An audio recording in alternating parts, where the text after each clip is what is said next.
Hey guys, how you going?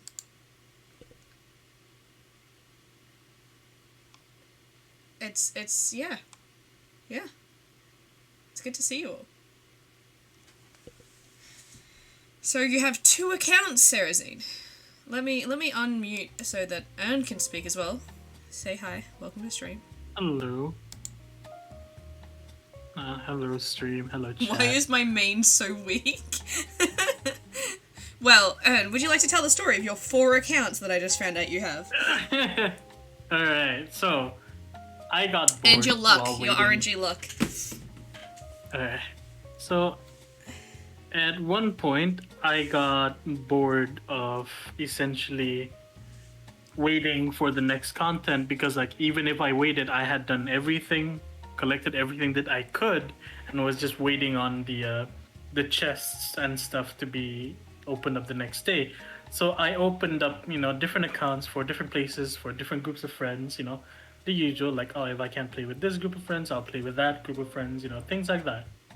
And out of the 4 accounts that I've made, like 4 different servers that I went to, 3 which are in Asia Pacific and the other one in Southeast Asia, 3 of them are, like on the first 30 polls, have been Samir. And only Samir. Including my main one until, I started pulling more. The only one that is different is the Southeast Asia one. So I feel like Australian me has luck with a Samir. Like Australian, like Asia Pacific me has luck with Samir. Honestly, the other account I have is like 3-star. This one could have been a 4-star had I chosen the And has that box. bullshit luck? Question mark, says Teddy. Retta, it's only Samir, no one else.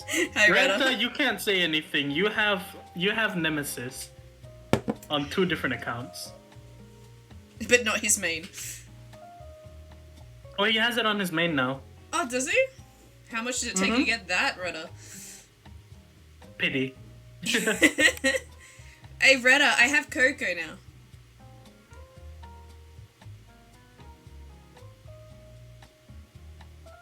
I am the ultimate support now. I heal for 4,000. Or more. Because I can't even upgrade the weapon to max level yet, because I'm missing pieces. Because I wasted it on other weapons because I thought I wasn't going to get it. Told you to be, to wait for it, but no. Cease, did you know that they've made Milo Kit Kats? Have they now? Huh. Yeah. Sounds... Actually, I'm curious. What would that taste like? I'll tell you what it tastes like. A Kit Kat with Milo in it. Oh, yes, very, very helpful. Why did you bog me for that, Sonic? Welcome to stream. But I don't think that deserved a bog, okay? I thought that was pretty smart of me. Teddy says, yeah, pretty much. I have a lovely cold glass of creamy soda. Oh, I forgot to check how much I had earlier. Dang it.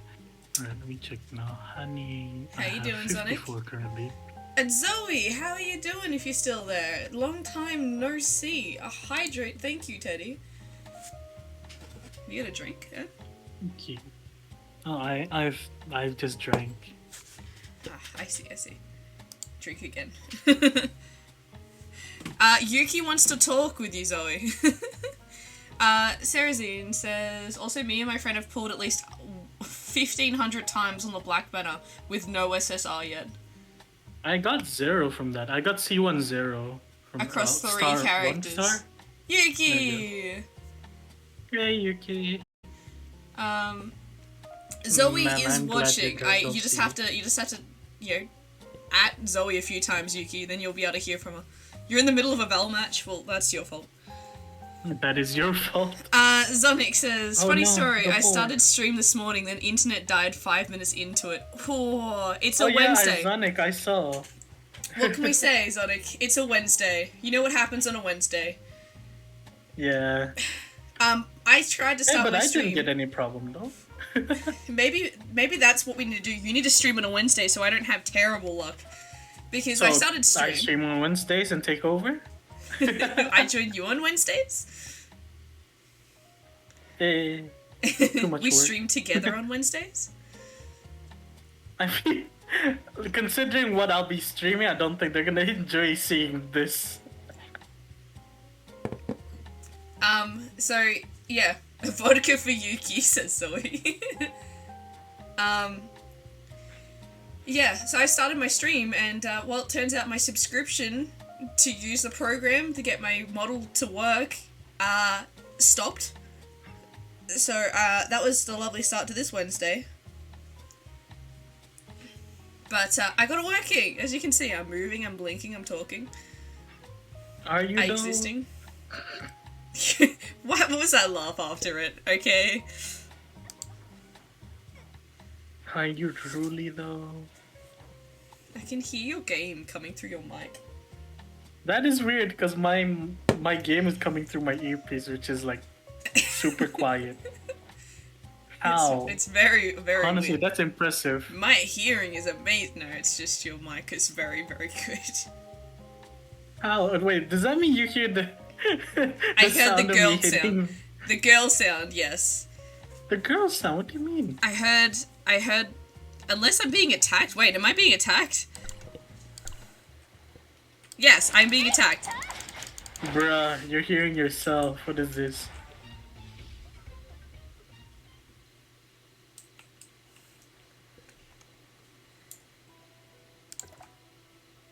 Did I do all of my bounties? And there goes my internet again. Poor Sonic. Can you feel the pain Tonight. Hey, you know No. that honey nest? You know Okay. that honey nest? You're like, oh, I can just farm this repeatedly. My boss, my bounty is on that honey nest. Nice. Now, if I could kill the bees faster, it'd be great. You I need still to put on farming my them? best. I'm just sitting here, you know. I can go run around if you want. No, you don't have to. You don't have to do anything if you don't want to. I'm just. Which one We is are it? waiting Oh. for our interesting guest to turn up. If you saw the Twitter or the notification on Discord, we do have an interesting Never guest. before seen. That's a lie.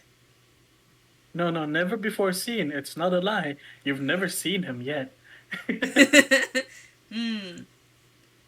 You may have heard of him. From some You may interesting have moments. heard him. from some interesting moments of D&D. But yeah, tonight we shall be having a D&D podcast, I guess you could call it. In some fact of the word.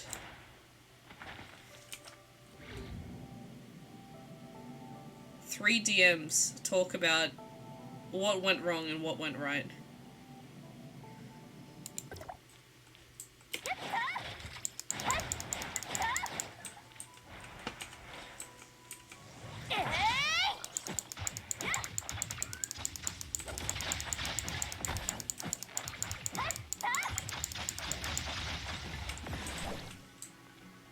Look at all What the are you little doing green right now? beans. Where are you?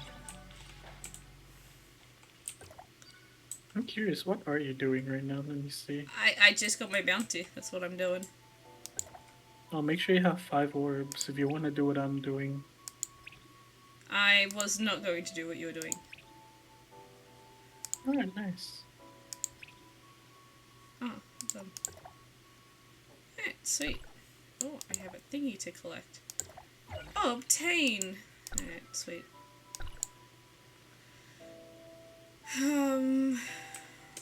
I want to get to a safe spot.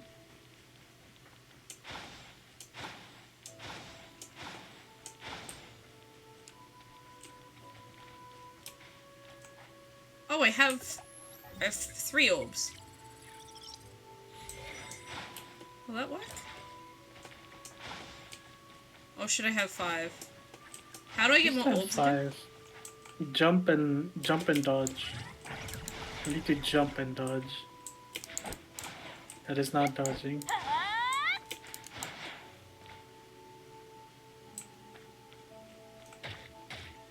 You can only have a max of 5.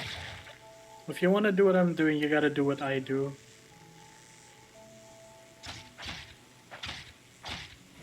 You don't just stand there, you're gonna get hit.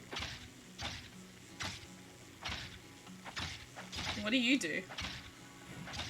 I've already shown you, it's in the pictures.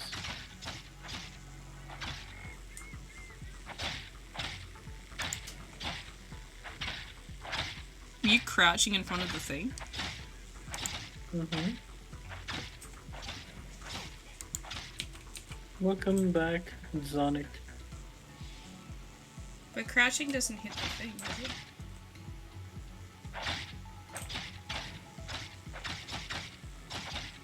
Guess I'm playing. Oh god, Sonic, is that really a good idea? No, Zonic, just play Tower of Fantasy.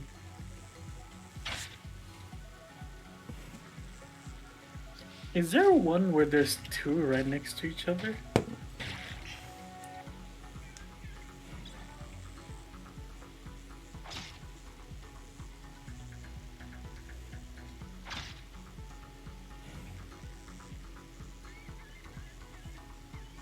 Does this really actually work?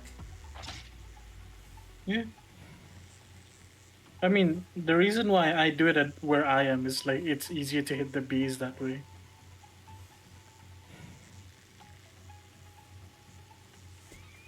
I went from 54 to 69.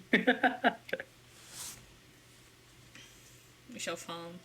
See if this works.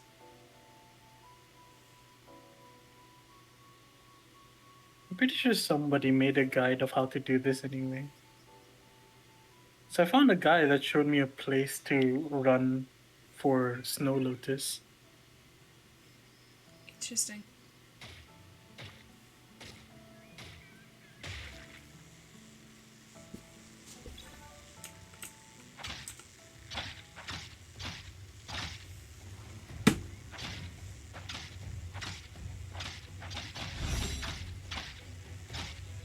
Well, if I sit here and do that, I'm pretty sure I won't die.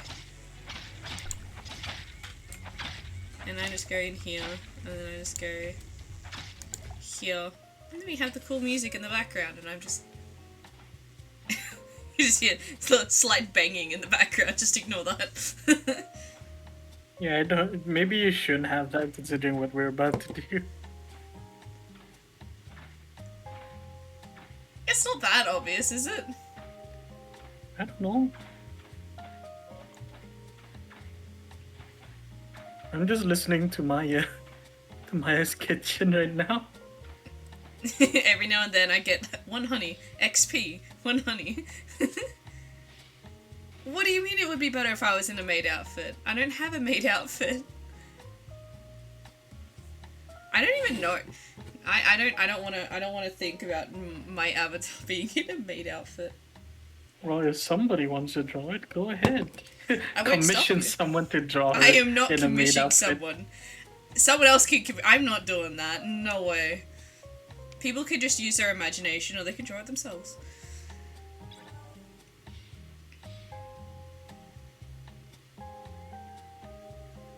Maids are Maids are super pretty. Are you okay? Sorry, Zoe. I have Maya. Mia. In a, she's in a maid outfit. That should be enough, right?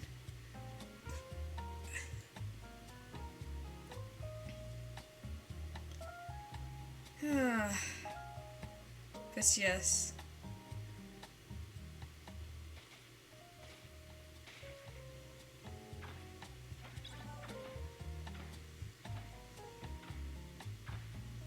This is fine. I get to farm stuff while we get to listen to smooth jazz. It's fine, Teddy. You can draw it. I don't mind. Really. I appreciate you asking. Really, I don't mind.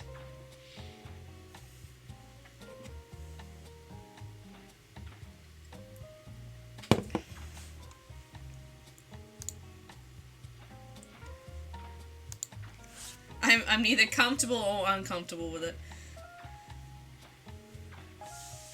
It's not something that I would draw myself in. No. Not at all. But fine. Because I don't draw in general, usually. Understandable. Have a day. My main in Fate has higher exploration, more SSRs, better matrices, higher equipment slot, and vehicle levels. But my alt just beats it with a stupid C1 Coco Meryl King combo. Ah, I see. Teddy, it's not gonna make me uncomfortable, it's fine. Any art is appreciated, really. I have Nemesis on my alt, and I never use her. It's super good though. It's stupidly broken. My friend went from not being able to beat me to just soloing me with Nemesis. Jeez. Really? Yeah. Retta beat me. Like soundly. Really? Yeah. I need Copian, says Ressa. Why? Because it took you so many tries to get her?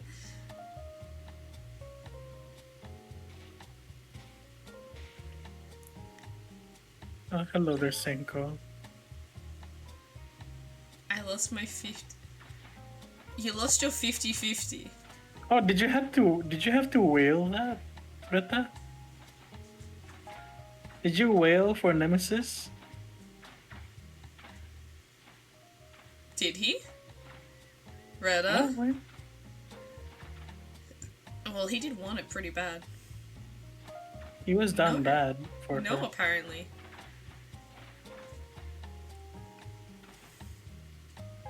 So you got lucky at the pull afterwards. God. If you wail, then you'll get her for sure. She likes the money, apparently. Her and a few units in the future. Oh wow, Sarazine. Oh yeah. Oh yeah, that's what I'm planning on doing with the other account. Is that spend absolutely zero on Golden Nucleus and just everything in red. I want to see how much of a difference it is. I haven't spent any of my dark crystals. Like, besides those 20 on red, that one time at the start. And that's it. I haven't spent any left since.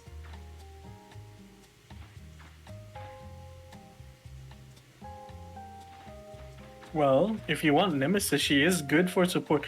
If you build her, you can just have a full support team, and she can be your DPS. But should I pull for Nemesis? Do you want to? I mean, I've sent a video in, what was it, in gaming, in my server. If you want to see what the characters are, future ones included. Gaming. Where is that? Here.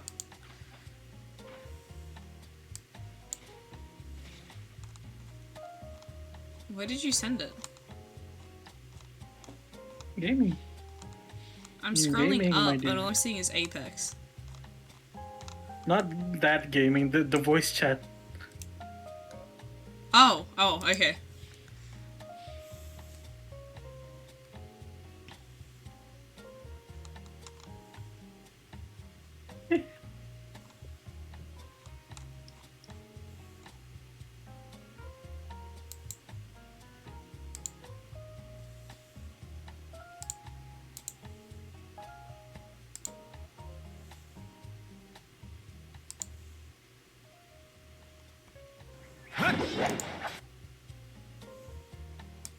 Pretty much it's all dependent on how and who you want to use, honestly. Watch Of that course video, there's though. synergy.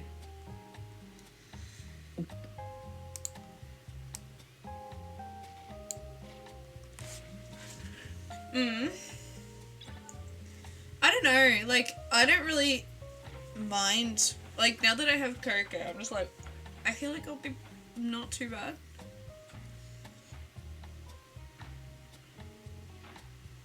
You dodge Oh, once nice. for passive Fun. healing and enough energy for discharge, which lets you discharge you on your other weapons instead.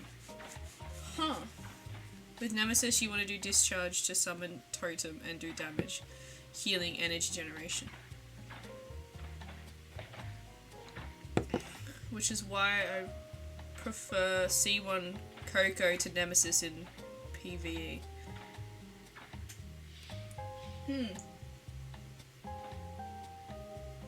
Interesting.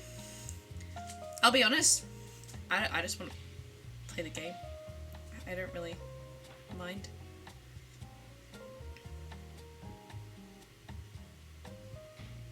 Like, I don't like having to, like, think about putting effort into, like, all this sort of stuff. I just want to be able to keep playing the game and not have to do too much.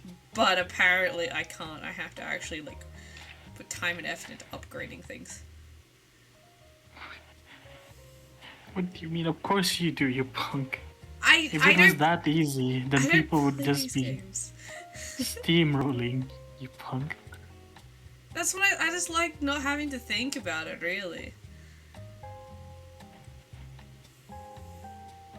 Maybe that's why I don't play these games too often. Where is Red?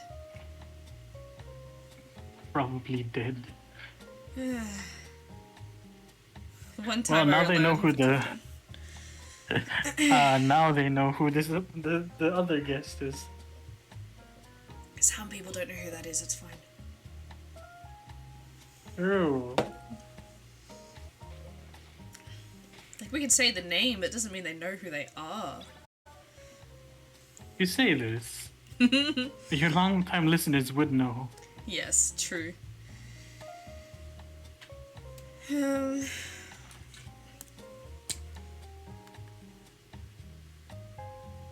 I have so many dot points that I want to cover, and we're almost like past halfway. Retta says I have 7 out of 8 of the main SSR cast. Really? Who are you missing? You got another one? Dang. Oh, pardon me. Are you missing Molten Shield? Samir. Tell me. The one that you have a plethora of. Man.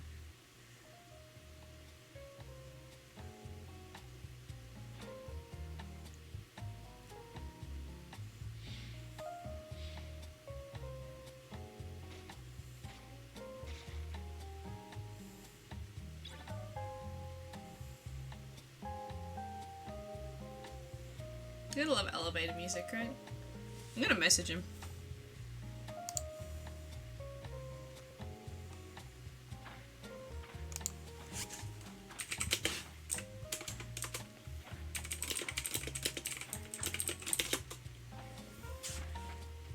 Discord? Who the heck goes onto this game and just says Genshin best and then Seriously? so yeah.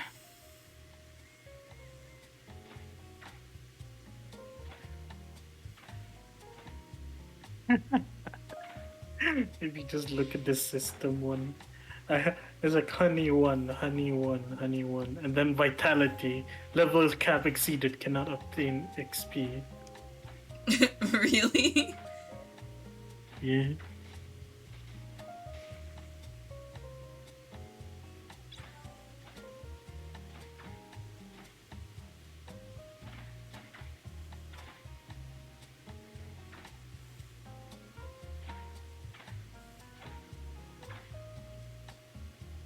Imagine if I leveled up from this by the end of stream.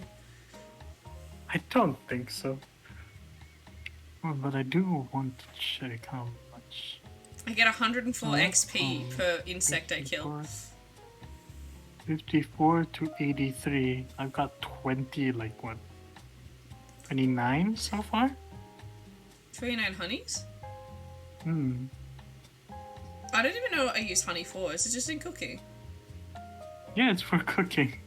What can What you make else? with What honey? do you think I'm? What can you make with honey? Honey. Honey tea. Honey tea. What does honey tea Yeah. give you? Wait, was it honey tea?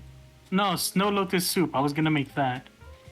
It regenerates 800 endurance and restores 20% plus 60,000 HP. Interesting.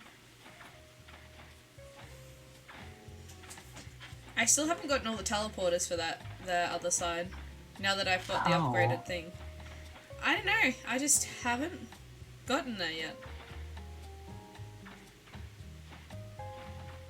Or maybe later on in the stream I'll run around and get all the teleporters.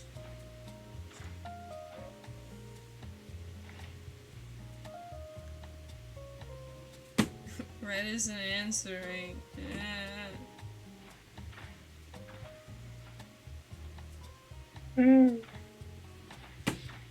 Well, I guess we can just talk honestly, right? And if Yeah. he ever shows up, he can speed run through the questions that are asked. That's fair, that's fair. So if any of you guys in chat have questions that you want answered, it's, feel free to chuck them in there. We'll add them into the conversation. Majority of this conversation will be, I guess, D&D, tabletop RPG based. What are your favorite comps at the moment? Asks Sarazine straight off the cup. As in for the game or for? I don't know. It was Sarazine. Specifics? Was it like for PvE, PvP? Well, regardless, my PvE and PvP is the same. Currently, what I run for my PvE and PvP is that I have the dual EM guns and Molten Shield as well as Meryl. Molten Shield because I have designated myself as the tank of the group. So having that 55% damage reduction is really, really fun and good. Actually, probably more than that, I think, because of my fortitude bonus, right? Possibly. Yeah, no, in team play, that's like a total of 75% damage reduction by the end of it all.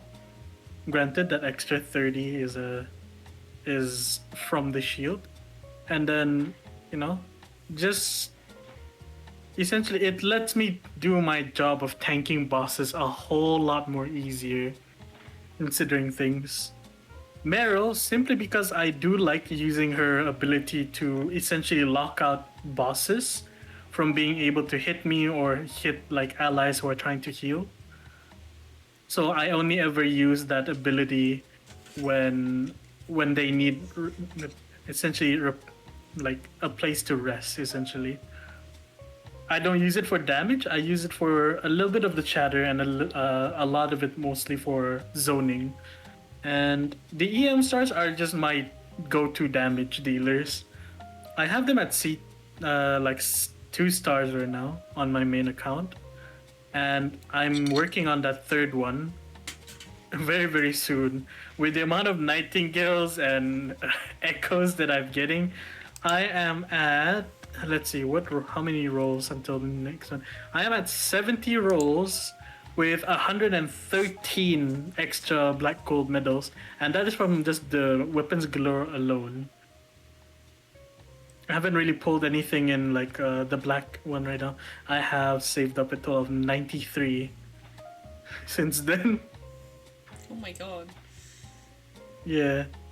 So, yeah, just take into consideration how many nightingales and and echoes I get from that. It is painful. Y'all want to say like about like your RNG sucks? Come look at me with my 28 echoes. 28. And I think 32 nightingales. I think I haven't really. Yeah. Zonic says I got enough black gold to unlock my humor to get her alternative outfit. You're getting her 3 stars. That's interesting. Yeah, 3 stars would be like shield form, branch dodge, deal 4% of current HP. Honestly, I wish it was max HP instead, but I can see how that could be very broken. But yeah, no, that's nice. I do like that second outfit of hers though. Like, it really does look nice. What about you, C's? This shiny black shield is just too good, says Sonic. It is. Like, look at it. If you look at her right now, It's super shiny. If you spin her, you just see the gleam on that. The only problem I have is like once I reach Samir and Molten Shield level 3, it kind of clashes with my outfit, so I'm gonna have to change that up a little bit. B, you go to Simulacra, and then you just click on them. I actually really do like the alternative outfit. Yeah, that looks awesome. It is. It looks nice. I just like Huma. Just her design in general. I wish she would have kept her pants from her first skin. I'm not gonna lie. I like that better. But oh well, c'est la vie. I just got her. I do feel sad that when I get that 3-star Samir, it's gonna turn red. So it's really gonna be contrasting to my blue.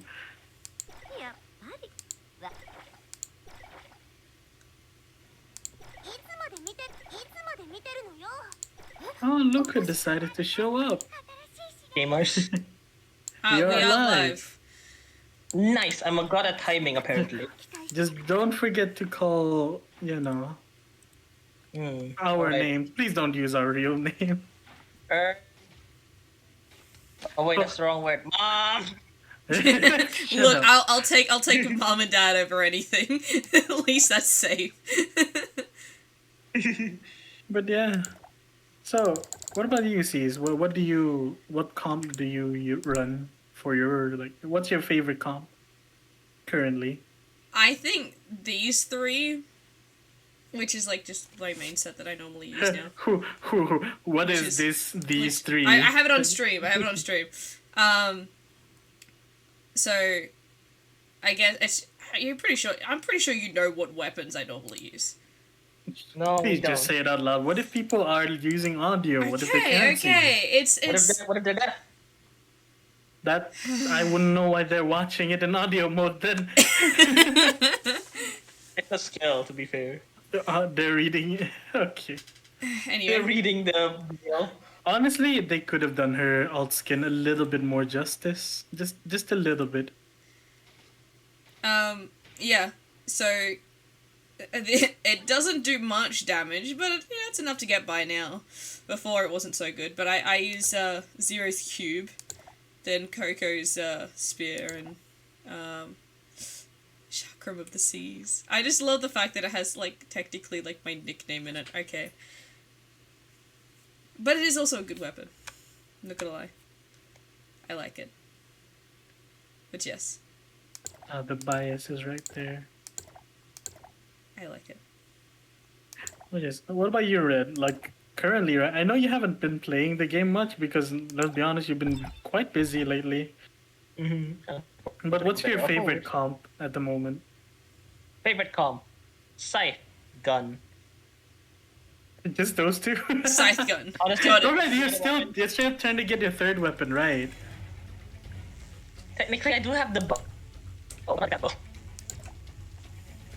I mean, technically, you got two bows. Two bows, definitely. Technically, three if you think about it. True. They gave me a 6-star Nightingale, and my next summon is the goddamn gun. And then to add insult to injury, the next summon happens to be the other bow. The 5-star bow. Mm-hmm. I get content just like that. I just realized I have 5,000 dark crystals. That should net you around almost 20 pulls on the red. Famous last words. I said almost. It's she needs 6,000 for it. Mm-hmm. Oh no, I've been hit by the bees. Let me just collect the 15,000 healing orbs on the ground. Though I will say, at one point, Retta and I did realize how much we needed your healing. Yeah. Jeez. We were healing each other only for 1,000, maybe 2,000. And they were we can't keep up the healing. I'm glad I was needed. I need healing. It's so satisfying Honest- hearing that, like, I am useful. Because, like, in the moment, I don't feel like I am doing anything. Please, quickly! I'm dying! Quickly! Cease! I'm dying! Please, cease! I'm dying! Cease! I'm dying! He's not even close. Please. But yeah, no, see, it's like, think about it. Technically, if anything, I'm the one that's at most pretty useless everywhere else other than bosses, right? And even in bosses, if the DPS has a nemesis or any kind of support that can heal, they can overtake my aggro, which sucks because that is the only reason I have what I have. You know what this means, though, right? What? You need Nemesis. No, I do not. I do not need nemesis. It'd be No, nice to it's have not- nemesis. My It's not 4-star need, it's heal, want. 4-star healing staff does 1k. Sonic, I do 4,000 healing now. Per 4,000. burst. 5,000 technically. Yeah. Though Per now that you have burst. Coco, that is so much more better. Yeah, it's per burst as well. Like, every pulse is 4,000. Don't yours like 3 to 5,000 depending? Yeah. Hey, Luis, you guys are so high level. Excuse And- me, what the? What Hi, level Red. are you? I forgot. But like, I also have my absorbent shields, which heals you as well if you don't use up all the shield. Does it heal? I Yeah. don't remember. 'Cause I had does low, it? and I I- got the absorb shield back, and I actually recovered health. You sure? Because I have been using his shield and I haven't been getting my health back. Just saying. Maybe it's because I'm a healing thing. I don't know. I just need to get good. You ran 3 healing stuff. Yeah. Let me remind you. Yeah. That was a lot of healing. Too much healing. Yeah. The fact that I got aggro Such from thing the as boss much because I healing. was healing as much as you were doing damage. At one point. Which is terrible, by the way. That means you're not controlling aggro well. I mean, I can try, but I'm already doing as much That as was I can. that with was when it was abilities just and the two attacks. of us. So it was just switching between the two of us because you get hit, I'd heal, and you'd be like well and truly past full health, and then I'm like I have to run. But yeah. All right, I'm gonna. How much have I farmed? Oh, my cubes went You away. don't really have to worry about that. What did I know you said you prepared some. I have like- questions for us to do. Yeah. What are the I questions don't that you mind. have? Well, and they're more like talking topics, I guess.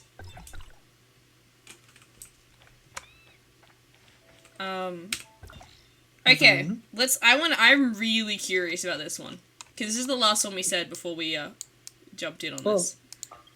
Do you want to first introduce like everyone here to kind of give like a premise of what is going on with tonight's How do stream? I introduce? How do I do this? Well, first talk about You- yourself.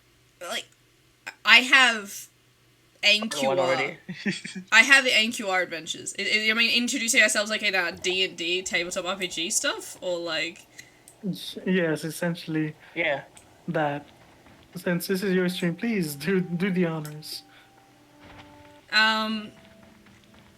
Yeah. So, some of you who are, regulars around here probably know that I do the D&D streams on a Monday, NQR with a group of friends. I have been doing it since February. So, and not very long at all, really.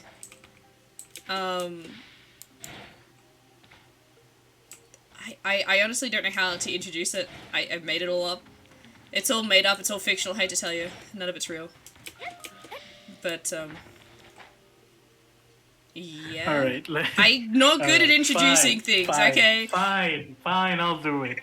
Hello, my name's Ernest Wolfbane, and I am the creator and currently the primary DM for a system of tabletop RPG, which was ironically named by my players Giwabi. Or the longer term, getting isekai'd was a bad idea. A tabletop RPG, well, that I've been going on for the past 4-5 years now. Yeah. Nice to meet you. I'm also, well, South Seasons player, Amadeus Liam Maxwell, at your service. And over there is... Hello there, I am the DM for a wonderfully named campaign called The Asalia, The Adventures Through Asalia. AKA, I stole this straight from the Tales game if you guys played it. Honestly, I'm a genius, if you want me to be completely honest. And just like the name, I stole it, I've also stolen a few things from these two, the other DMs. Wait, hey, wait, what did you steal from me? Like this. The clip. There's a lot of things to be there. I'm very A curious. lot of these things. Don't worry about it. What? But yes. Trust me. Like the hours of being expected I stole from both of you. I don't, maybe it's just me being self-conscious about my own thing, but I really feel like there's not much to steal. Well, if you want, okay, one I can say out on top of my mind, I took your map idea. You took I my didn't map look idea. at, yes, because I had no idea what a map looked like, and your map was probably the easiest one to do. What do you mean? You had access to my Yeah, map. I was gonna say. Yeah, but I was confused to Kingdom Come. You do not know. It's like, oh god, this is advanced. The season. There's oceans. There's rivers. There's everything that I Mine don't has know. ocean and So- rivers as well. Hold on. Well, you had ocean and river. Yes. Yes, and then mine's just like a plot of land. Oh, it's fucking done Yes, the I'm loading the screen only thing DM again. currently. Loading screen? I'm the only DM for the Australia session. The name's Red. You also know me as the guy that probably could get seasons banned at any moment in time. And somehow, she still hasn't been banned. Which is a thing. Why is your Tower Fantasy doing this again? It's Do a I have Wednesday. to stream my stream? It's a Wednesday. What do you expect? It's a Wednesday, my dudes. Impressive. Ow. Well, I can tell you this, by staying here and farming honey, I have gained a total of 68 honeys. A lot of honeys. Huh? They just exploded with lightning. What the fudge? Honestly impressive. They couldn't handle the honey. I was I'm allowed about to to say a that, so I'm not pun. going to. I was gonna say about a pun, but that had my name in it, so I'd rather not say anything. I was gonna make. I was get gonna the say pun, Something don't extremely worry. Controversial. I was gonna say something controversial. Alright, fine then, game. job. I'll restart you then, if you're gonna be a piece of shit. The wonders of gaming. Die, you blue ball of death! I killed it. Nice. It despawned. Wonderful. But yes. So, you decided to take it off my map because it was simpler? Pretty much. Okay. Did you take anything else from Pretty me? much. Let's see. There was a lot of characters that I had to take from you. You took I should take their characters from me? personalities to account. Their personalities were great, so I was like, I'll take it. Wait, which personalities did you Name? think were Just like- great? All right, that's the hardest one. That was the hardest one. Oh boy, two. Oh no, I don't want to sit here all day naming names. Just name me three. Just name me three. All right. Surprisingly, I like Begin a lot. No shit. No, of course. No fucking shit. No, just in case anyone from stream had any bright ideas. Straight, I swear. Well, now that you mention it. Well, I find it funny, like, you know what Gin is. So, like, what Gin is like, similar to. Mhm. I just find it funny that Red liked Gin. Wait, why? Wait, why? No, it's fine. Or is it Don't worry surprising? about it. No. Sus. What other characters? Two more. Give me two more. Well, the Dreamkeeper is interesting, honestly. I based someone Ern knows, unfortunately. What, you don't like that character either? Oh no, I do not. uh,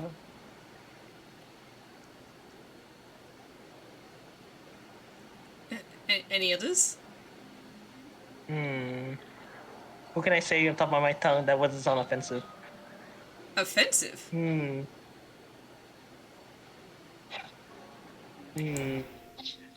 All right, let's go the easy one that everybody knows. Amelia.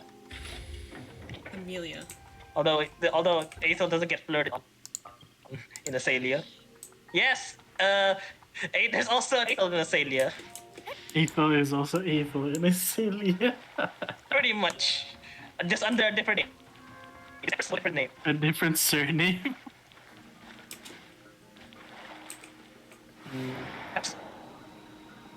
Hey yo, let me get this black loop. Loop, I'm a genius. I wouldn't go that far. Oh, it's gold. Oh hell yeah! I mean, are you sure? I thought it was a black cube, but I thought gold. Sounds terrible out of context. Anyway. But yes, so basically the three of us run very, very different campaigns, sessions. So, yeah, we were very, very curious. We came up with the idea earlier today, like, what if we can pair and talk about that? And here we are. All of the wonderful things our player has done. Yes, so, the first most thing that the first thing on the list that I really, really want to know, well, Zonic asked a question, but, Zonic's question is, how are your lucks on the black nuclear spanner? Mine's shit. I've gotten 2 zeros at the span of more than 200 pulls. I have no idea what that means. Don't worry, it's okay. And I don't still even want my use daggers. zero. I still want my dual daggers, damn it. Give it to me. The only reason why I play this bastard game. Please don't say that. Wait, please don't say Oh wait, damn! I can't say that. It's fine. What else can I say? I love this game. I'm that. not When we're sponsored. streaming it, dang. Not sponsored. But hey, if they do want Look, to if they sponsor want you, to, I play it enough. Yeah. So the first thing is like, what was your first ever D&D session like? What was it, and how did it go? Was it like what you were expecting? What did you learn? What went wrong? Okay. The real question is, as a player or as a DM? As a DM. As a DM. Oh boy. All right. So first of all, I found that balancing problems. You found out what? First session, there's a lot of balancing that had to be done because my god, a lot of things were insanely unbalanced. Oh boy. Yes, I'll just if anyone here has played D&D enough, I think everyone's aware of the reaction system that we have on NQR, right? Yeah. Well, some of these people One watch reaction the point. streams and stuff. Yeah. That's normal. Let's just say there used to be in my some origins, which is basically when a character was born in nations normal, so they had their own specific preferences. I cannot understand you. one What's Red, happening, Red's Red? dying. Red's Oh dying. god! Oh god! Oh no! You're back. Oh, never mind. I lied. Alright. Oh god! What's happening? I'm not getting wrong. I swear. I think. You're like speeding up rapidly, stopping and then rapidly speeding up. For 12 see. rolls, it's So- okay, Zonic. You gotta get a 420 roll. Come on. The 420 will Most reward. supported role. But yes, I hope I'm fixed now. But basically, there used to be a country with still the country exists. It's called Kaurul. And let's just say they used to have 2 reactions every combat. And this was before I decided to balance something out. And let's just say reactions refreshed every turn. So having 2 reactions that refreshes every turn is absolutely broken beyond 5 years. So I thought I you had to noticed be that the moment you thought about it. But Yeah, but also, what is it? Asalia trivia. I created the campaign and the entire idea in like 4 a.m. So Hey, I me, was you never in the mental too? window. Oh, that's 2. All right. What about you, Ernst? Yours also created in 4 a.m. look, I had years to prepare, right? I had think years to you're the prepare, difference here. You're the difference one here. So You're the one with before, different before it was a timeline. TRPG, it was meant to be a normal RPG game made on like RPG Maker and was supposed to be released on Steam. But when I tried it out, my god, was there some really large technical issues that I couldn't get past. One of which was I couldn't get the money to come in. That's a different kind of technical Wow. issue, honestly. Oh yeah, no, it's that there was that, and then there was also the problem I didn't know how to do Steam stuff. So I just at the time during when I first released it as an RPG, I was what 16? Really? Yeah, around 15, 16 when then because technically at that point Kiwabi, or at the time it was known as Celestica, A World of Sword and Magic, was completely done. NPCs, characters, all the settings and everything was done. And it took me from when I was 14 to when I was 16. Back when I was just like zealously, writing, creating, coding, things like that. But then when I tried to release it, I'm like thinking, this is. It's like I liked it, but at the same time, this needs to be polished a whole lot more. But then I started having less time and all that. And I'm like thinking, all right. And at the time, it wasn't just like games that were like the way it was just wasn't popular. So I kind of stopped doing that and just went to what? I like D&D. I may not have had the best experience in D&D, but I like it.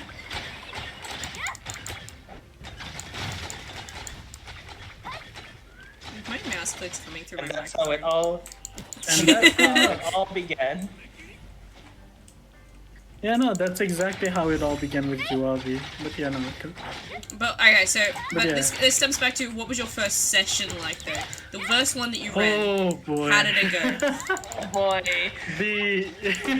The first session that I ever ran for my friends was actually not even the boys that you knew. It is like 2 different friends that decided to split off completely from the start and had 2 completely different stories happen. One, like they were both adventurers. They both started as adventurers. One was an amnesiac, the other was a kleptomaniac bard. Lovely. And the bard ended up by the end of it all, after through hardship and trials and tribulations, became a wanted criminal by an entire country, while the other one led a revolution and captured a country. Captured a country. Which is, yeah, like a different country. 2 different countries, by the way. Surprised that happened. And I'm honestly at the same time not. And like it, honestly, now that I look back at it, it was super, super imperfect because that was the first iteration of Giwabi when I translated it from RPG to TRPG, which, God, it required a lot and a lot of research into D&D once more. And that is what led to the first season, well, technically the first few seasons of Season 1 Giwabi. Is season 1.01, 1.03, 1.2. let's just say we had a lot of restarts in that season, and yeah, no, a lot of shenanigans happened. And as the players who have played the system now know that one of the deities in there used to be a player, and the reason why they became a deity is because another player managed to nat 20 a group of people to believe that he was doing miracles by reviving dead people. Little do they know, it's just CPR. Lit- Little did they know it was just a revive spell. But yeah, no, that was the first session as a DM. The player tends to do something you never expect, to be fair. Yeah, well, Red, you were there for my first session. Yeah, I was there. I was enjoying You it. were I was partly laughing. responsible We were for in the a tavern. shenanigans that happened that unfolded. True. I believe that. We need to burn the place down. Yeah, well, you were your robot. Alright, so the first session I played wasn't even in my own system. It was technically in Ern's system. That's what happened. Because you fell asleep. Instead of having a session, you accidentally fell asleep. And ended up running late to the session. You were very tired and we didn't want to wake you up. Yeah, so I'm like, let's just have some character interaction between, like, our two groups, because at the time my character didn't interact with some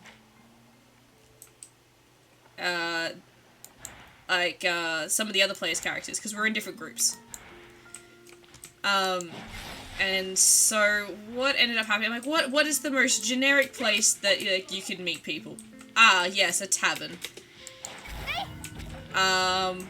And hence once a tavern was born. God, so much went wrong that night.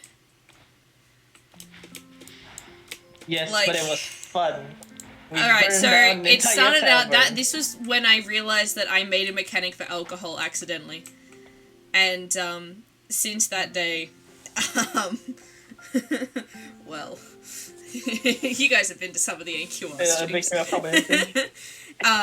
The Very good. session, it was all fun and well. I was not playing it as a DM. I was doing it as a character. We just have characters interacting with each other, but soon someone had to describe the scene. And because I'm a writer, I write stories often, I was like, I'm probably the best, most experienced to do this. So I started describing the tavern, I started describing the scene of what was happening, and I ended up just putting my character sitting in the corner watching everything happen. While I described everything else that was going on, making them roll for different things. And that was basically the night that set up the way that I was going to play and run my D&D from then on. Zonic says on the 420th pull, they got it. Well There you done, go, Zonic. Zonic. Told you. Called it. Yeah, so, it ended in, Yuki's character throwing up way too much. And, My character being literally headless. yes. And to the point where, like, their vomit was, they drank that much alcohol and spilt so much alcohol that the entire floor was just covered in vomit and extremely flammable. And what happened? Well, they just thought it was funny to set it on fire. One of them pulled out a cannon. The other one, well, I think it was you, Red, you had grenades that you wanted to use your special skill or something, which was, like, literally had fire throwing grenade. a grenade. Flare grenade. Yep. And meanwhile, Yuki wanted to drink the other wine barrel, while the owner of the tavern hid in an office trying to get away from everything. And they end up having to do a fire escape rescue mission, pulling the owner out of the bar and pulling him down to mudsliding down the side of a grassy slope to get to the pool at the bottom as the tavern exploded in a ball of fire. That was my first session that I ever run in D&D. It was hectic.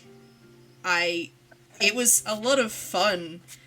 I was like, what the hell just happened? And then from then, it just made the staple of, this is my fate now. This is what I will be known for, is this tavern. Pretty much. And it wasn't soon after that you went on hiatus for a while, and then I started having people going, hey, can we do another tavern? Right, A lot of that was times, during the actually. time where I was overhauling the system completely. Would you say it's changed a lot? I'm curious, actually. Oh, definitely. Well, from my point of view, hell yes.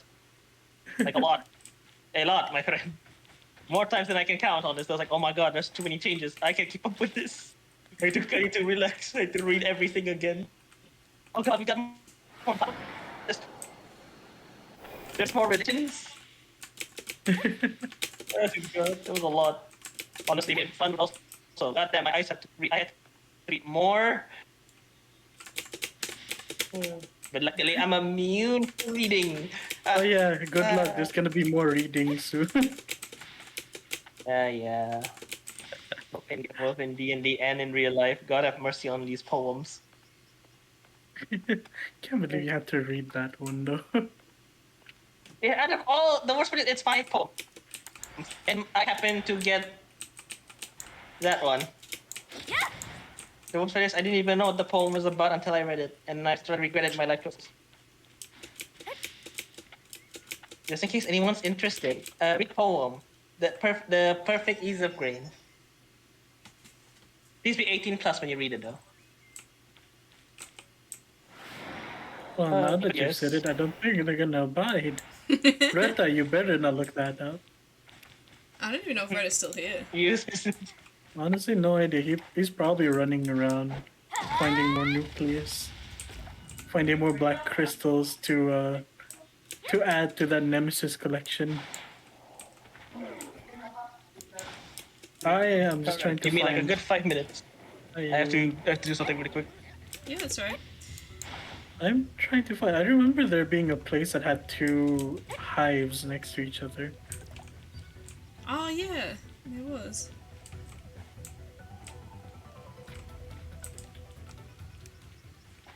But yeah, no, that is Kiwabi. A lot has changed since I took that hiatus, definitely. Oh, definitely. I remember coming back going, this isn't even the same game. Like, it is, but it's not. It's so... It took me so long to, like, readjust. Like, even readjusting to the second, like, when I was playing Junda, that took a lot for me to readjust as well, because that was so different to the first character that I made. Yeah, that was more just you with a different character, rather than the system, because season 3 was not that It much wasn't different. that drastic of a change, like, for the season. But, like, I mean, as in, you, like, changed all the numbers and stuff, so it was easier, because we were dealing with, like, massive big numbers. Oh yeah, no, definitely. So you changed all that. I remember that. You changed that. But, and I was like, but I feel like I'm not doing anything. And I was like, wait, no, if you're changing this, that means you're changing, like, all of the other numbers for everything else as well. Like, you're not just making us underpowered. Like, that, no, I know you wouldn't do that. Oh, hell no.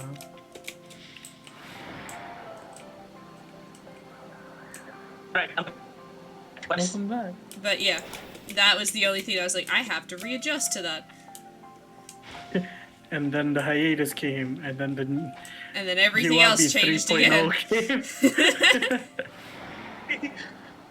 I am so sorry to my players who were waiting for that season. Don't worry, we don't mind. At least I didn't mind at all. I understand. Although my god, man. I still am trying to find the perfect chance to play Polaris again. Thank God we got a separate one. Okay, so, Red, your first session that you DM'd, Oh boy. Inform Okay, so us. there's so ready for here's the 200 IQ thing. So I didn't have one, but I had two first session that happened simultaneously. Oh yeah, you idiot. How? How? Mhm. What? So basically, so in case I don't know if you know this, but I don't only have the session with the other NTR members and the other GOV members, but I Yes. also have my friend group. Yes. If they know if they're listening to the stream right now, either it was recording, screw you all. You guys are all, I can't say it on the stream, but you guys are all terrible, horrible people. I'll say this to them. Horrible people. Nothing ever. As a friend, like he can say, don't worry. It's a friendship thing. It's Definitely. mutual Mutual agreement. Mutual agreement.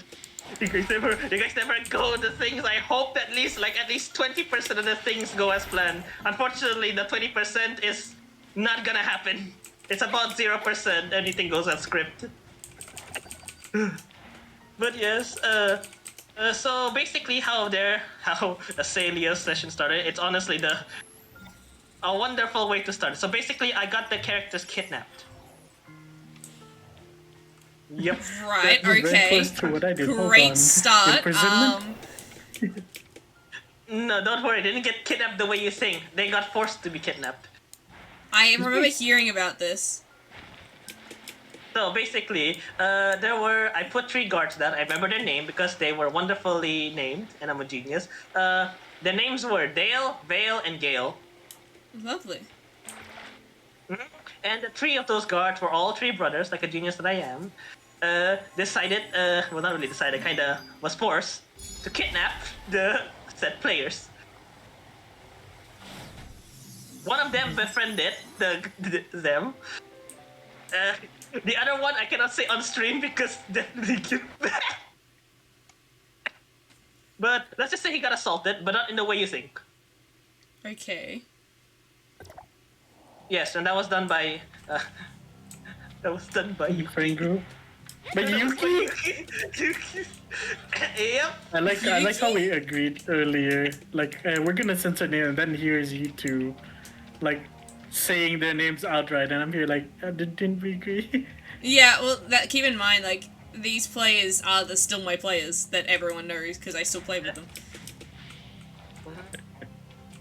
So yeah, let's just say that it was hilarious. Honestly, I was not expecting it in the slightest. But the brothers though, they were like panicking. Like, what do we do?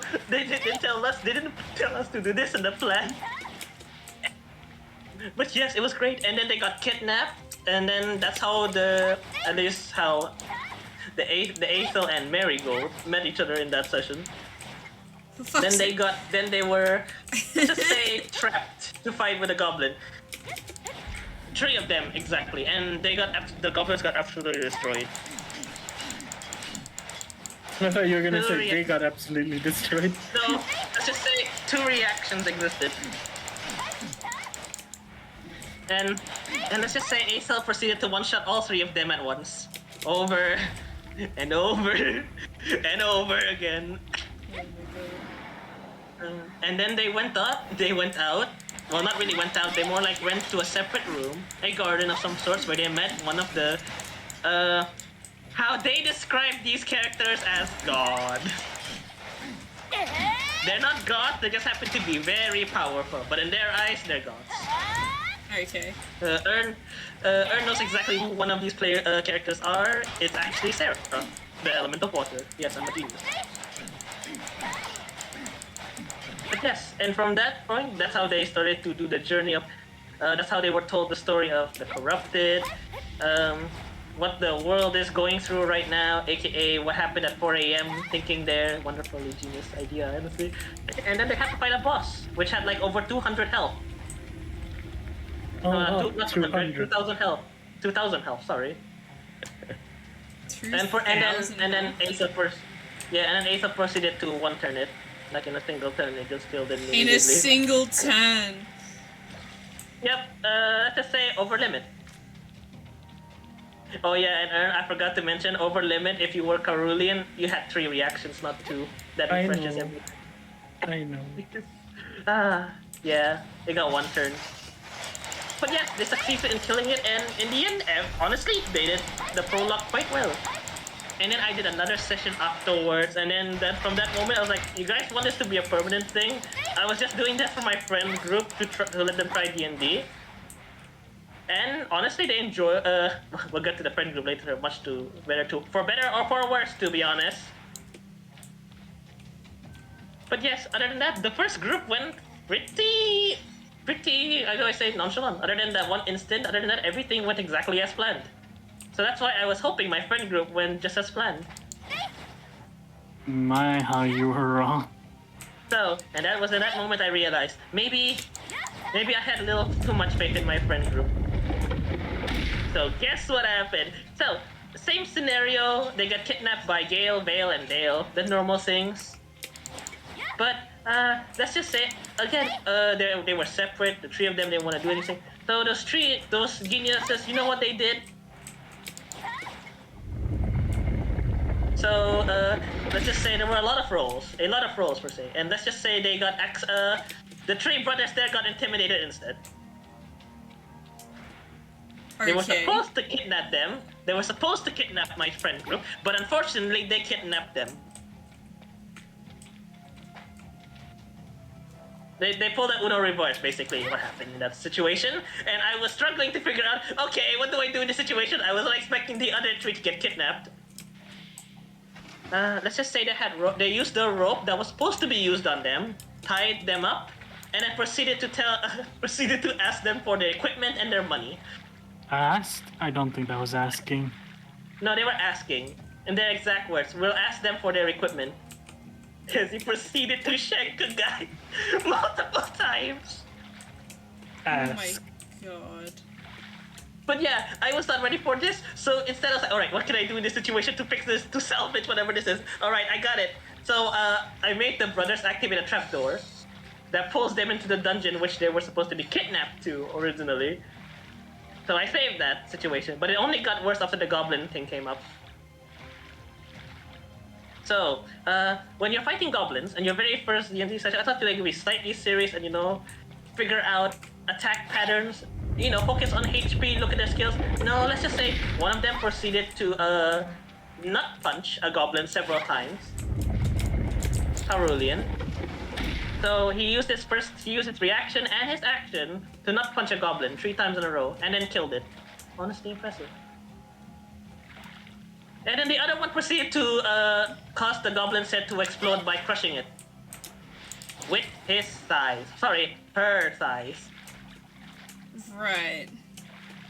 It was great. It was wonderful. It was low enough HP. What's your first instinct? Alright, can I crush its head with my thighs? Excuse me, why? They said, can I? He doesn't know. And I was like, yes, you can, but why? He's like, he didn't give me a reason. He just repeated that over and over again. It's like, you want to fight? Go. Crush his skull if you'd like, and he did. The other one was more tame. He used magic. But missed everything and almost killed his friend in accident instead. It was great. And then they met Sarah, again, the same Sarah, element of water, the normal things. She was very impressed by their unorthodox battle plans. And then they fought the ogre. And then crushed the ogre's head with her thighs again. And that's how that boss battle ended, with the ogre's head getting crushed, splattered into a pool of blood, because a half human, half ogre decided to crush his head with a skull. It was great. Now, what was the confusing bit is, why was the magic caster an ogre? Honestly, I gave up from that moment on. And then they said they loved it. They loved it and they want to keep doing this. I was like, sure, I don't mind hosting it, just be more tame next time. That's alright for you guys. And did that I was work? like, sure. They said sure. They said sure. Have they been tame since then? They were serious like twice. Yes, They were you guys serious were twice. Thank you. But unfortunately, every other moment afterwards didn't exist. We have a There was no such hydrate thing from as- Teddy. Thank you for Alright, the I hydrate, straight up Teddy. point. Thank you. But yes, that's how that session went. 2 sessions, to be fair. Honestly, considering things, that's honestly not as bad as I thought it was going to be. But it did go as bad as I wanted it to be. but they ended up loving it. They wanted me to keep hosting, and I did. And we kept going, and now we're still doing it till this very day with with actually a new player joining. There was a fourth. There was only 3 of them, but then a fourth joined. And then yeah, that's how that happened, for better and for worse. And if the 4 of you are listening right now, I hate you all. You're so nice. I know. They're so nice too, not making me lose brain cells every session. But yes, that's how that worked. Honestly, compared to you two, my sessions were pretty painful. Shit, no. Honestly, but it was still fun though. It was interesting to see how the players reacted to the first sessions. Yeah, definitely. Long time. I can definitely see the difference between a long time player and a new one. Oh, you know, definitely. It's clear as day, and majority of times, very clear. And sometimes Oh, I you see can that say that sometimes it's again. good and sometimes it's bad though. Like if you Yeah. have someone who's been playing for a long time, they have different expectations that you probably won't live up to, especially if you are creating your own thing. Oh, yeah, no, definitely. That's what happened with you guys. Yeah. It was changed so much. They're like, oh, okay, hold on. We need a second to process everything. But we did. We managed. Don't worry. Luckily enough. Oh, And we also stayed. We also stayed. Keep going, because my God, we were going to get D&D, and we will. and you did, honestly speaking. You're Yeah. going through Yeah, it that's- currently. I just find it funny that the only reason why I'm a DM is because you fell asleep. Like that is literally Look. like the only reason. Look, at the time, right? at the time, I was doing so many things at once. I was preparing. I was like doing streams for this. I was doing D&D sessions with 4 other friend groups and then 3 other public groups. Just an entire week, always was just booked 24/7. I didn't have really time for myself. I thought I did by just playing with you guys, because honestly I felt refreshed, but my body and mental state did not say mental. Mental state. Mental state, yeah. So it happened a while too. Like I started falling asleep more in sessions, and which is hilarious considering I'm the one narrating everything. Yeah. True. But God, compared to Giwabi back then to Giwabi currently, there's a super huge difference. Yeah. I could sense it. I And didn't even play session since season times 1. was another big thing. Like Oh boy, yeah. wait, I what's still can't the manage time. longest? What's the longest what's the longest session you've run?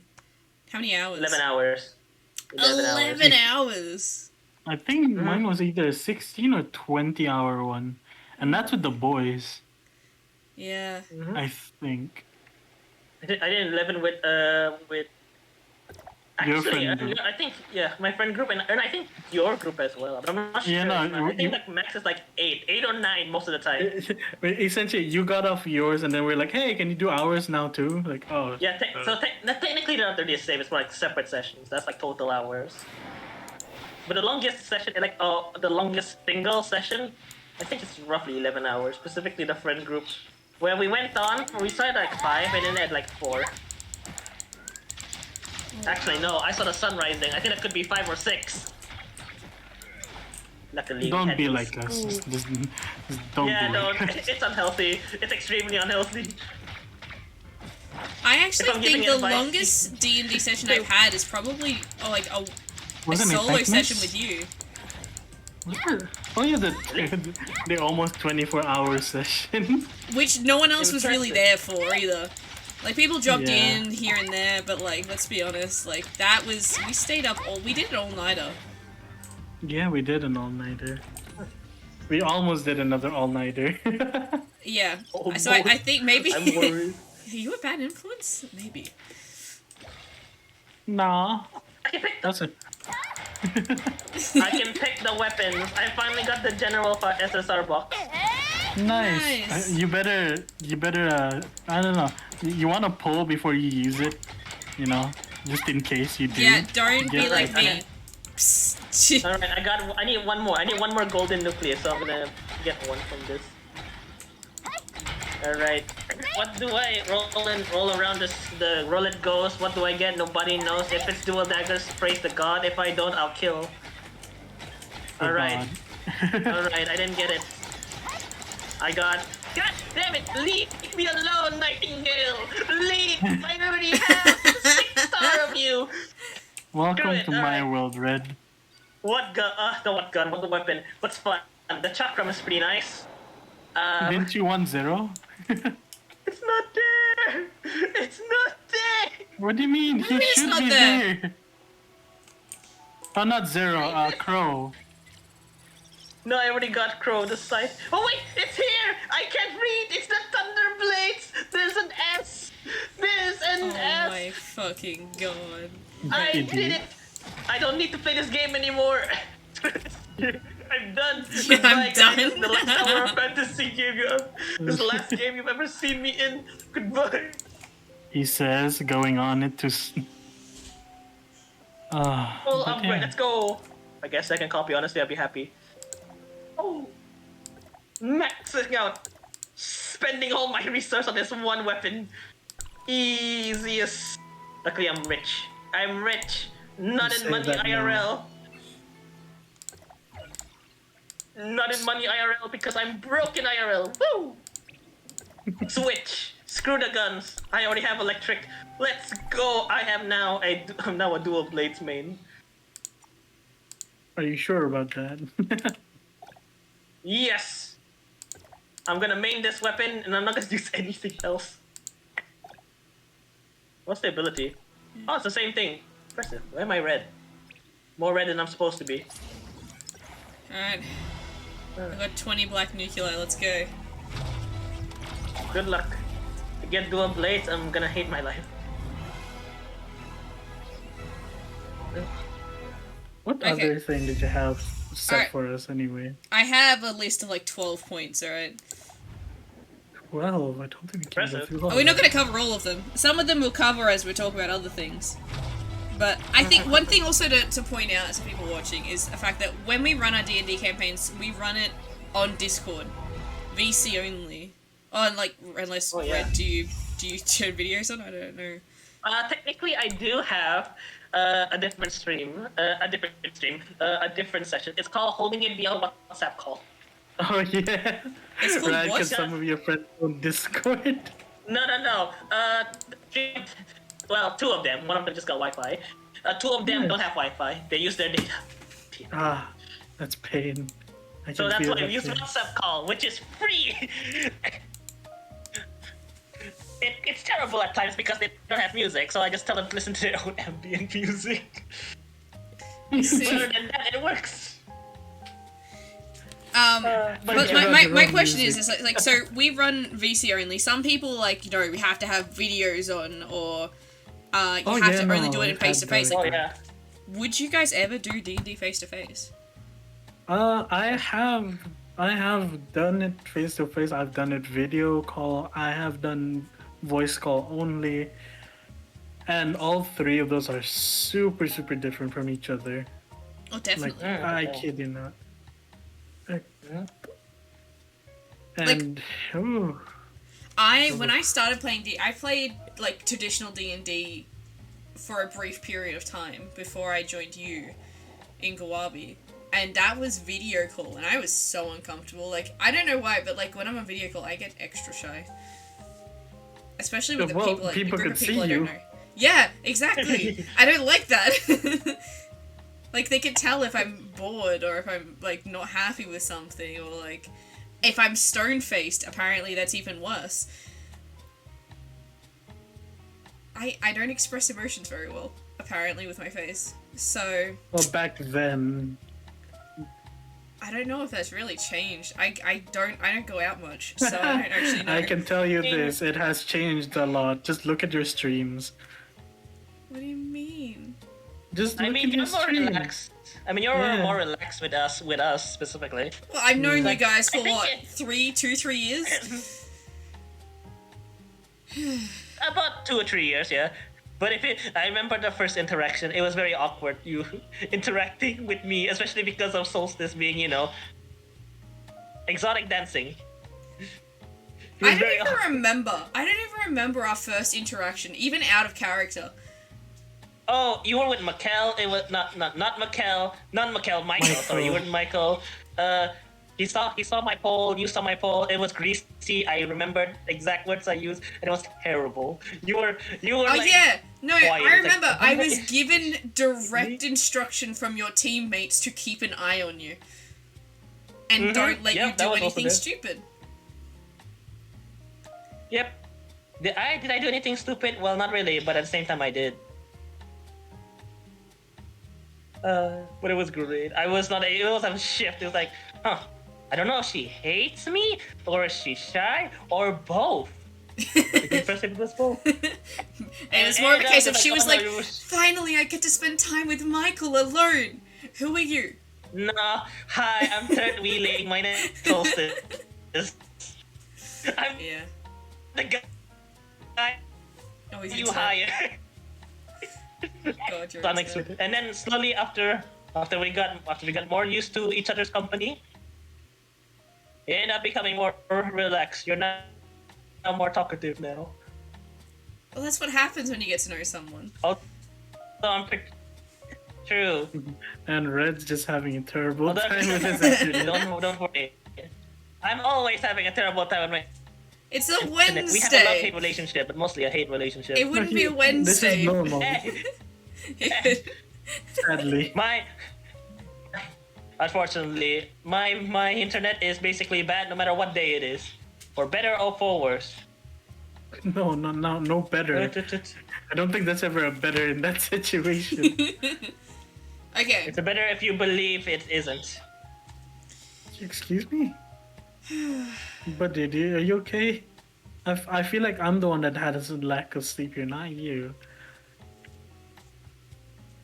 Are you talking to me? No, you had a nap. I did not. It was. I don't know whether I question having that nap. I think it was. It took a while to fall asleep, but oh yeah, it was a good nap. But I might not sleep tonight. We'll see. But it's okay. I got nothing else. Meanwhile, I'm losing brain cells Meanwhile. in Giwabi. Meanwhile, me never sleeping. I will That's a be you. intently curious. That's a me problem. You. Later on, Red, you are not escaping this either, by the way. What? Sure. What is it? In November, we will do a in-person D&D session. I will stream it. Oh yes, most definitely. I will be part of that. Yes. No way in hell I wouldn't. I'm gonna grab as many of you as possible, Oh and it's gonna my happen. god, the dual blades are so cool! Yo! I Your am reactions are the biased, best, but I right? don't care. Okay. Apparently, I don't know why. Considering you are here, Red, I did have one particular question.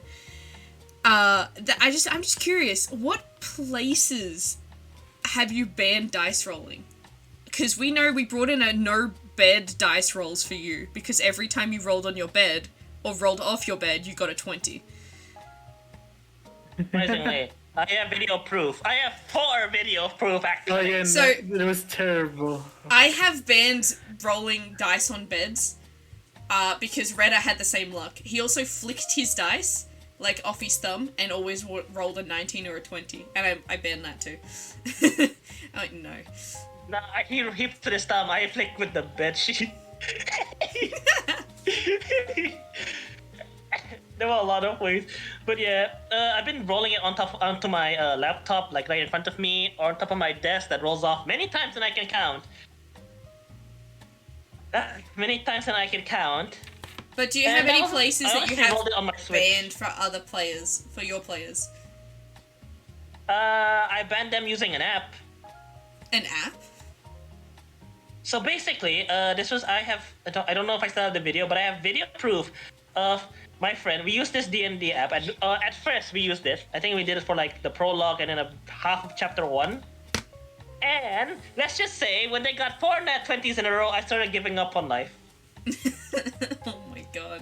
I see it in there. They recorded it to me. They was like, can you send a recording of you rolling with the app right now? They was like, sure. Because this is absolutely BS. And then he screen record his phone, because WhatsApp call after all. Moved out of WhatsApp, went to the screen recorder, clicked it on, he waited a bit, and then he screen recorded again like a wonderful man. Yes, it was 2 recording at 1. Honestly, it was a genius idea, but double the storage. And let's just say, when he went to the dice rolling app, and then I saw the 3 nat 20s from earlier, I was very scared. It's like, oh god, what's this? And then he rolled, and then they had the dice rolling animation, to make it look cool because it's a phone app. And then it's just a 20 again. It was like, see? He sounded nonchalantly. He was like, see? Look at that. And I was like, use! I can't say it on stream. But yes, let's just say I banned them from using that app ever again, and I might ban this other app because they got like 12 nat 20s that session. 12? Oh my god. What about Retta's luck? The other day. Rita's luck has been pretty... I want to ban them from using NPC interactions, but at the same time I can't. Give that back to me, punk. My god, does my character need it? Your character... let's just... so for context stream, Ernst's character, there's a system in my system, something called NPC interaction. I'll be right back. Where you roll with a dice bot. Alright. Where you roll with a dice bot, and you try to get your number as close as you can to the character. So basically, if you roll a 10, try to get a range of like 5 to 15. Try to get any numbers in between those. And if you do that, something good happens. It's like a benefit, like increasing interactions, learning new skills, the normal things, which is basically, surprisingly, the only original idea I have in Australia. Which is very ironic, honestly. But yes, let's just say, Ernst's character is terrible. Absolutely terrible in that specific roles. I did 30 rolls and only had 4 out of 30. Mm-hmm. That was within 5, and it was always at the end of it. It started off so well too. It started off with like 2, like what was it? We started off with what was it? Exactly the number, right? Yeah, we started with an exact. We had so much hope, and then you just never got it past that. And then 30 rolls later, nothing. He had to send in another NPC who's like, I'm sorry you haven't been having luck. Maybe we can try this. And even then that failed. Don't worry, do you have any other teachers? Oh yeah, we do. We actually have 3. Yes, I specifically said 3 because I feel like, alright, that he should have a chance with 3. Joke's on him. The god of luck in my world, Felix. Had a grudge in her during that moment, and let's just say it was hilarious. It was painful for him and painful for me because I was trying to get him to get it so badly, actually. So many times. I'm pretty sure if you were on Nixian, you would not have money right now. Oh, I bet if I wasn't the race I like from the country I was, I'd be super broke. Just from interaction. Trying to learn something new. But yeah, let's just say he has no luck. But then Rita has the luck of the gods. Let's just say when I Sorry. Yeah, I have ice cream. Oh, nice. When Rita was doing NPC interactions, I am not kidding. His current standing, I haven't done the maths yet, but it's around 87%, and I have done over 150 rolls for him, and he has an 87% success rate. And there's me with 16%. Yes, I do have food, Teddy. I have an ice cream. A Maxi Bun, actually. The craziest part is he has an achievement that, honestly, I was not expecting anyone to get, which was get the same NPC rolls at the same time. So basically, when he was rolling for a character in the world called Akane, let's just say he rolled the exact number, not once, but twice in a row. And yeah, he was laughing and I was crying. And in the end, I just started to just accept it. Like, you know what? Maybe you're just born to interact with NPCs. It's like, yeah, go ahead. You want to interact? Sure, go ahead. Let's see. All right, he succeeded. All right, what's next? Oh, he succeeded again. Oh, he succeeded. Oh, he succeeded. Ah, I see he succeeded. Nothing else new, honestly. Oh my god. And Yeah. then there's me. Please, just one. What? I just need one. Please, what? Get this man. Get this man. NPC role. It's not working. It's not working.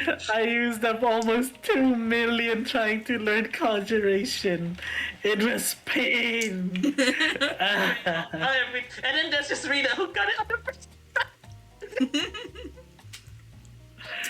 To answer your question, Teddy, I have the Waffle Maximon. That's what I found. Not bad.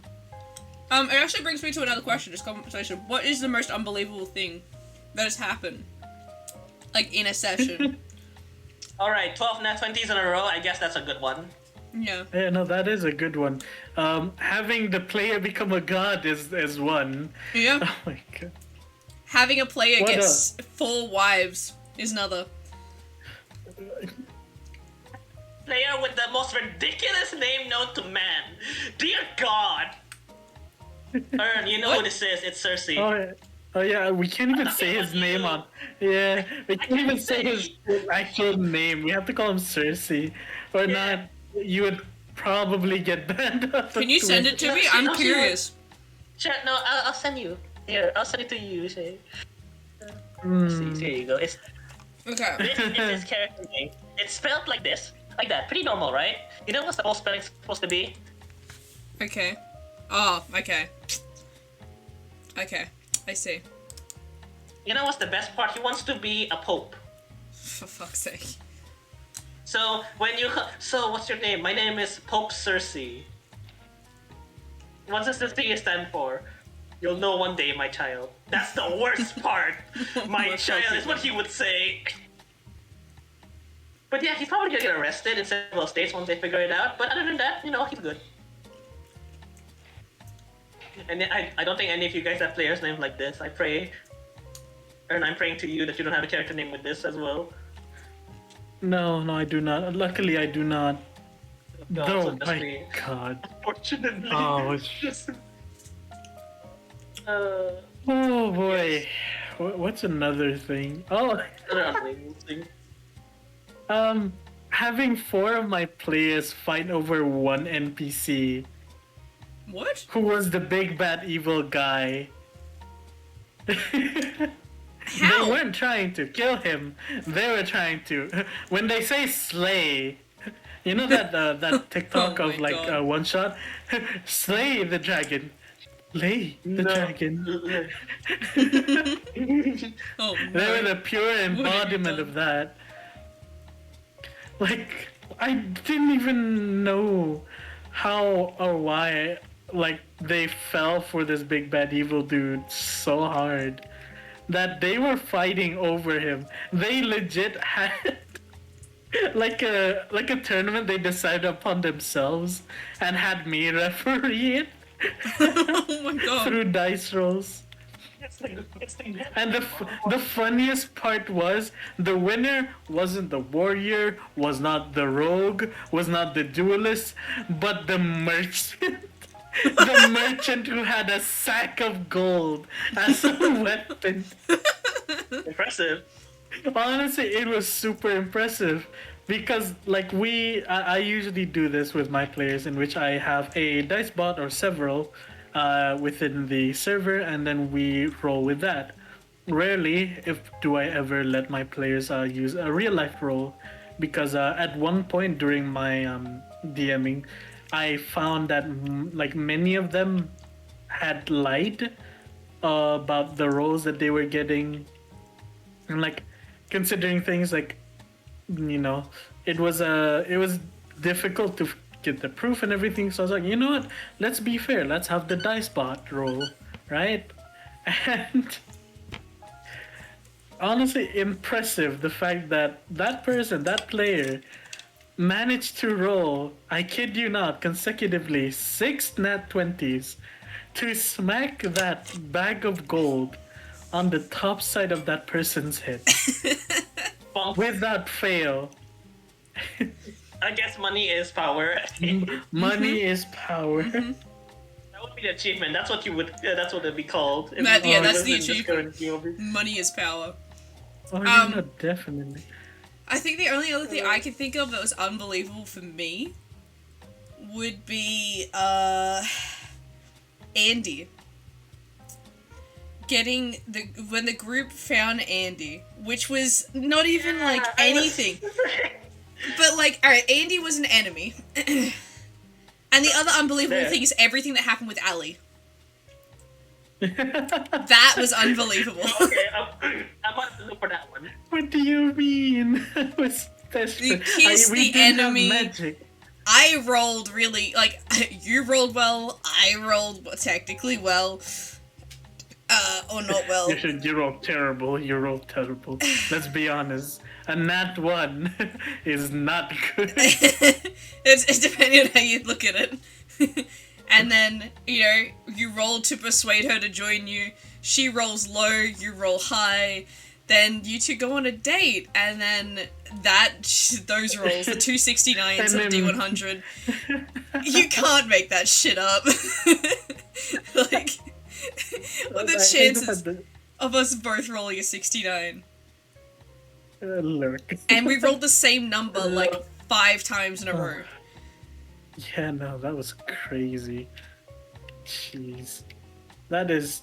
Now that I think back to it, yeah, no, that was crazy. Ellie and Leon were just meant to be, huh? Yeah, it really was. Can't sing, or else you'll get copyright. And then Andy was basically, he was an enemy. The team was going, but I was like, all right, there's alien A, B, C, and D, and the group was like, Andy. I'm like, who's Andy? They're like, you just called his name. It's Andy. That one's Andy. We've got to save Andy. I'm like, they are trying to kill you. And they're like, no, we've got to protect Andy. And so what happened is, like, we had Luke, which is a robot that could create a shield and, like, a laser sword, right? He decided he was going to put all of his, he's like, he's failed every shield since. Every time he tried to put a shield on his team, he would misroll accuracy and put it on the enemy instead. So he's like, I'm gonna put it on my team. And ended up putting it directly on Andy. And it worked. And it worked. And later on in the session, he tried to put the shield on his teammates by putting the shield on the enemy and hoping that he rolled bad, so that it would the accuracy would like go in reverse and end up on his team instead, and which it did. It did. But Andy, they managed to kill Andy's 3 brothers that were there.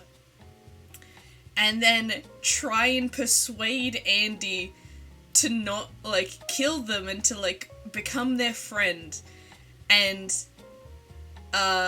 it was Aethel that interacted with Andy and rolled a 24 out of 20. Dice rolling there, right there. And I'm like, alright, what do you say? And he said certain, like, certain kind of spiel of things, and I'm like, yeah, Andy has feelings for you. That's what this is. But what made it funnier is the fact that Aethel had no memories of, like, his love or his life previously. So, literally, like, the perfect opportunity to bring in his past and create, like, bring in his backstory. And create, basically, what would end up becoming Amelia. Which kind of is a really good example of just how much, like, a player's choices can dictate their own backstory, or dictate the way that the world will change. Actually, if memory serves me right, I think we named him Andy because we misheard using Alien A, but we heard it as Andy. No, I said Alien A, B, C, N, D. Andy. Oh yeah, Andy, never mind, so I know Alien A. Yeah, that's how that is. He said that we decided to protect him, even though he's not even. He was not anyone. Ah, right. Yeah. NPCs with names and players making you name NPCs on the spot. They're wonderful. They're wonderful. Honestly, great. Honestly, What is very your fun. most spontaneous NPC name you've come up with? Give them a duck and give them a potted plant. Hey, the duck. You put the duck there. I did You can't blame me. Throwaway joke. It was a throwaway joke, and then you guys actually adopted it. No, Sir Quagsmire decided to stay. We didn't adopt him. He decided to stay. What? And oh god. Okay, friend group. You guys are rat bastards. So basically. This punk. But let's just say, they got a potted plant. Let's just say this: they're at the desert, the normal things. At the desert, had a mission there, and they were tired, they were bored, there was nothing inside, so they rolled for investigation. And I told them, sure, why not? This is something, just a throwaway thing. They rolled like a 15-ish, or like 15, 17, I can't remember which one. And then I told them, alright, so while you guys were looking at this very vast and empty desert, you see in the corner of your eye a plant. And I was like, alright. And they were like, okay, that's it. You guys see a plant. What else do you want from me? They proceeded to say, can we adopt the plant? And I was like, what do you mean adopt the plant exactly? Can we put him in the pot and then carry him throughout our adventures? You guys are in a desert. There's no soil, no pot, no anything. And let's just say with the power of Felix, they found a pot. Do you want to explain who Felix is for And those they listening won. at home? Long story short, Felix, the god of luck. So basically, if you ask Felix, probably he'll give it to you just to annoy me. Because apparently Felix is evil towards anyone but me. Oh yeah, no, Felix is a simp. I remember that much. Yeah, he still is. He still is. Man, he got super salty when I declined that moment of feminine charm that Kaori would have had. He was so happy at first, and then he was so mad. And then he held a grudge. Yeah, I remember, like, we were trying to, like, test a new part of your system, right? Alright, let's try traveling. Net 20. I guess we're not doing travel. I remember that. Yeah. And when you finally did, you know, It was you pain. finally did. It was a different kind of problem. Oh yeah, no, it was pain, Pekko. Yeah, traveling went out. The train went exactly as the travel went exactly as planned. Fortunately. Which is, luckily enough, it was super nice, super simple, super fun, easy to get into. I think you also implemented into your system, right? Right? Yeah, a little bit, because, like, I had always been trying to figure out how to make my travel a little bit more fun than it originally was, because originally you had to figure out food and all that, expenses. But then I think about it like, okay, how do I make this much more simple, right? Then when you did that, I was like, hey, can I adopt like parts of this into what I can do? And he's like, yeah, sure, all right. And I did the changes that I have. And honestly, what do you think, Red? And see, like both, actually, no, yeah, both of you have done it. Especially with the much better. addition of camp. I Honestly, haven't done I'm much still more with the curious whole of how this camp element works. yet. Same here. Oh yeah, no, it wasn't you guys. It was the other idiots. Yes. Yes, it was. Hey, I'm part of that group as well. Yeah, I know. You had it. You've had that Yeah. experience. How do you feel about the camping system? Okay, my opinion still hasn't changed. Too early to say much about it, but so far I absolutely am on the this is painful. That's because I'm biased currently. Look, One of our friends rolled a 1, and from Twice. then on it was twice, and then all of our rolls from that point on had -2, and that was fun. That's wonderful. What about It's my absolutely wonderful. multiple one rolls to try and run away from battle? All right, we Yeah. can put that as one of the interesting one. And we can also put in my amazing accuracy. Yeah, no.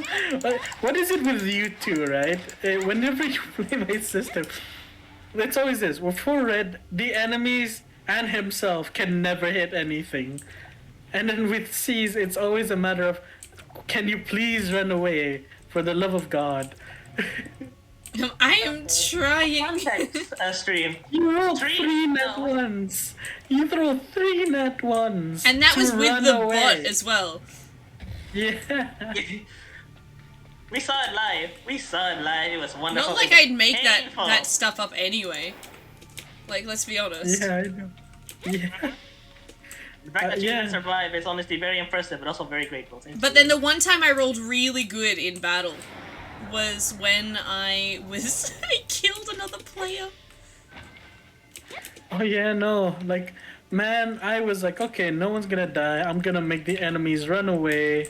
They're not gonna have to kill anyone. No one has to die. Joke's on me because apparently my players are bloodthirsty. You planned for the enemy, you didn't plan for the players. I planned for the players, and apparently that just didn't go well at all. Maybe I should have made them stay and fight. Lady Kismet said Yeah. that there he be had blood. to die. You did 4 times his health. I know. I know. 4 times his max health, mind you. Not even current health. Max health. I mean, technically, if it measures me right, And you know what's What's- funny? what's I have that? not been able to use that skill since. wait, you haven't? Yeah, know, I she has failed the not roll. been able to use it. She always Goddamn. fails it. Ever since then, she's always been failing that particular role. Nice. Impressive, but also, goddamn. What Yeah. else are you gonna use to level up? That's what I mean. Like, does my passive help me level up? No. It does, it does, but they need to hit you to proc you. But because you're with red, nothing hits you. Yeah, because apparently I have a unique pet that only my character has. It's called not being able to get targeted, not being able to be targeted by the enemy, and the enemy cannot hitting you, and you cannot hit them. An accuracy debuff for everyone, including himself. Pretty much. And it sucks because I'm supposed to take damage to activate my skills. My passive is Unfortunately, my passive is the Reaper passive, which is just like if anyone tries to fight me in battle, they like have the negative thing, right? Oh no, it's changed now. It's changed? You didn't tell me? What do you mean? I pinged everyone when I did the changes. I didn't You know the chain was to especially. my class.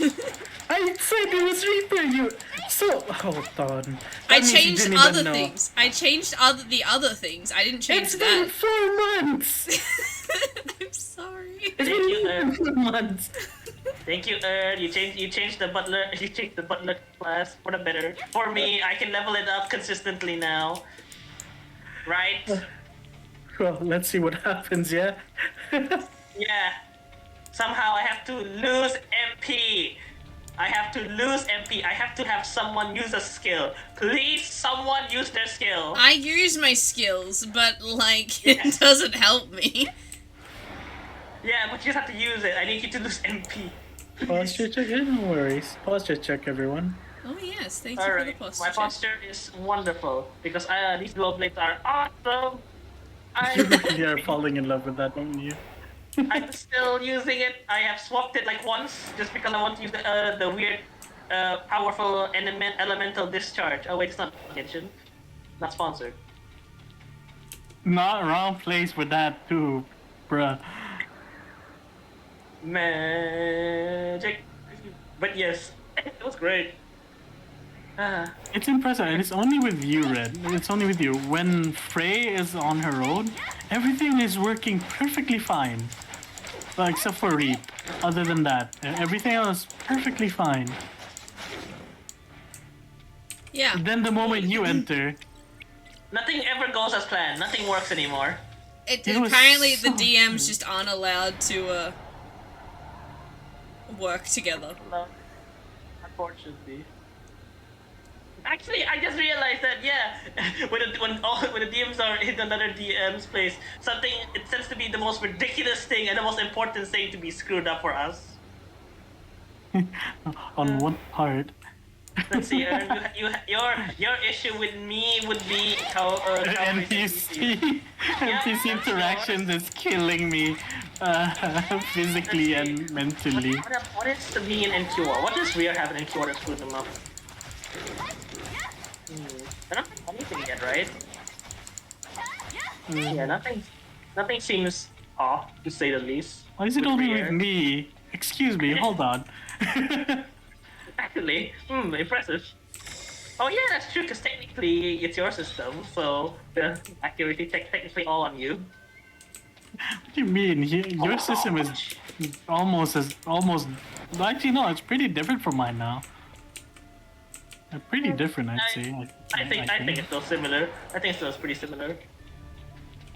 I'm Thank you, considering- Dual Daggers. You can teleport. Love you. I don't have to aim because I'm using my mobile phone.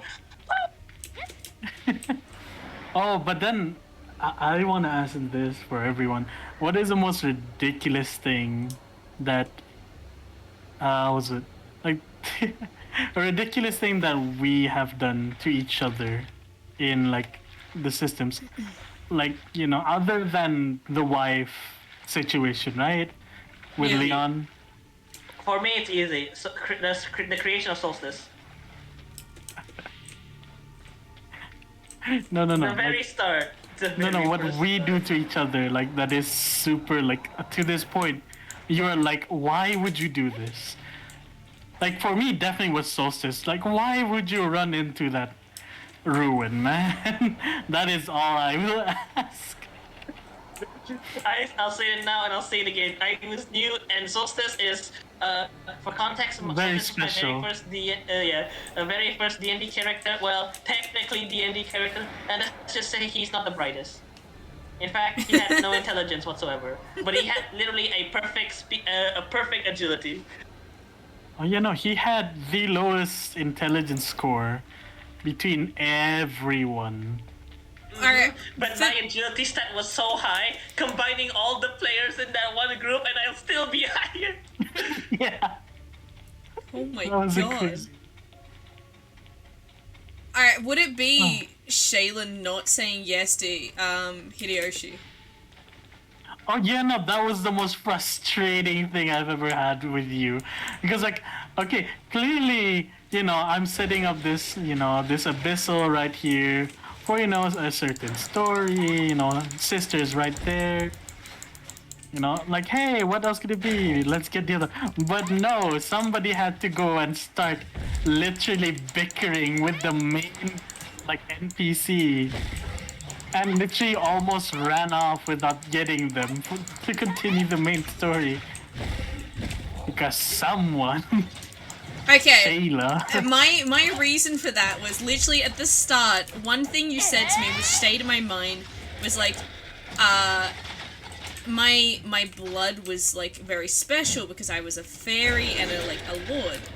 And so like my father would have been like really worried about like the well-being of me and people finding out what I was, that I needed to be protected from like people knowing that. So I'm like, okay, so don't let people have my blood. Got it. So he asked, like, Hideyoshi was just like, alright, all I need is just a sample of, you just give me your blood and the contract's done. And I'm like, but I was told not to give anyone my blood. How do I know I can trust you? man proved it to us so much, and you still didn't believe him. It was painful. But I'll be honest, like, as much, like, I regretted it, like, straight after. I'm like, I know it was for me, but, like, for the characters, like I just, something about it was just like, I don't know. It's so sus. Yeah. Bruh. But then I actually almost think that it was funner, the fact that she didn't have him. Oh yeah, no, they definitely, like, afterwards it was super fun having that interaction between Shayla and Hideyoshi, because they would constantly bicker. A monkey or it just disappeared. Did I just delete it? Okay, rest in peace. Anyway. But yeah, Yeah. So It like was in the super, long run, super like fun. it was a lot. It was a lot of fun for me because I think that's one of the things that brought me out of my shell so much more was having Me like bickering with you, got it. not because Shayla was a very shy character, like very shy. Because I based it like at the time I was the only girl playing. I didn't know this group of people. Came from a country that I didn't know existed until after I met them. So like, it was quite like a culture shock. It was just a whole new experience, and so I was very shy, anyway, and so I thought it would be easier to play a character that's shy, and then I don't have to talk as much. And yeah, well, I did, and that was the one time, like near the end, because I'm like, I have to keep playing this shy character, but I want to talk more. I want to like interact more, and then that whole interaction with Hideyoshi and like being able to like go back and forth and have that little see that other side of the character that I never seen before.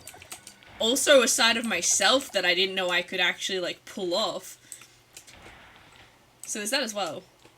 It was a lot of growth. It was a lot of growth. A lot of character Yeah, development. no, definitely.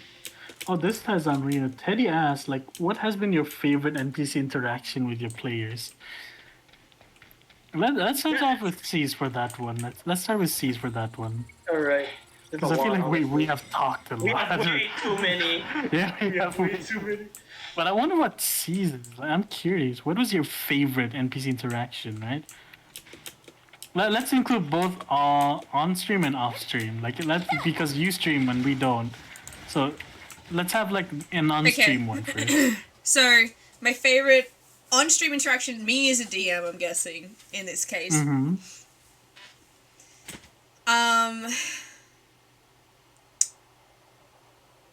God, I could think of an off-screen one straight away, but an on-screen one, I think like. I always like favorite. I keep going to like what was the most funnest one, but I'll be honest. Like one of my most favorite interactions was literally, and it's gonna sound really bad, but like when Andy left.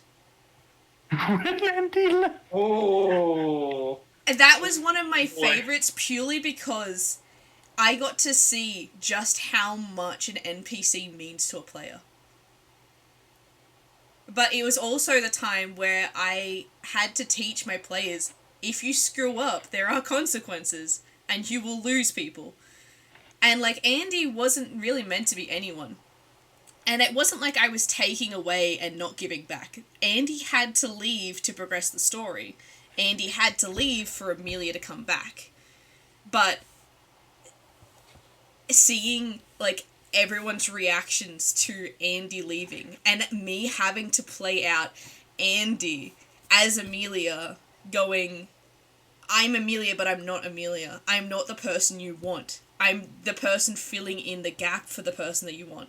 That person that you want is still there, and if you want them, you have to sacrifice me. Like, it is just like this whole entire thing that it's just standout. Not, like, it is.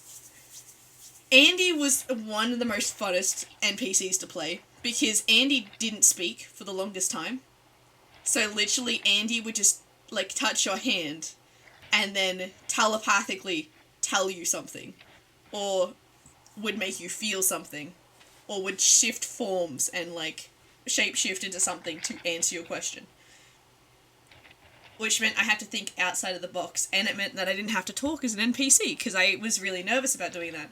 But then by the end of it, using broken English, which was the other fun part about Andy, because they had to teach Andy how to speak Common Tongue.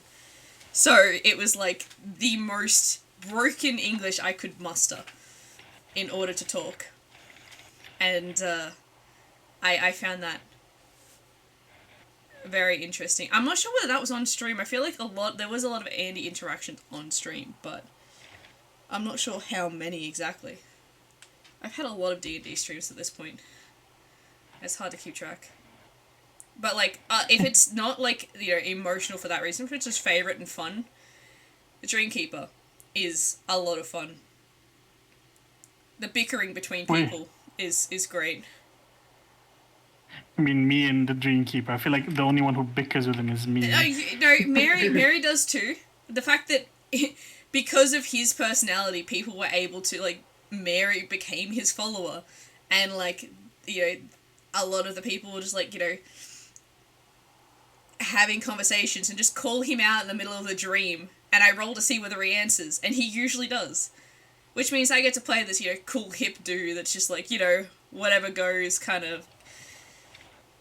But like, he has had a lot of character development at times as well. When I've sort of. Because keep in mind, like, a lot of the times I created these cool personalities, but like, didn't necessarily. My thing is stuck on loading screen again? I can't rotate this thing. There we go. I have to restart my game again. Why does it happen? I'm curious. Like, I had streamed for an entire day, and it never happened. And then there's you. Kill. It's just my luck. No offense. It's a Wednesday. It's a Wednesday, It's a my Wednesday. dudes. The dude. But yeah. But off stream, the best NPC, my favorite NPC interaction, is Zilver and Leon in the fucking Which one? Mike situation. Oh, oh my god. I wish that was like on the stream. story for that. I wish that was on stream. So Zilver wanted to get some of her like documents from when she was like stuck in having like tests and stuff. Don't tell me it's stuck in the loading screen again, please.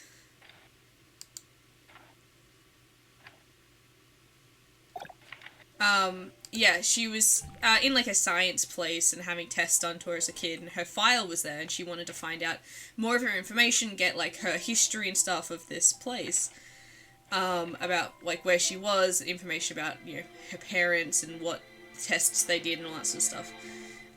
But in order to do that, she needed the help of Leon in order to, I guess, break into this facility and get this information. And, well, it was going to be a full-on stealth mission. It was. Server.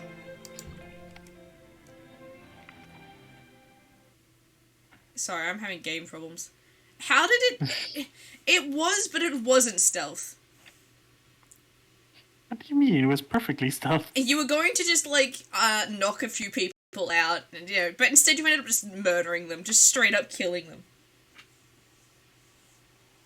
It all started with that one guy. It was stealth. What do you mean? No one found out. Like, at all. Until we left. It was stealth. Yeah, true. I didn't kill everyone either. You killed a lot of people. But Yeah, I think... it was necessary. It was necessary. Except for the first one, that didn't need to be killed. Alright, do you want to explain the first Mike killing? Oh my god. Alright, so during that, essentially that stealth mission with Silver, like I had planned out like, okay, this is the way we're gonna go in. Leon is gonna be, only one person will be killed, which is the security guard outside, because I needed that uniform, and I don't think I will like the idea of, what's the word? Having an unconscious dude outside. Wait, who joined us? It's just Retta. Okay. I was saying, right. I didn't like the idea that, a variable from outside could come in and essentially ruin the entire plan. So I was like, okay, this one NPC I will kill. And even then I was like, I'm sorry, I will pray for your body, and I hope that Death Keeper will, get you to where you need to be. Things like that, right? As a pious man like Leon would. And then, I got a disguise, everything was ready, plan was started off very, very well. He managed to sneak in and not raise any alarms. And then he needed a key card, which could only be gotten from a scientist. But, since one, Leon's not a scientist, and he only had the guard stuff. I had to try and knock out one of the scientists who just happened to be named Mike.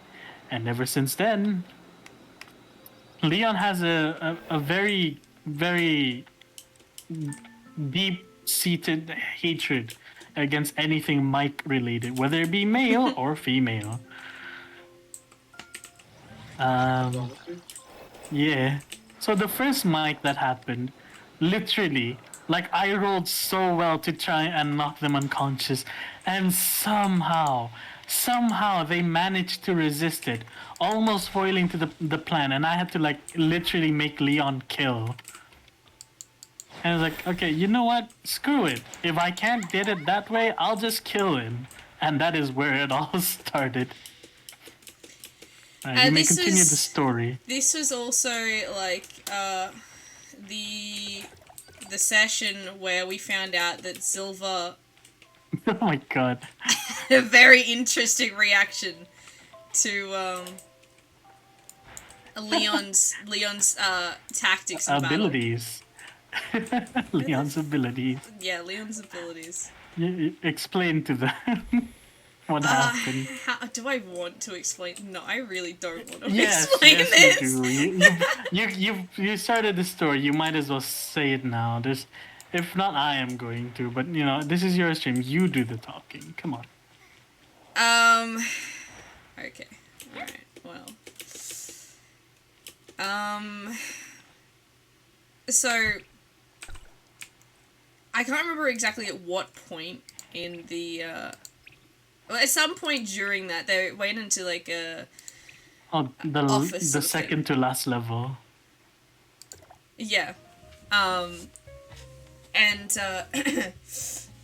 there was like they dragged some people into, like, people were inside the office there, and Silva, she didn't roll too well to sort of help out at all with the killing or the incapacitating the two people in the room.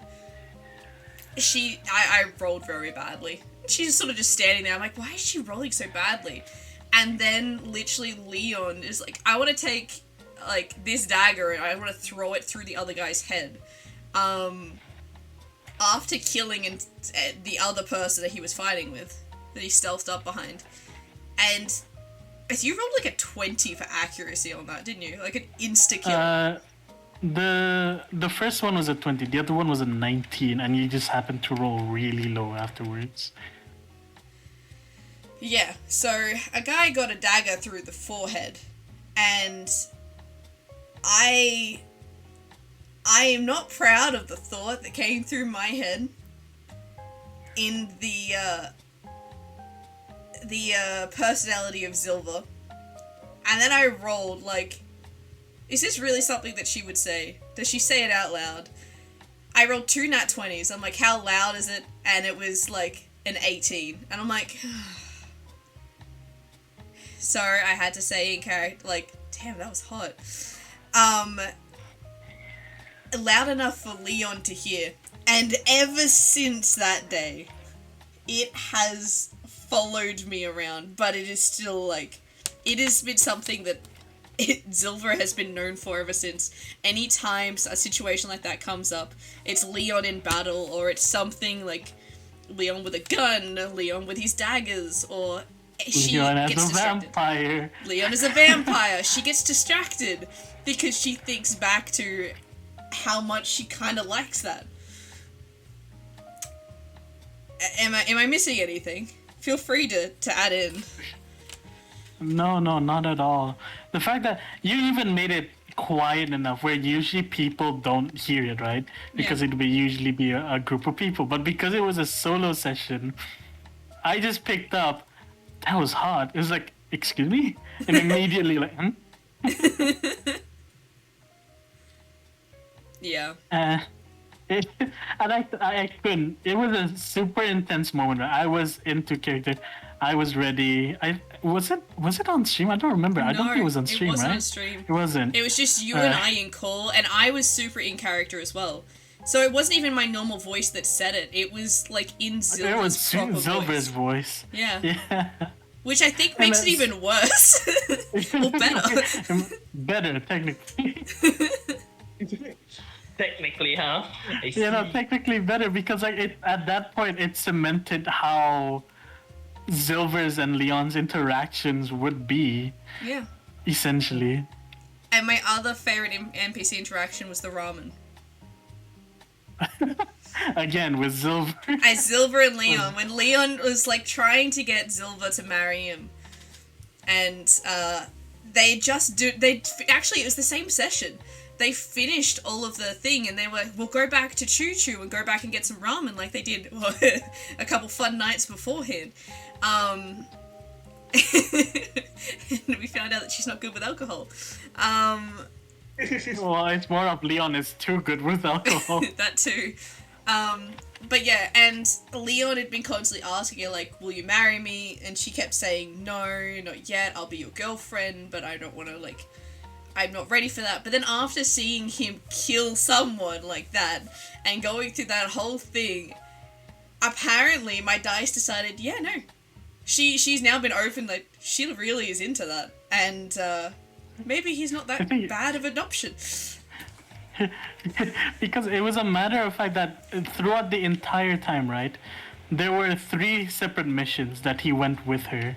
One where they had to go to the what was the word? The Enchanted Forest to show like what's the word? Like him literally going like full. Okay, professional. I have been hired by you to find this and that, and therefore my mission is this and that. Yeah. And then there was the mission of going to, to find the thing in, where was it? In Mother Luna, where they found like kind of a ruin. Yeah. In the caves. Yeah. Where like legit throughout that entire time before they got there, Leon had been pestering her. Come on, like would you at least date me? Like things like that. And she's like, I'll consider it, right? Yeah. And throughout the entire duration they were in that dangerous place, Leon stayed professional.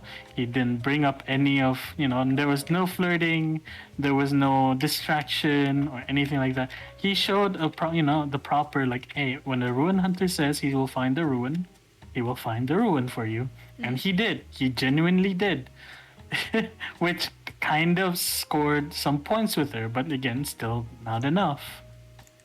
And the fact that she's like, the dagger moment is what I think tipped it all off. I feel like it genuinely. was. Like, I feel like she was not expecting him to be so badass. Like, she'd seen him be professional and seen... Yeah, exactly, but she's an elf. An elven lord at that. Like, she is meant to have these high standards. She's been, like, kicked out of her own species, country. Like, her life has been a hellhole. And... she's like, yeah, sure, people act all tough, and she's used to dealing with people that are, very full of themselves. But then Leon is not full of himself. He is just himself. And,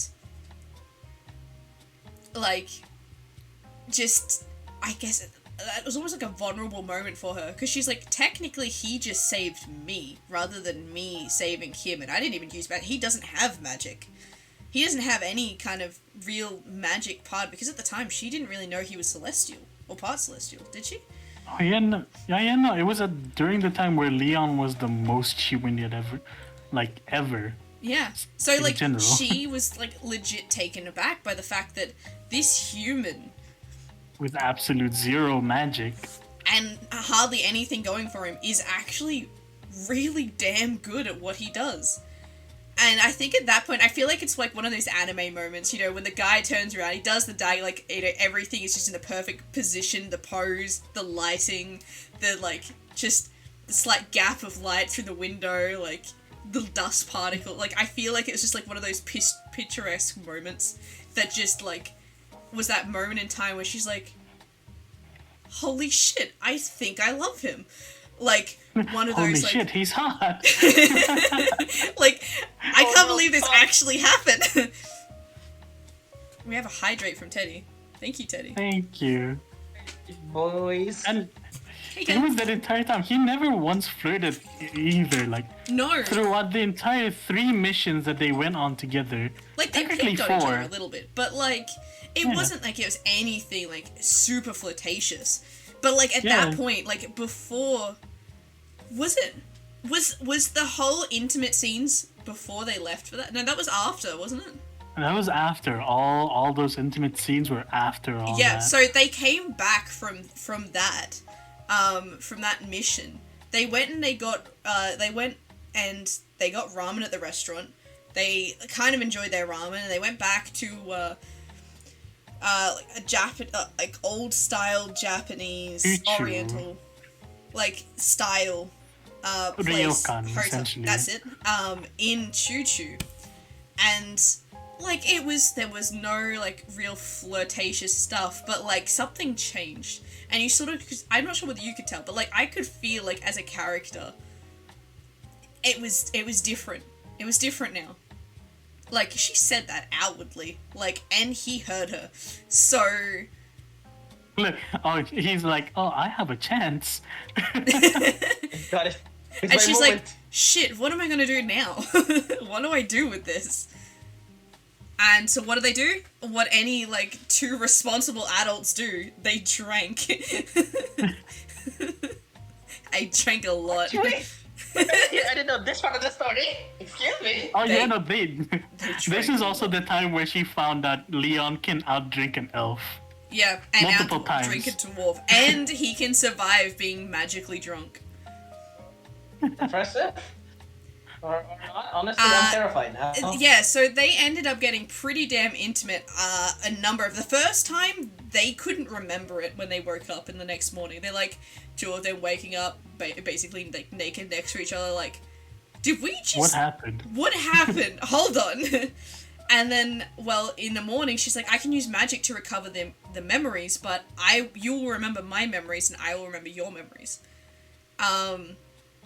I think it was like that because I rolled bad. And so I'm like, is it going to be inverse? Ah, yes, okay. She screwed up because she's too distracted by the fact that it could have happened. That it did happen. And so, like, because of that, Leon remembers the entire night from Zilva's point of view, and Zilva gets to watch herself through Leon's eyes. That entire night. That entire night. And she was horrified.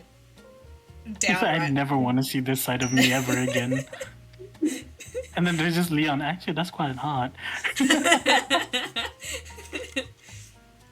Wink, wink, nudge, nudge. And then, so what happened after that? Well, they decided to go for another round, but this time without the alcohol. And it that's was good. very, very different. It went from feeling like a one-night stand to like a proper situation where, like, you know what, this is different. This is something for me to prove to you, kind of Yeah, deal. like, thing. Lisa's like, I won't betray you. Like, you can trust me. I'm not like the others. Like, that kind of thing. And, it was, like, later on that day, they went back to the ramen shop. 'Cause, like, you were already, like, Leon was already married, like, engaged to Ellie at this point. Yeah, at that point, yeah, he was. And, like, this was his last chance to spend time with Zilva. Because Ali gave him permission to, you know, go and spend time with Zilva, like, 1 last time or 3 last times or something. There was And, 3 like- missions, and those 3 missions were the 3 ruins. With those 3, well, yeah. Institute and ruins. Yeah. And so, like, this was really Leon's last chance to try and prove and get Zilva. Like, without having, like, Ali there, like, watching over him. And, yeah, they were eating ramen. And, like, most of the time, like, during the day and stay and stuff, like, Leon kept asking Zilva, like, you know, will you marry me? She kept saying, no, I'll be your girlfriend, but that's about it. And then, after all of this had happened, near the end of the session, Leon goes, what, will you marry me now? Or something like that. It was a joke. Well, it Yeah, was no, a like he kind of like, you know, I know she's gonna say no, regardless of what happens, right?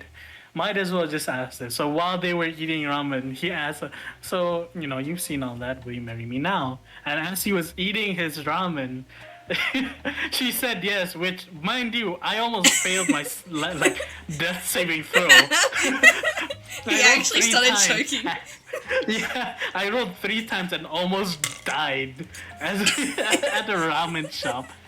I almost died to ramen. My God. Now that I think about it, jeez, that would have been the most terrible way to die. But like this Not story, Any ruined what- adventurer died to goddamn ramen. one thing I find amazing about NQR is the dice make an amazing story. They do. Because they I know, do. but like They really with do. your 2 sessions, that's one difference I do find is like I roll a lot more for like interactions of things, like certain other things. Like even like to decide what characters do. Like it's at the point where like when my other players like they come and join, like I know like a few of them go, I don't know which one would my character say this or do that. I'll ask the dice. Does it say this? Does it say that? Do we do this? Do we do that? And it's like it's a roll, it's a roll, it's a roll. But I don't think you don't do that in your sessions, do you?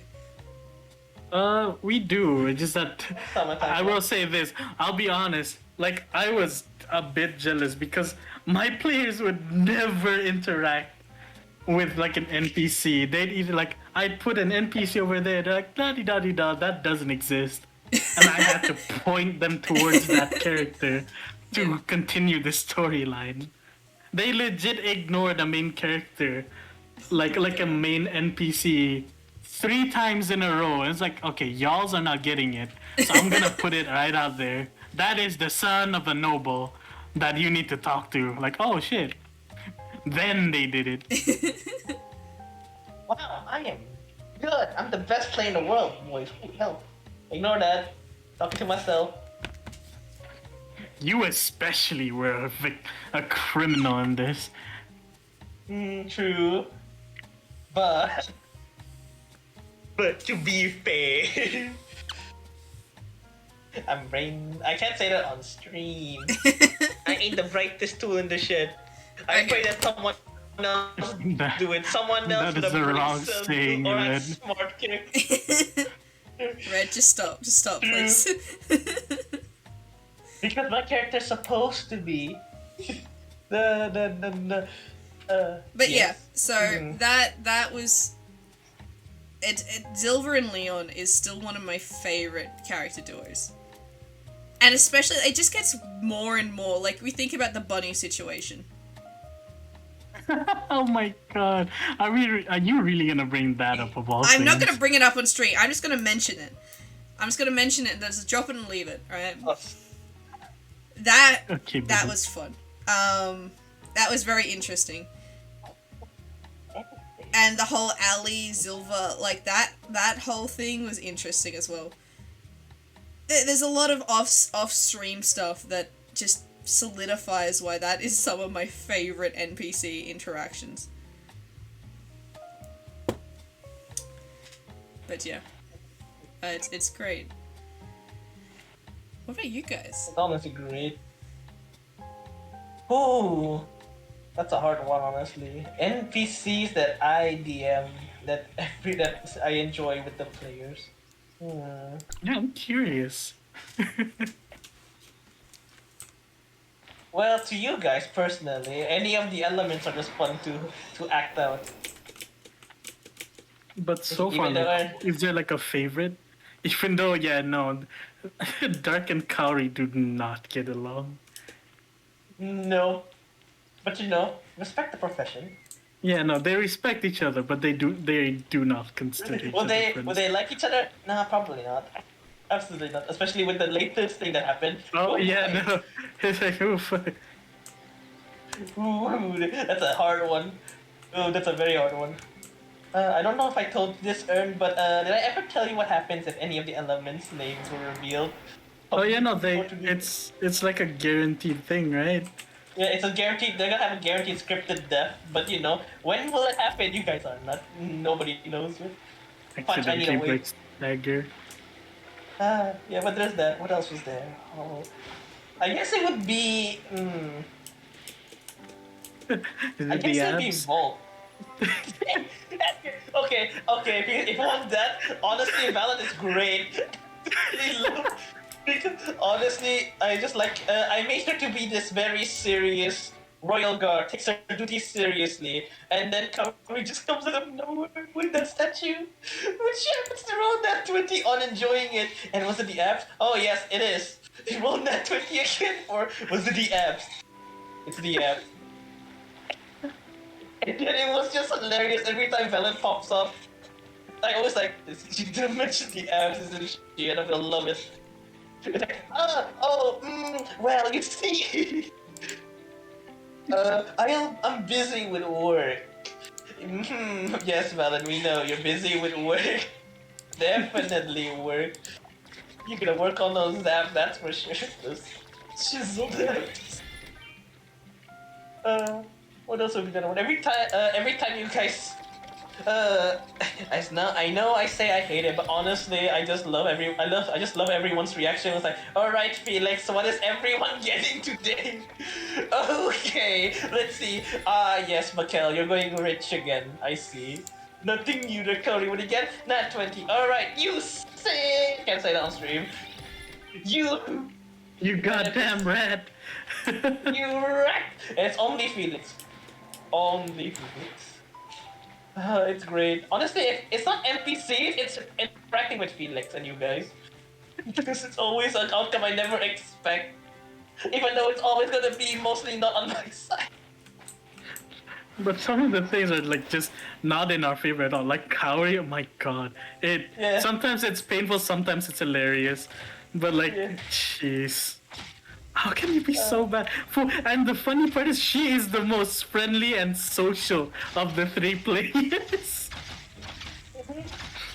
I get to Mikhail, but that's a different case. But yes, what else is there? If your friend will be Valen, and then any of the elements, I would choose Volt. Because you guys just make fun of him a lot, and honestly, I find it hilarious. And he's meant to be a king. We're making fun of a king. We're making fun of him, and I also see him act like one.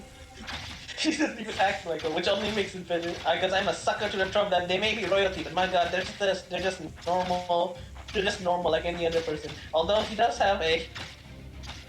Please, leave. I know. Well, you guys insulting me? I did nothing wrong. Alright, Mr. 5 seconds. You're not supposed to hear that! And then from that point on, it's like, at least you survived. But yes, what else was there? If my friends group, I guess Tom. Yes, Tom. Tom is one of my favorite NPCs to interact on their group. So basically, Tom is one of the main candidates, aka surprisingly, it's basically the leader of that side there. So basically, like Valen. But he's not like the super serious kind of guy. He's more like the chill. From my friend's exact description, he's the cool uncle. Yes, you guys are right. You guys still call him the cool uncle. I don't know why. Probably the only NPC you guys are gonna 100% because you guys are not interested in any else. Rats. But yes, let's just say Thomas. There was one time where Tom was just like coolest person on earth to them. So basically, there was like thieves, like stealing stuff from people, and he decided to pull an Earthman move and not only landed on said thief, you know, the superhero landing. I think everyone knows what that is, right? Mm-hmm. Yeah. The superhero landing, and then he proceeded to do to roll nat 20 on the most intense kill thieves ever seen. So like 2 thieves are charging at him, one from the back and one from the right. He does a jump, bicycle kicks the guy at the back, and then knocks the other guy to the ground with left hook from the front. And then 2 other person ambushed him from left and right, rolling another nat 20. Honestly impressive. Bursting out of the door. Do you know the scene in Shrek where Fiona like fixes up her hair and then proceeds to karate kick them too? Yeah. Yeah, imagine that. But he's like, they saw him live, picks up his tie, and then you know the breakdance move where they spin around? Wait, which one? Which one? There's multiple. 2 hands on the floor, left leg just spins around like a helicopter. Oh, okay. Yeah, that, and he knocks both of them out, and they thought this was the coolest NPC they've ever meet. And right after that, they were like, "So you guys want to hang out at lunch? I'm buying." And yeah, from that point on, they just love Tom. You guys really like Tom. Not you guys, but you guys really like Tom. My God, they've been trying to recruit him so many times. But unfortunately for him, work comes first. Been trying to recruit him. Jeez. And they're trying really hard. The highest NPC so far was unfortunately 95 before the chapter ends. So, unfortunately.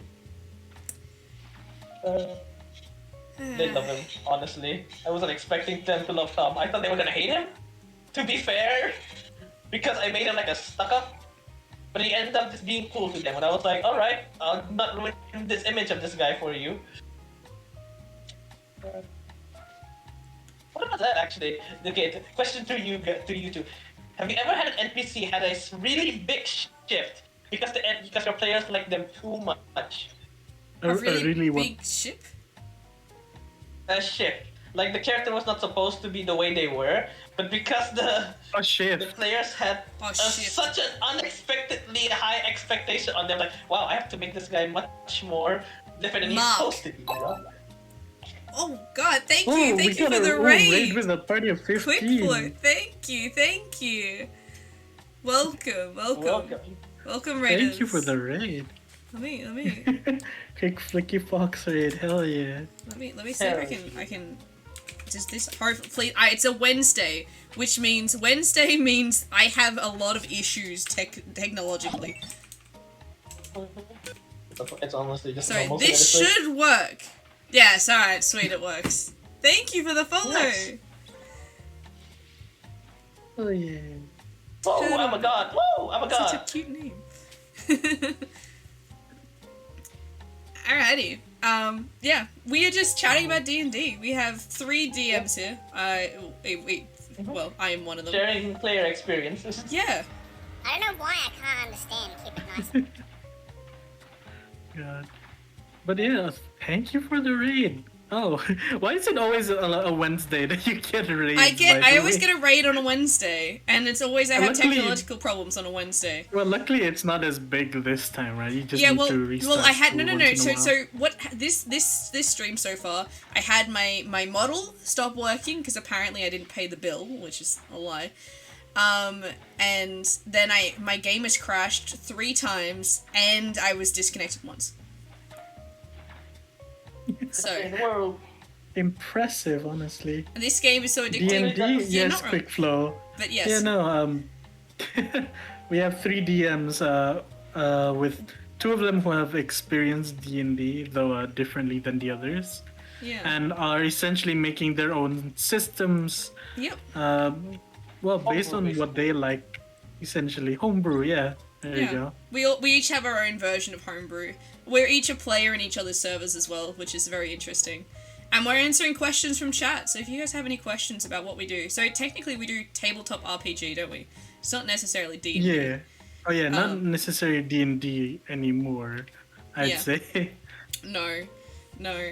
Very, very different sort of things. But we're talking about, like, the question... What was the question, Red? Like the what was it? Yeah. A character had to shift because the players had too much. The biggest shift because of So my NPC that's had the biggest shift is Mark. Mark was meant to be a throwaway character that meant nothing to anyone. This weekend we have to fight against an orc army to save the town, and we have 0 idea what to do or how to stop them. I wish you luck. Hey yo, good luck. Yeah. That sounds epic though. It does sounds pretty damn epic. Not gonna lie. Good luck on planning or doing. Who knows? Maybe you'll end up seducing the orc chieftain, right? Yeah, if all else fails. Don't slay. Seduction. Then. Yeah, no. Okay, even better than quick flow. No, lay the orc. Lay the orc. Yes. Slay the orc. Get your own orc harem. Get your own orc harem. Trust me, it'll work in the future. Trust me, it's on our. You know what? Let's have another do it. We'll see how it goes. Honestly, it's interesting. Look, take it from. Alright, so Ernest here has 4 wives in my system. One of which was an enemy. Technically. I am a paladin. I does not slay. Does not slay. You can change that. Don't worry, dice rolls mean a lot. Tell your Patreon, this one's for you. Fellow My patron patron. deity, I am Is willing that to an sacrifice iron him. fist I see in chat? Is that an? I doth not lay. It's okay. In the name of your deity, you will. If there's a will, And there's one a Your way. way. name, I will lay. If there's a way, I will lay. No. Oh No. my god, no! Oh my god. No, do it. I love it. 100% Roll delicious. mean a lot, I know. I rolled 2 nat 20s in a gold mine and became rich in a day. 3 nat 20s. Jeez. Whoa. Hats off to you. God damn. Impressive.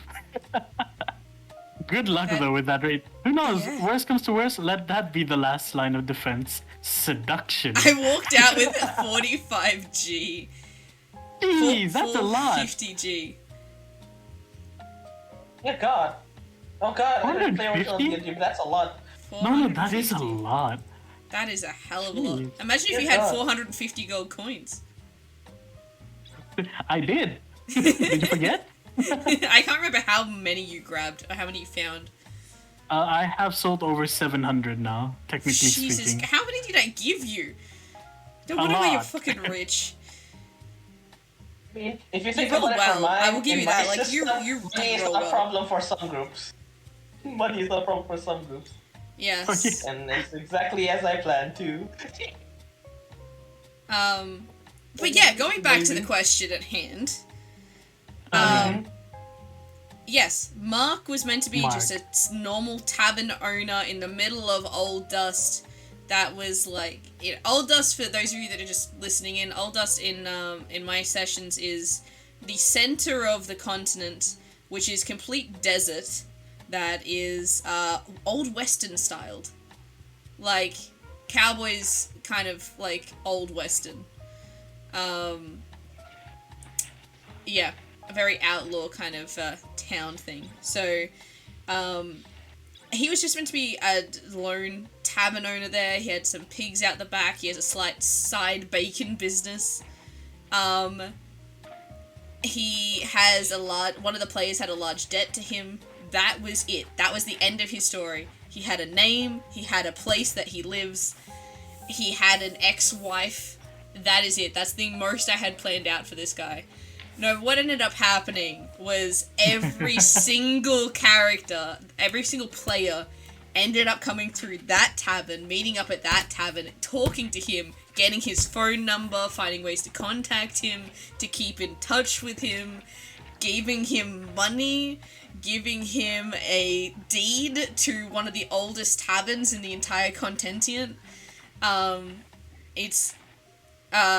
Yeah, he was not meant to be anything or anyone, but now he is an NPC that is a spokesperson for the Adventures Guild, I guess, in Old Dust.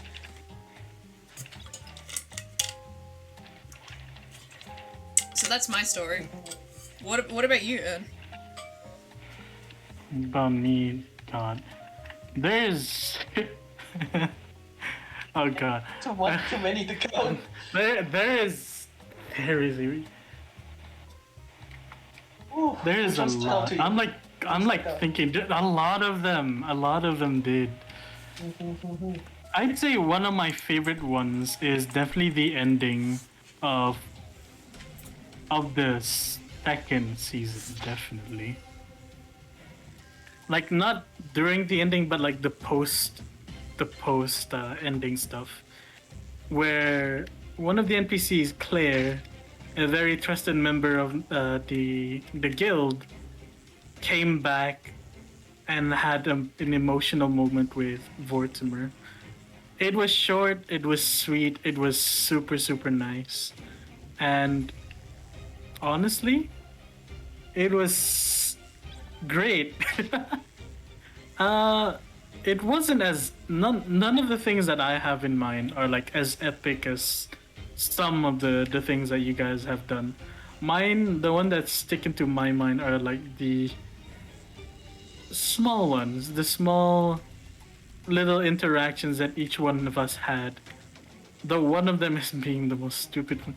I still can't believe he managed to convince an entire island that was God. I don't I even hate know it, but I how. also love it at the same time. Essentially, in that world, right? When I made that system, revival was not a thing that you could do, and him being the only one that had a revival spell and access to invisibility had made it so it seemed like the Spiderkin player had resurrected an entire group of people from out of nowhere. Just, out of nowhere, this person comes up, revives all your dead friends and family, and is being preached to about, by a priest that said, this is the second coming of God, and you will believe it. And they did. He rolled a persuasion of 21 God. against a 3.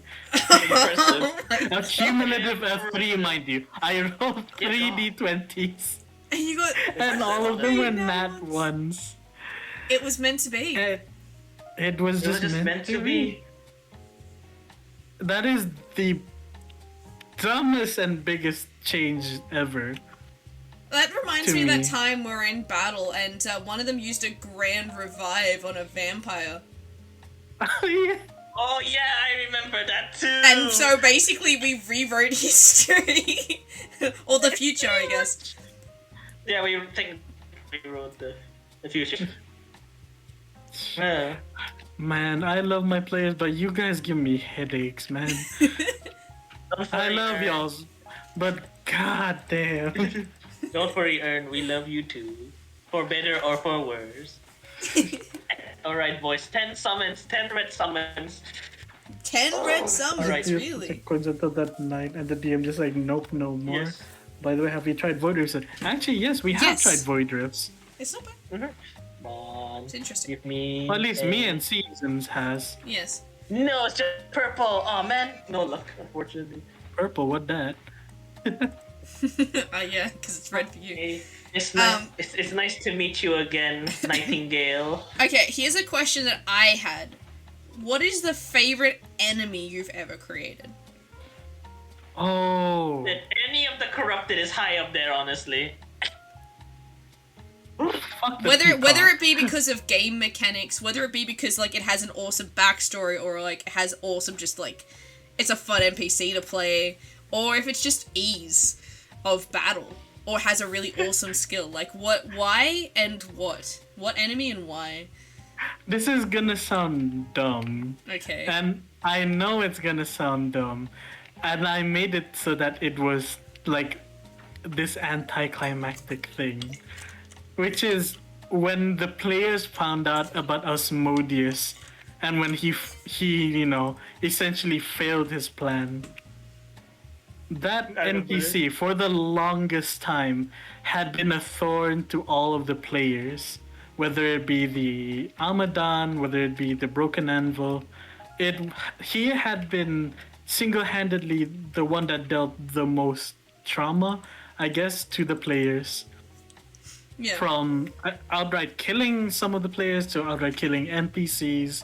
He was just like a big bad evil dude who would stop at nothing to revive his Lord and Savior, right? Yeah. And the moment it came where he finally finished the ritual and nothing happened and became this desolate old man who died merely by being pushed over. I think like that was my most favorite moment ever because like I don't know, at that point it just sparked to me that like not all big bad evils are super strong in terms of will, right? Technically speaking. Yeah. Like, what happens after all your years? You've wasted 1,000 years of your life, right? You end up just not fulfilling that plan. Like, you don't even know what caused it to fail and everything. I feel like that was the most fun I've had as like a villain in PC. The next one I like was when I introduced the Lich. Man, my players are idiots. Why? Because I like the Lich offered them shelter, a place to stay, like legit the ending of supposedly the ending of their story. But no, they just went and slapped them and said, "No, there is adventure out there." And then they don't even remember his name. They called him what was it, Steve? He had a cool name with a cool backstory, and they're like, "Nah, he's Steve." It's like, okay. The I awkward know. part I was feel like I Steve. know which player is responsible for that. Oh yeah, no, you definitely know. You were part of that group. Really? I know exactly. The worst is, I know exactly who said that too. From the tone, from the voice, I know who exactly that is too. I love Poor my girl. players, but sometimes I hate you guys. You remember when Brick and Anvil failed chess? Oh my god. Oh Don't my remind me. god! Oh!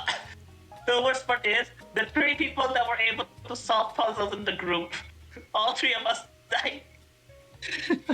I find it funny that, like, because of that session, you came back to my group and you're like, I'm giving you an easy puzzle because clearly that group can't do it, and I'm just not even going to go through that again. So you- I had an entire chess piece, like a chess puzzle essentially. Yeah. What they needed to do was just move a few pieces around and they were good. But even with all the hints and all that, they couldn't figure it out. So I'm like, alright, give me 15 minutes and I'll make a new one. Bonk. I think we deserve that bonk.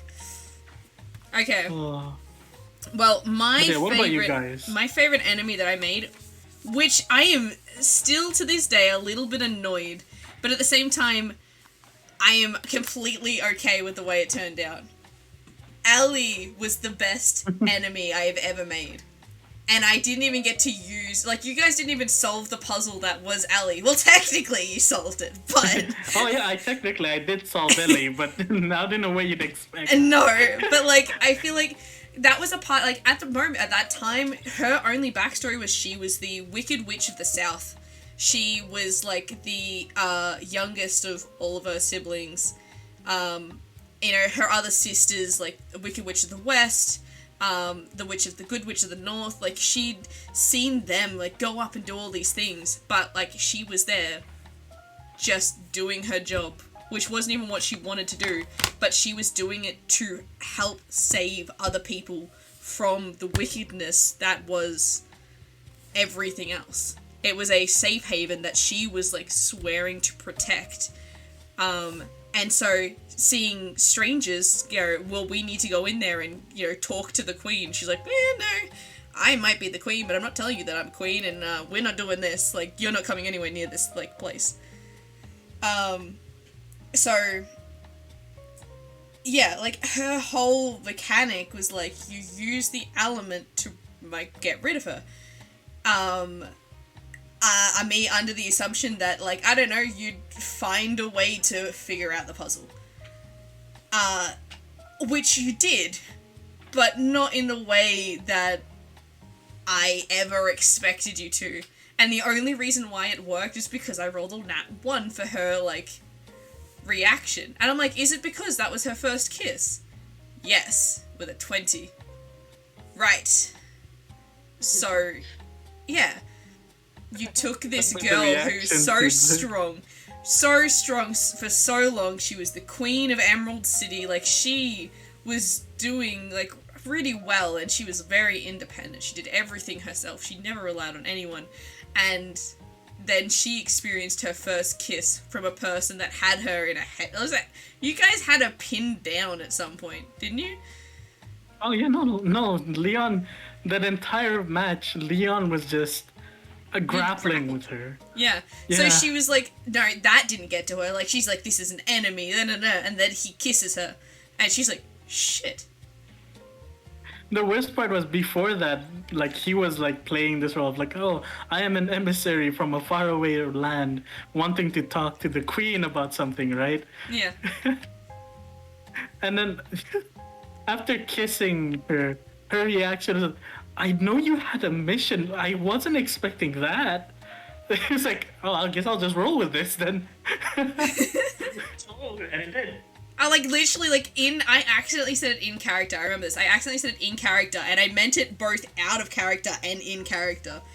I think, but I was like, I was not expecting that, and I accidentally said it in her voice, which was not part of the plan. That was me as a DM going, I was not expecting you to do that.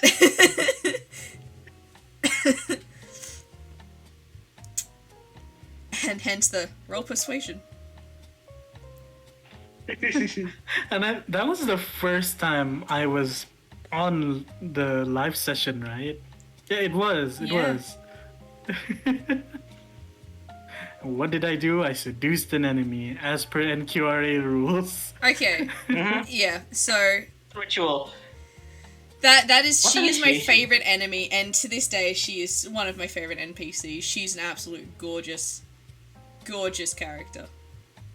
Adorable. Absolutely adorable.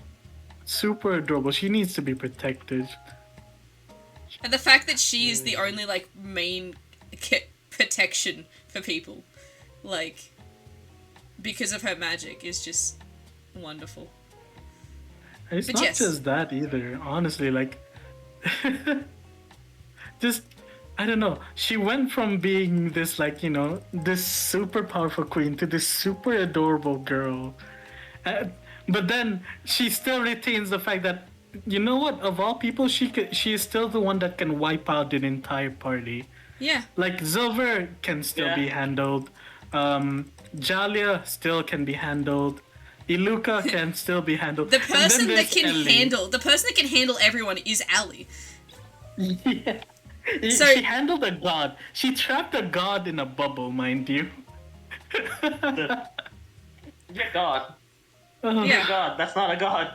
Like I got embarrassed. Like that's the thing, like, and it was proper, like it was a god in celestial form, like in magic form, not a actual full proper body, but like because Ali's magic creates a barrier protecting magic, like isolating magic. It was pretty easy for her. It's, if anything, it was just like, I used to do this as a kid. Dungeons and waifus, yes, Sarrazine. Yeah, sounds about right.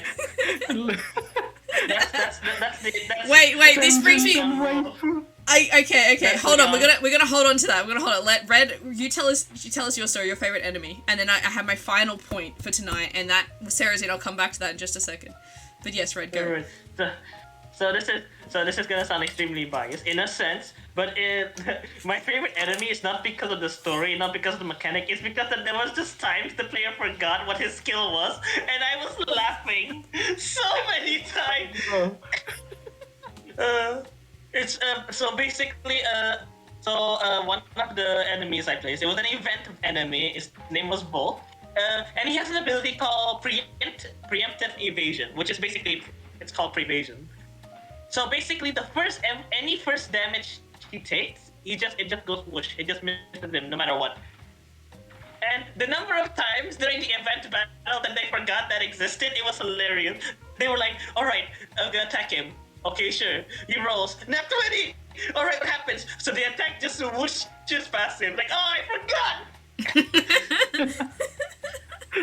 And then the same group, the very same group. All right, what are you going to do? Can I attack him again? All right, sure. What are you gonna use? Well, I have no more mana, so I'm gonna use my last attack on him. Are you sure you want to do that? Like, yeah, sure. The question comes out. Sure. Yeah, sure. Go ahead, and they did. And it's like, oh, I got 15. That's it. Okay. All right, you did hit him.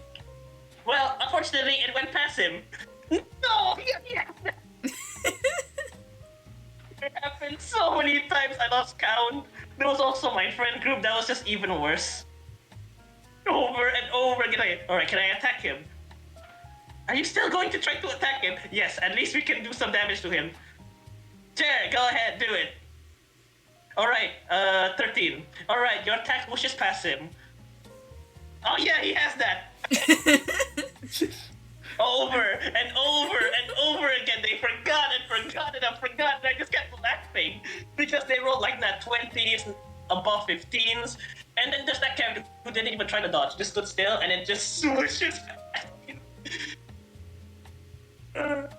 The worst part is I told them in character events because he's a good guy. He's like, you guys know that if you try to hit me, it just goes zoom past me, right? He's like, oh yeah, sure, we'll remember that. Yeah, they didn't remember that. We'll remember it. They did not remember it. Not at all. Not at all. Let's just say I had 2 separate battles and both groups did the exact same thing. Hit the person that cannot get hit. Multiple times, actually. The most impressive fact is they let the healer they let the healer stay alive for so long. But somehow, some godforsaken reason, they survived and actually won the fight. That is awesome. Which is honestly impressive. Alright, so my favorite question that's on my little whiteboard, actually I'm glad I'm leaving this one to last, is what is your campaign's catchphrase if it had one? It's in the name. Getting isekai was a bad idea. Whether it be for the players or for me, getting isekai to that place is just...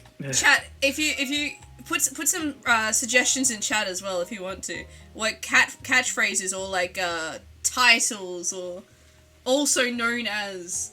Because for some of you know what NQR is and you've heard some of these stories tonight. So yeah, chuck it in chat if you're up for it. The worst part is I cannot think of one and it all clicked. Felix, you bastard! That I feel like is your catchphrase. Oh yeah, that is your catchphrase. That's what I said, like every single time. No matter what session I'm doing, it's always Felix doing things to me. Wait, no. One of the catchphrases that now I remember is, "Are you sure about that?" My players could not hear that phrase without flinching anytime I said it.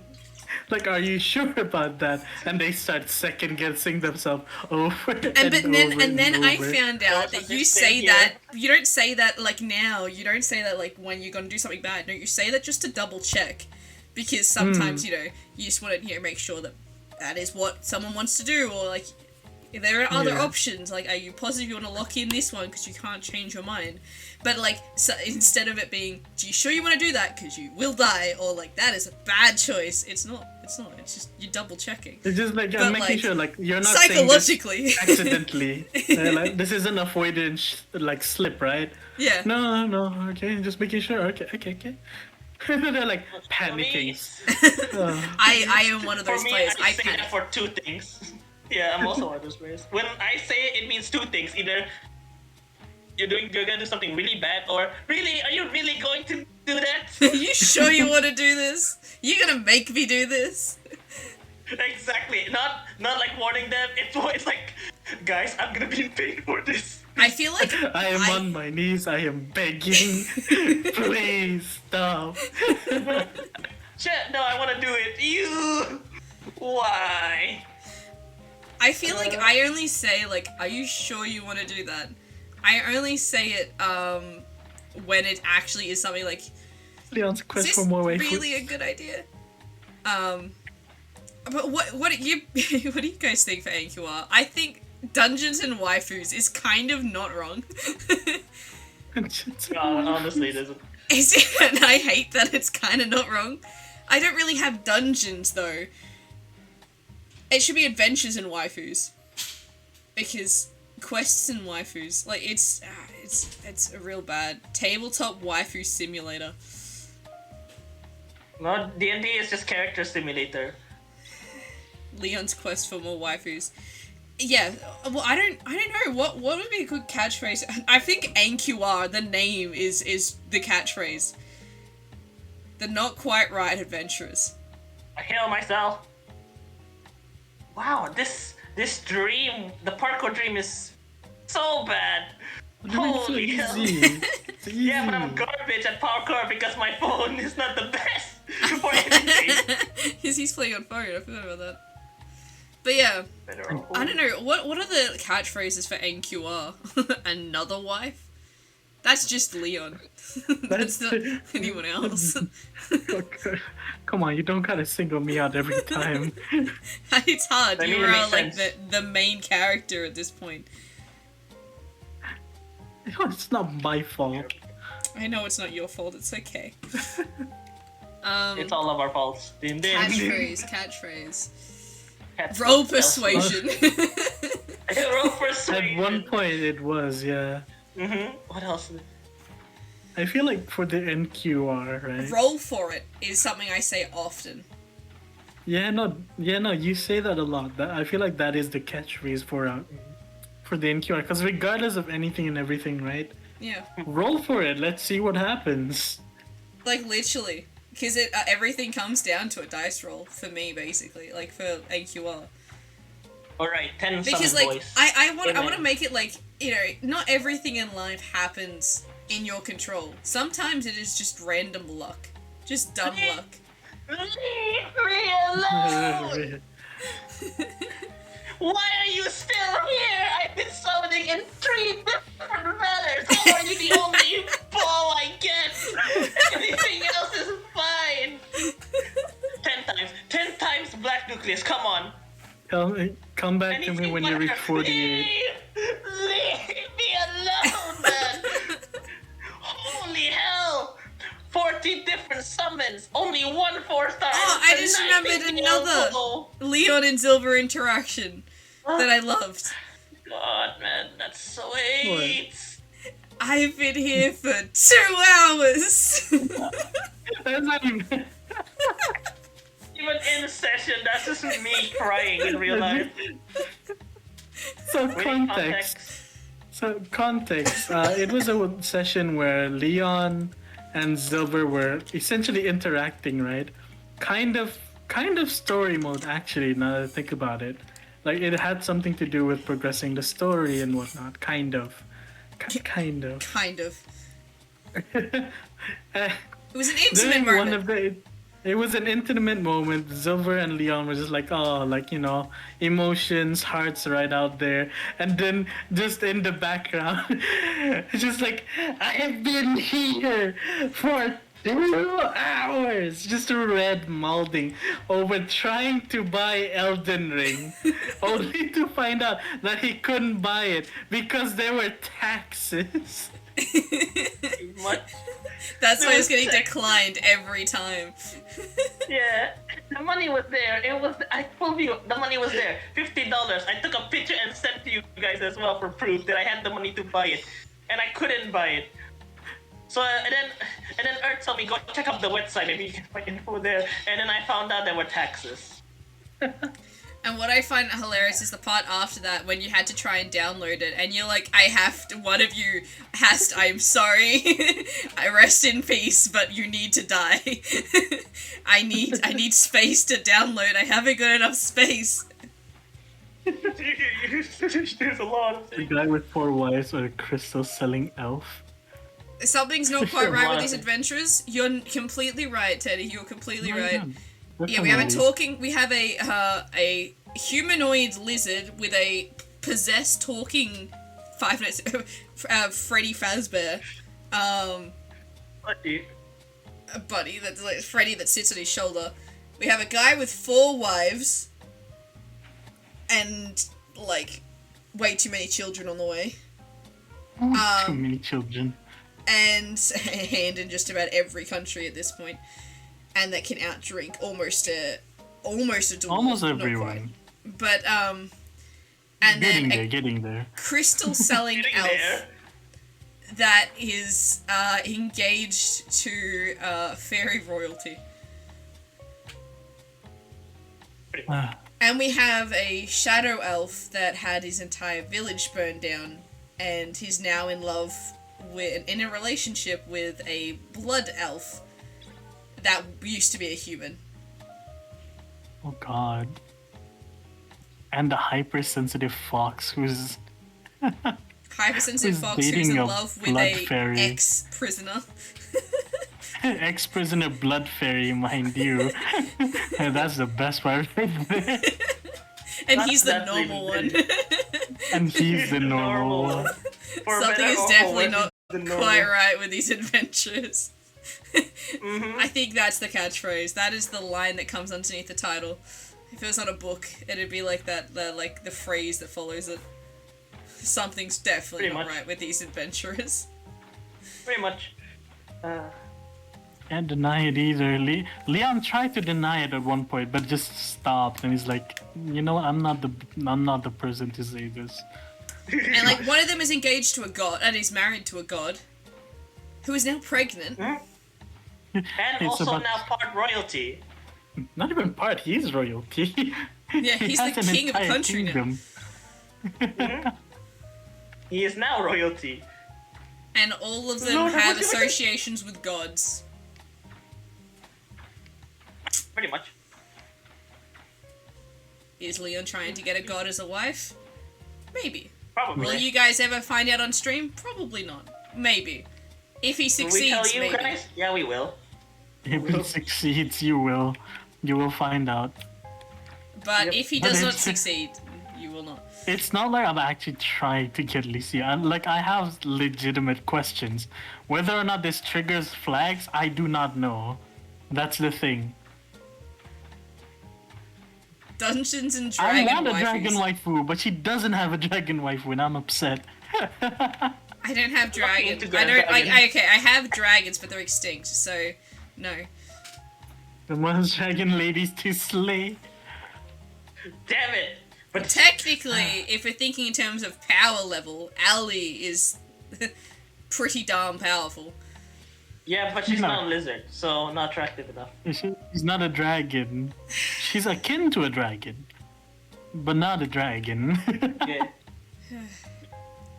Being kin and being a dragon is two separate things, and I unfortunately am not attracted. Man, if you actually had a dragon, I feel like Red here would have been the first one to have 5 wives, not me. Or he would have been the wife. Who knows? God damn it! There it I was so is. happy and I was so happy and I was got so sad happy. quickly. And then, Happiness turned to depression so quickly for me. have you thought of drawing your characters? Asks Sarazine. Oh, Oh yeah, yes. no, I have drawn have. my characters. I have drawn my characters too. I am In not fact- much of an artist, so Actually, wait, yeah, no. They can see what Leon looks like. They can see what Hiroshi looks like. They want to see Oh, you're not- Rear or Arantis as well. They want to see my Giwabi character. well, you guys have seen them when we play. You've seen Hiroshi, you've seen Leon, you've seen Rear, Rear. you've seen Freddy. Actually, have you seen? Have they seen yeah, Freddy? they've seen Freddy. Like Yeah. they're their drawings. They're not my drawings. And I've drawn my characters that I've played as a player, but drawing my characters like my NPCs, I'm not I can do that that. big of an artist to like be able to sit down and draw something that I'm happy with that actually looks like the person I'm trying to draw. So I tend to give up pretty fast, but that's just me. Damn, I'm good.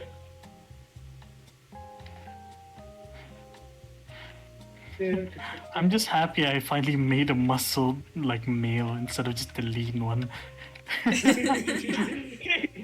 Finally, Thank you, Zan. muscles. Thank you, Zan. Finally, someone who's not a twink.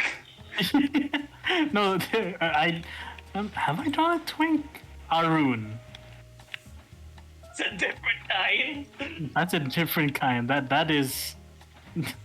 That's a different kind. That's a different breed. Yeah. Pretty much. But yeah, no. Yeah. The fact that we joked that he might have bigger cup size than Mary's. I don't think that's that hard though. Mary isn't very big. Who else did we compare it to? I remember y'all compared it to Minnie. We could, we wanted to compare it to to Rico. I'm like, no, Rico would still win. Oh no, Rico would definitely still win. I don't think Hiroshi can win against that. It makes it funny that the two of them are together as well. Honestly, putting shame. Anyone who was confident about their bodies, well, goodbye. You have these two intimidating people that are together You and know, absolutely that's the funny adorable. part too. Like, they are the most intimidating ones, right? Like, And they're lore-wise, the most wholesome ones. it's super adorable. Like, honestly, I can't. These two. It's just like Rico just sits there giving Hiroshi head pats and he's just like sitting there purring. Like, it is adorable. Like, oh, my heart. My heart. Damn it, now I want to do D&D. Fuck's sake. Well. Well, you be up for some Leon and Ellie like we've talked about for the last 2 weeks and a half. No. No. I see. We just Ah. session beginning. Ah, shit. You know what Die. the funny part is? I want to keep that for when when I'm in a better mood as Leon. I don't know why. Like, I feel like it's just not the time yet for me to play Leon.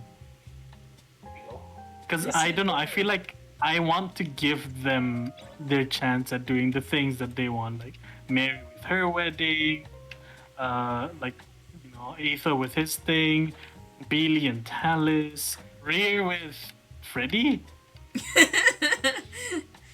Yeah, sure thing, Teddy. I am working the rest of this week, so maybe next week. Rhea's role with Freddy is to be the fanfic writer. He's the person writing every story down, basically. Great. It's honestly great. I was wondering why you kept declining like D&D with me. I'm like, this is not like you. Usually I'd be the most gung-ho about D&D. Yeah. That's why I'm like, Too but gung-ho, in fact. I want to play You're D&D, addicted. but You no. and another person is addicted. What do you mean addicted? I'm just a D&D and I'm just a tabletop RPG enthusiast. That's just a synonym to say you're addicted. Are you also a Tower of Fantasy enthusiast? Yes, you are. Yes. No, I've been waiting for this for months, alright? I know. You're forgiven for that one.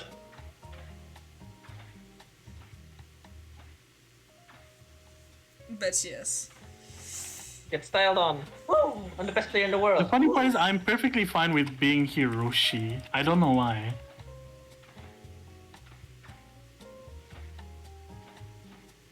I just don't understand. Like, Leon is not finished yet. Oh, definitely not, but I'm also waiting. Like, I feel like Ooh, get styled on. I want to give everyone their time, like, because I know some have been complaining that I've been having too much as Leon. Ooh? Wait, who's complaining? We're not gonna name names. I'm not Alright. gonna name names, Alright. but you know, this is your time. I'm not having sessions. So, if you guys complain about not having time for sessions, or saying like, oh, I don't want to take your time, you better do it now before you lose the chance to. Because we are nearing the final part of the NQRA story. Like, We are this literally at season, the like, final- this version. Like, Yeah. before we start a new story in the NQR, which will be after this happens. This is the setup. This is the first season. This is the setup of everything. I keep thinking of NQR literally like an anime at this point. Not gonna lie. What is it? I mean, everything is an anime. Come on. Everything is an Yeah. anime going to be, no matter You, what look, it you is. have, you have the harem. You have the Wicked Adventures. What else? You know, all these anime-esque stuff. Pretty My much. wife is a That's goddess. pretty- My wife is the goddess. My life with a demon teddy is it, bear. is it I- wrong I- to pick up wives in a different world? I Is married it a wrong drug to dealer. resuscitate an extinct race and marry her? Yeah, there's that as Terrible. well. Not terrible, just things we experience normally in D&D. Nothing new, honestly. Is it wrong to murder an entire family? Nah. let's hope it doesn't have a long wait between seasons, like in some animes. See, here's the thing, Teddy. So once the season's finished, I will be taking a little bit of a break, because my aim is I'm hoping to finish the season before I go on a brief holiday, so I won't be in Australia for a little while. And then when I come back from that, once, like, you know, a little while after I've come back and, like, readjusted, starting up the next season. There will be D&D while I'm gone. There will still be streams while I'm gone. But, the D&D won't be, like... It might be, like, some sort of, like, brief NPC interactions here and there, but, like, it won't be, like, a proper storyline thing like this. Like what this was. Until it... But, yeah. Your meaning is a joke. Yeah, but, like, you're also not wrong. I think of how long I wait between seasons of Ern's Gawabi server. Sometimes. Look. Well, You're in one right now. I just been waiting on solo sessions or even sessions. But nothing's happening so far, so I'm like, okay, fine. I'll make one where it's like, it's only the main session. So that's gonna be every Thursdays. mhm. Whether you want to participate or not, that is up to you. But the story will move on. The show Yep. must go on. Regardless, it will continue on. Except for when there's no players, then it will not continue. In fact, it'd be very awkward if it continues. Seriously? you'd be- Really? You just realized that Shiri is Nemesis? Okay. It's okay. I'm glad you've realized Really, it. Cerzine? Welcome to the party. Welcome. But Where is yes, this last? does anyone have any other questions? Any It's interesting? almost been going, we've gone for 3.5 hours, so we've done pretty well, boys. Honestly, we could go longer, but we don't. We need more questions. Chat, give us questions. What's some interesting I questions? do would you bounties, like spend to have? resin, eat food, do ruins. Yeah, no, it happens to me too, Cerzine. But I just go like, you know what, there's plenty of side quests for me to do, so I'll just continue this story regardless. But yeah, main quests do give a lot of EXP. I know some people want I'm to keep not that quite as there like yet. their thing. God damn it! Where is this last rift? Excuse me. You've been doing that this entire time. I've just been running around getting materials and like, I'm sitting here harvesting honey. how much do you have now? How much did you start with? I don't know how much I started with. Has to be this, right? There we Yeah, go. Is there any other questions like anyone in chat? I wants have to ask and all that? 127 honey. That's not like a lot. From how much? I don't know. I just have 127 now. Impressive? Question mark. Does anyone, chat? You got any wonderful questions you want to ask these three DMs here? Don't worry, there's no bad questions, only questionable ones. There are no bad questions, only questionable ones. But they'll still be answered. Regardless. Favorite Oh, character development? Oh.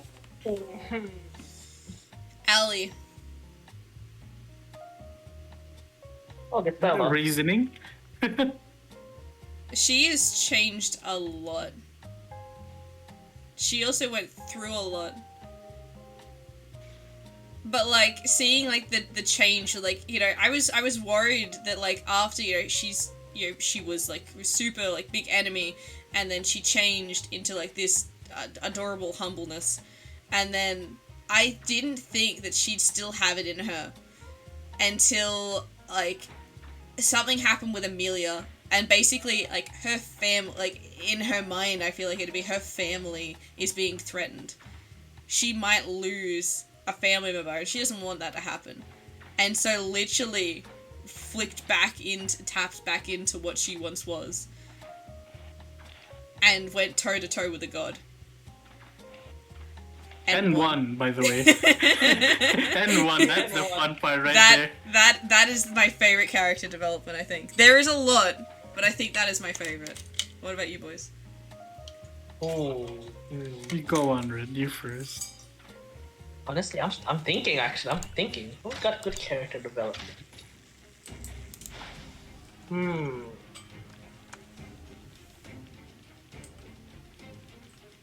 Well, Valen got a good character development, but for a different reason. Oh yeah, no, that's a funny haha development. Character development was something entirely different. Entirely unplanned. That is And for sure. entirely unplanned. If I planned for that, Ern, I'm a god. But my god, she did not. I did not plan that in the slightest. Oh god, what else? What else? Okay, Valen had a different character development. Oliver is still the same, unfortunately. Edith, honestly, not much about her yet. Let's see. No, the elements have well, not really developed. They're still kind of the same of who they were. They're still true to themselves. Honestly, I got none yet. Maybe in season 2. Well, maybe in chapter 3. We'll see. Maybe Frost will get character development, and he'll be less of a Zalrunian.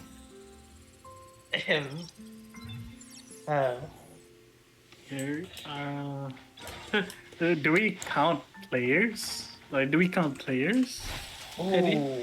Yeah, I reckon count players.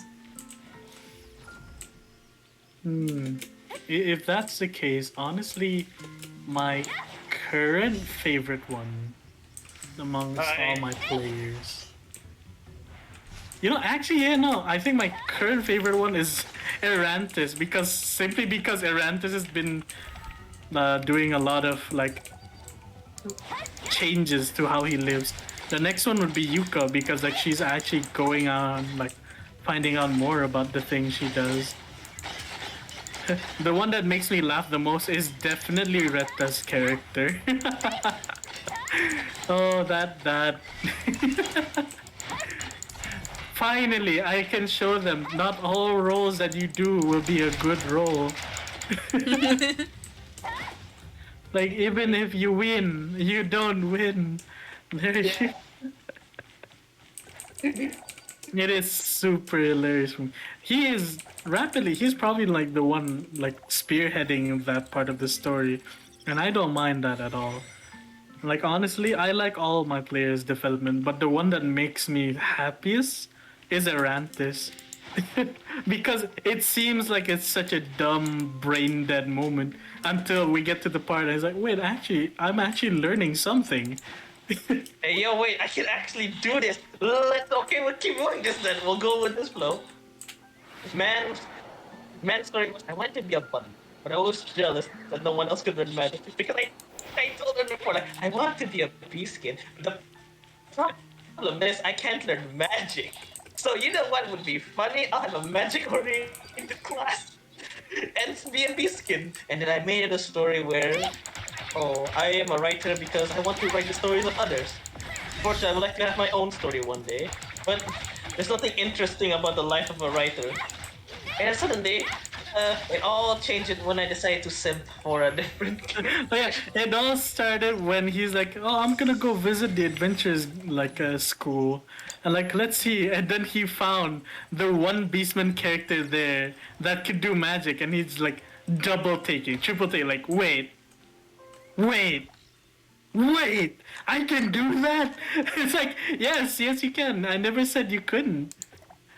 Yeah, you never said I could. I just never You never thought about it. Exactly. Yeah, like, who can I meet exactly that could even teach me? It's like, all the other ones are heroes. So it's gonna be difficult anyway because heroes are still rare on its own, and we can't even tell if the person's a hero or not. And then out of nowhere, this random instructor from this academy, which I just wanted to visit for fun because Katarina was there, used the magic out of nowhere. Because it clicked through and we said, what are you? Oh, I'm a mage. Oh, nice. Wait. And then just watch as he throws fireballs and ice spears everywhere. I was talking to him casually like a normal player, and then it clicked in the middle of it. Wait a moment. Wait, how are you doing magic? Excuse me. I don't care. You're a lizard kid. How are you learning magic? Excuse me. Hold on. Hold on. The only magic people I know were heroes. Excuse me. I was like, wait, give me a second. I need to compose myself and ready for this. Cool. Wait, you can use magic? Yeah, and then like you can use magic. It just goes over again. I feel like currently my favorite development are definitely Arantis and Yuka. In terms of just like how they're progressing, but if it's like something that makes me laugh, it's definitely what was it? Kunshu. My god, the shenanigan he has fallen into just walking in the mountains is super fun. Favorite relationship dynamic between characters? Ooh. Oh, that's a lot. That's For tough. me, it would be Kaori. Rosalind's a good one. Makel Kaori is just as good. Okay, what about the like Kaori and Rosalind part? So context: Kaori is my character, a bounty hunter who The got game crashed. again Reincarnated.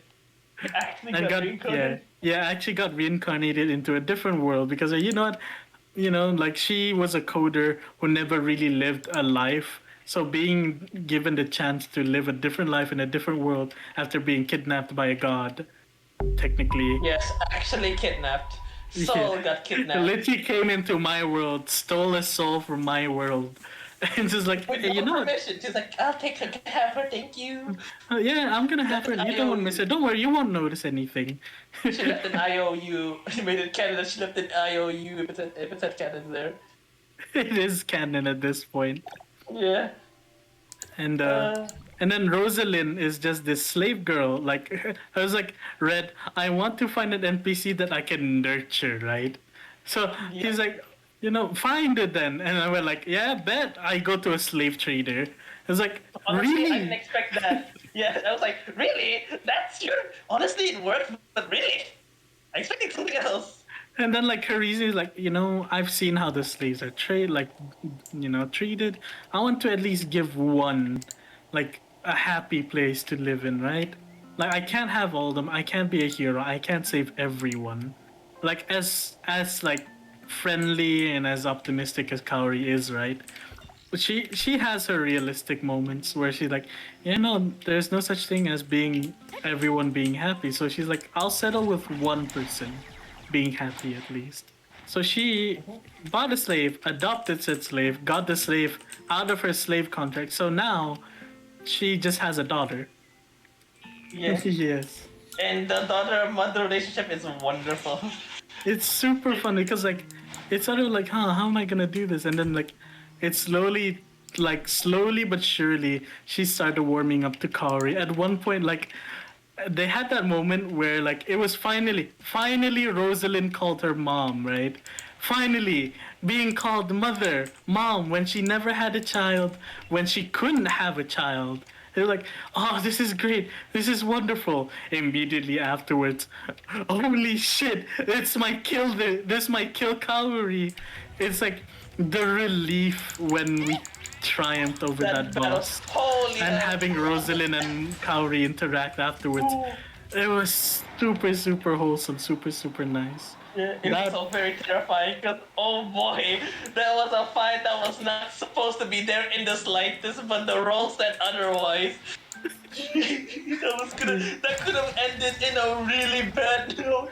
Yeah, no, it could have ended like where they just like finally had that mother-daughter moment, and immediately after they could have lost that. 100%, Rosalind could have had like, I finally called her mom. I finally have a mom, and now mom's dead. Good God. I finally got her to say mother, and then she just died so she didn't escape. Oh boy. It was it was super close. Oh, pretty much, bro. And he moved the first two, the boss to move first two, and that was Oh, a yeah. terrifying flashback too. Oh.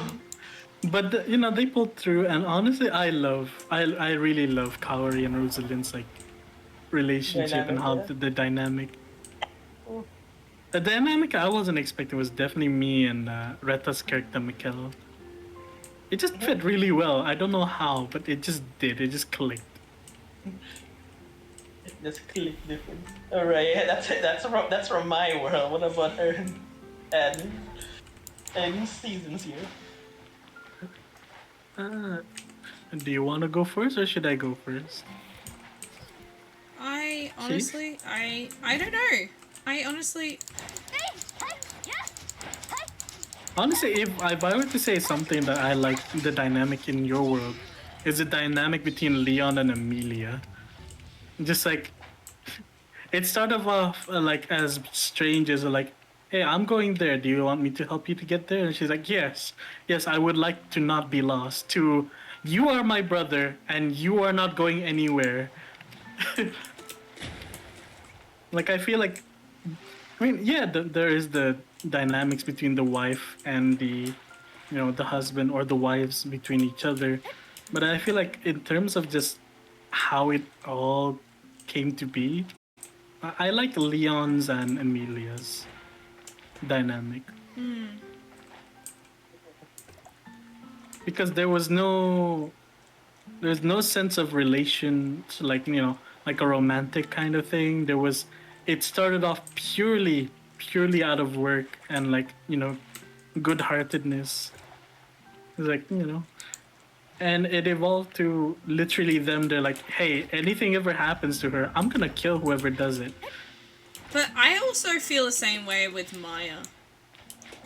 Maya is special. Like for that reason. Like Explanation. she doesn't like necessarily like have any strong relations with anyone really. But like, like no romantic or anything like that. But like she never got questioned by the group. She was just there and then everyone's like, yeah, that's fine. But it's just the way she interacts. Everyone is like, alright, what's Maya doing? And she's just always targeted straight away. And it's He's like, hilarious. "Okay, Maya, what did you do?" And it wasn't a thing. It was never meant to be a thing. But every time I rolled something for her, she would fail. And something would explode, or something would go wrong, and she's doing something that she shouldn't be. Like, the fact that her and Mary had to share a room for a while. Like, that was funny. The coffee mugs being, like, everywhere, and then, like, Leon sort of coming in and like, "You better not be." It's like, I'm not, I swear. Amelia would kill me. Like, I find that pretty funny. I do like their sibling like attitude towards each other. Honestly, Leon's just like, "Okay, what did you do this time?" "What do you mean? I didn't do anything." Clearly has done something. Like, that's the immediate assumption. Even though she hasn't actually done anything, no one believes it. Unfortunately for her. And even then, a lot of the times she did do something. But one interaction and dynamic that I really like is the Dreamkeeper and Mary. Because that was something I was not expecting. Because Mary was not the religious type. Like, the whole basis of the character was like, she believes in the crystals. The crystals is her religion. And then she met the Dreamkeeper. She wasn't a big fan of him at all to start with. And, like, it took a lot to, like, warm up. And she's like, he's funny, he's cool, and he pisses everyone else off. I like you. Kind of situation. And I don't know exactly what happened or when, but it just got to the point where she would call out to him as if he was her god, without, like, being extremely specific in the fact that that he was her god. And the two of them have sort of almost grown like quite close together, and are almost, I would be safe to say, like best friends, the way they interact. Which is very, very odd to think about. But now she's promised to find him a girlfriend. So that's where they are currently. That's who she has promised to find him a girlfriend. Yeah. I promised to get the god a girlfriend. Great. Yeah. But like Mary cares a lot about the Dreamkeeper. Like she's starting to get protective of him a little bit. Which I think is absolutely gorgeous. And I was not expecting it in the slightest. Like, the Dreamkeeper is just meant to be someone, pokes, has fun, cracks jokes, like, haha, I'm gonna meddle with your plans and watch your dreams. But, like, his interactions with Mary, it's slowly, like, showing his actual personality, his actual character, how much his backstory actually comes out in who he is. And only Mary is coming to realize all of this because she knows him so well. Which I was not expecting her to come to know a god so well. That's So, character yeah. development right there. It's, If you think about it, Rhea doesn't have a god. No. Freddy does.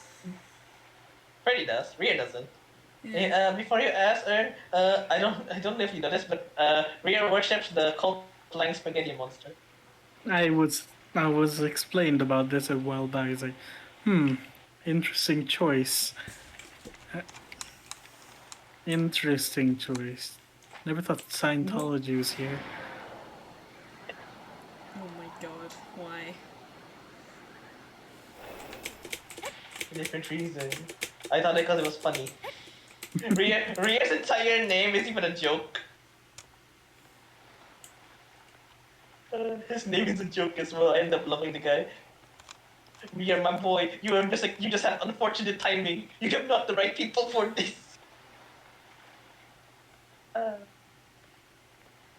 But yes, I mean, true, that's true. Alright, what about you? What is your favorite character? The villain. Like, what was it? Like, dynamic. Character dynamic.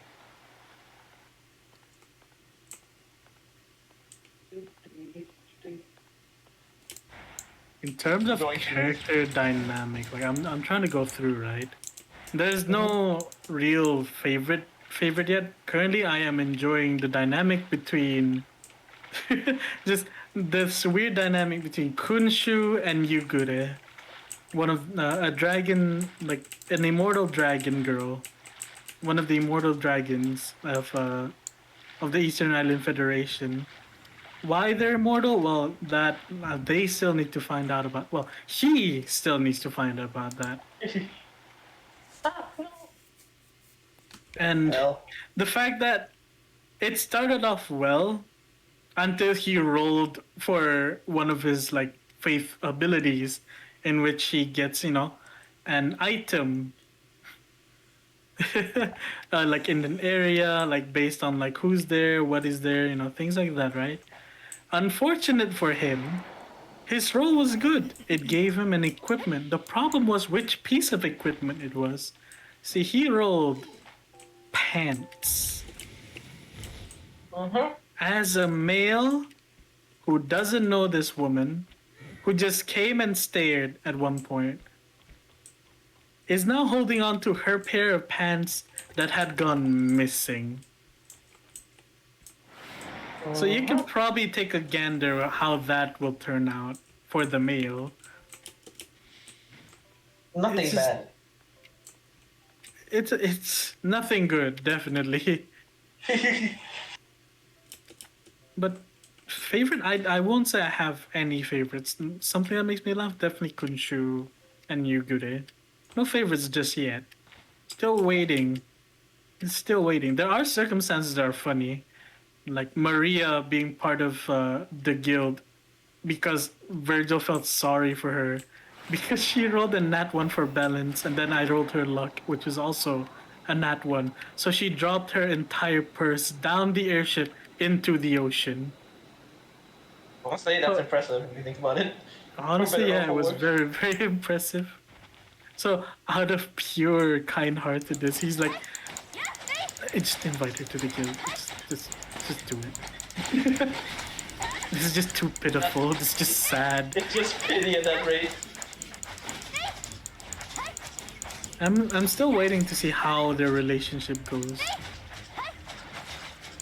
I'm still waiting a lot of relationship goes. Currently, I'm glad Arant is doing what he's seeking out to do, which is to learn magic. And he has learned magic now. In fact, he's even learned his class magic, which he can't get through class level up, but through class learning. I found the right person. God loves me. But also, screw you, God. Why can't you be like Kismet, damn it? Be fair. Be equal to the players. I wouldn't say No Kismet is respect. fair nor equal. She's responsible for a character death. True. But different players, different experience. You know, definitely. Different players have different reactions to the roles, honestly. Honestly, I just hate Felix. I don't care about the everyone else. It's like whether fair. Lady Astra, Lady Kismet, you're both fair in your dice rolls, even your DMs. Felix, why are you rat bastard to me only? Everyone else seems to be doing just fine. The one time he agrees with him is like, yeah, I agree with you. Yes, he finally agrees. And then immediately after, like turned around and said, screw you, I was just joking. True. Like, Felix, I'm gonna have a normal session. He says yes. I feel like that's a lie, and it was true. He was lying It was a lie. again. What else was there? Felix, I need your help. This is the most important role. Please, Oh, he's Felix, I need your dying help. so Do not hard. Give Mikkel a high roll or give me a high one. Oh, sorry. It's the Felix. It's only Felix on me. Everyone like care. Oh god, the Grandmaster is a rejected god. Damn it. There's a reason why he's a rejected god. Yes. There's a reason why he's rejected. He's like, God, he's biased. That's why. He thinks with his D, not with his brain. Unfortunately. I can't my believe you, you rolled, are you a simp for Ernest, not even Kaori? For me, and he said yes, and even I didn't know how to feel about that dice roll. It wasn't if it's a bad thing, honestly, for you or not, because Felix so womanizing back. Oh man. But And yes. finally, the final question, what's the funniest trait or hobby that a character has, be it your own or someone else's?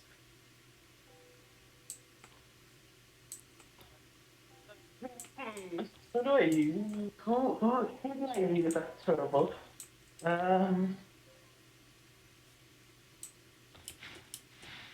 Honestly, for me, it would be it's I would give that to Rear and Freddy, considering he's a dual character. I basically play two characters with two completely different personality traits, and do the dumbest thing possible. They're just like, I don't want to do this. The other one, no, we're gonna do this. It is a pretty mine. cool. I will be honest. Like, it is a pretty cool dynamic.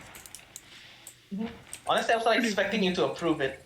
I was not just like this expecting you to approve that. Well, it was also like, you know, I hadn't done very many like character builds. Like, it was one of the first few characters that I made, so I was like, I'm just happy you're making a character. Yay. Is that a regret now? I don't think No. so. like the only thing I worry is that like you are like not able to do as much as you want with Freddy, like with Rhea. No, like- I'm doing a lot of things. It's just the dual characters are just really hard to tell and manage at who would say this in this situation, and will he get offended? Yes, he will. because they will always do what's opposite of each other. I'm like, who do I choose in this? I let God decide. What the hell is a Stargate? Boys, what's a Stargate? I'm confused. A Stargate is something you can challenge without using vitality or anything. It's just like a place for you to try out your skills, your damage, and gain rewards. Alright, I'll Do do it. that right now. Do it. I am. And I'm being attacked in the middle of it, this bastard.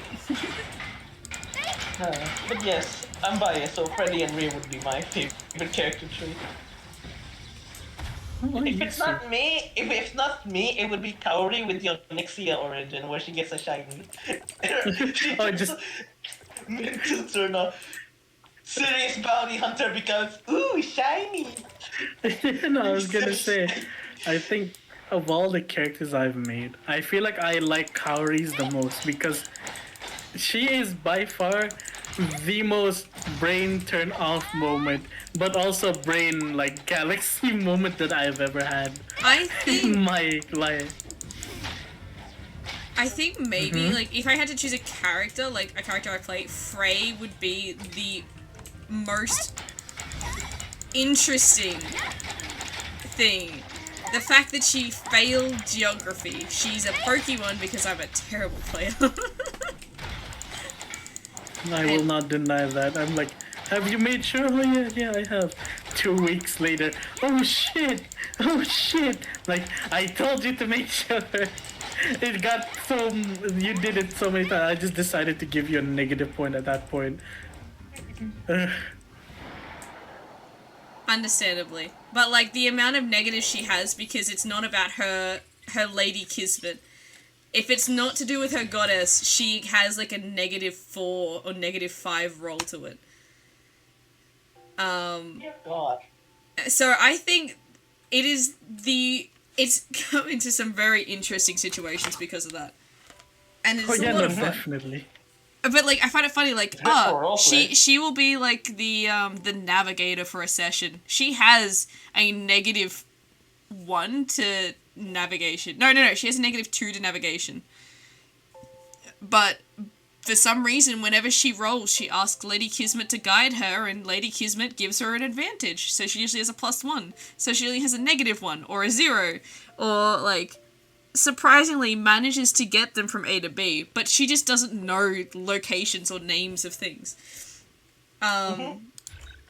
Because she doesn't care. I think it's just No, she's- not Lady Kismet related. I don't care enough for this. yeah. And then the one time she's like, I'm gonna become a Reaper, and then tries to like enter a church. It doesn't happen. So she tries to make her own shrine in her bedroom and ends up getting herself locked out of her own room. Honestly, I'm surprised at that bit, honestly. I didn't think she'd make a shrine like that well. Considering things. You know, I had to reword it. Like, you made like a 90-something shrine. I was like, okay, this is pretty much an actual shrine. So, that means that trade is gonna be turned on. And lo and behold, she got locked out of her room. And then locked out of the house. Honestly impressive. How was the last one? I didn't know Because about she the last asked someone to move it, and they moved it into, like, the lounge room. And so she was kicked out of, like, the entire house. one. Dear God. For a moment in time, yeah. Yeah, for a moment in time. I think that is a very interesting trait that she has. But I think my favorite trait for another character, surprisingly enough, would be Talus's relationship with his shadow. It is funny to watch. This is after he released his shadow. The fact that he's sitting there like, I have my shadows. Oh, they're not working. And then like, it tries to do so many things and it just doesn't happen. Because of the shadows. But then he would make illusions in like the dream world and stuff, where it's just walls of fish. And that's just Like, become I like still- it's just become the standpoint for NQR now. It's just fish. You make people imagine they're seeing fish, or the Pretty walls are made of fish, or your Pretty much reflection just is a the NQR fish. standard. Yeah, At least it Cure wasn't thing. cream. God, that was kind of a stressful session, but for a different reason. Not stressful because of bad rolls, not stressful because I was not having fun. It was stressful because I couldn't use a single word because it was terrible content. Everything, everywhere I go, everything I do is just cream. I can't. My vocabulary, I hate my life. My vocabulary was limited to Kingdom Come because of the goddamn cream. It was so painful. Still was an enjoyable session, but my god, man, I struggled. I struggled for a different reason. But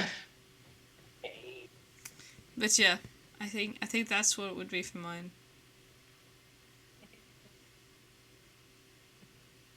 There's so many characters though. There are many characters that, honestly, a lot of the characters I enjoy their traits, of course.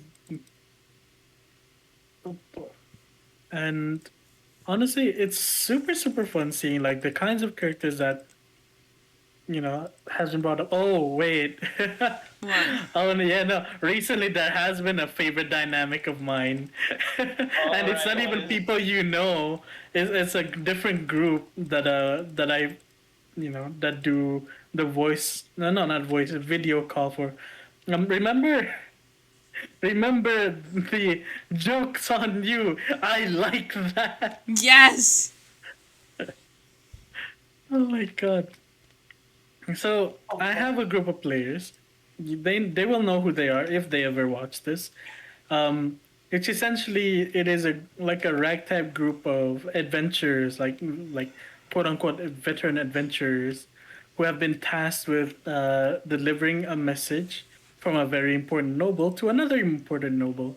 Like they said, they wanted to go through like a rom-com kind of situation, but in adventure form. So they're going through one side of the world to another side to deliver like a letter.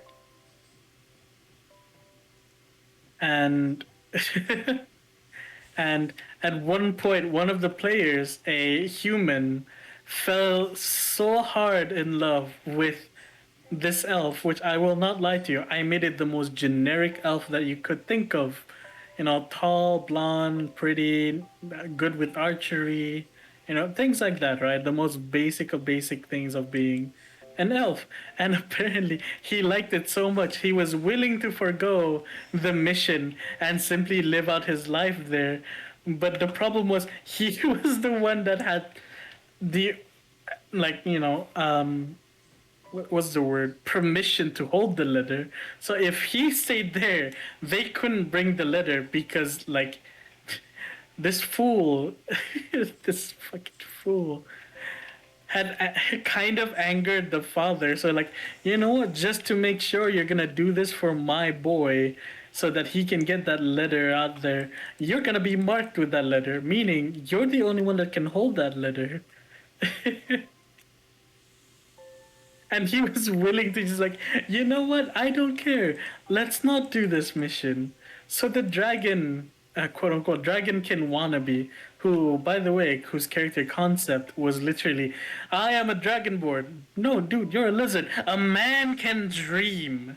That is his entire character concept, which honestly I love. I quite enjoy, because it has brought back so many interactions where it was just exasperation and just a well-running joke with the group now.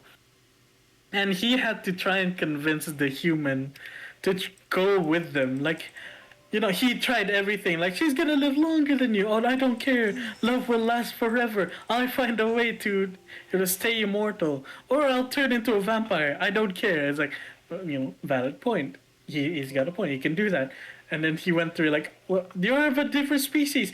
Love transcends all. It's he's pulling all of these most always the cliche lines. Yeah, the cliche lines. And he's getting tired.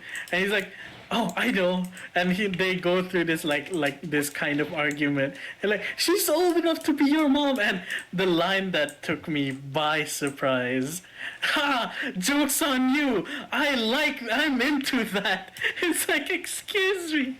Right in front of the elf, mind you, he said it, which accidentally made me go, "What?" And I said it in the voice of that character. It was similar to, the silver situation. Yeah. Cause like, excuse me, what? It's like, oh, you're an older woman. I like that. Like, oh, when I said that in her voice, well, I have to go with this now. Yeah, it's safe to say, they managed to convince him to go.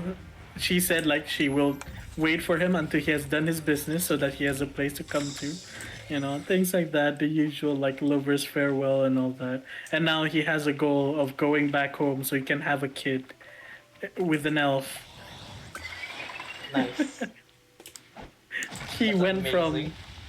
from I am a charlatan to I will now forever love you. I will come back for you, my love. Kind of character. He's became Prince Charming. He became Prince Charming. Yes, essentially, yeah. Honestly, props to him. I what's was not funnier? expecting cheese. I'm so glad I didn't go with what I wanted Rantis to be a friend. I wanted him to be like a Dragonborn wannabe. I was like, nah, not interesting enough. Plus, Ernix expecting something more from me, considering I want to be unpredictable. Unfortunately, I still am. But there was an attempt. There was an attempt to be unpredictable.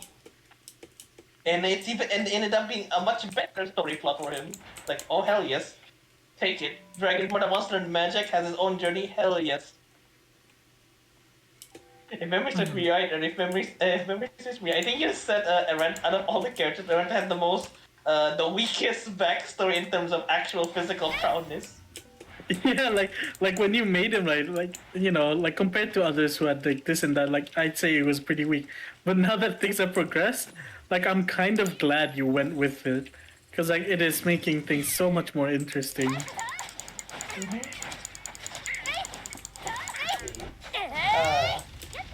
The worst part is I've been trying.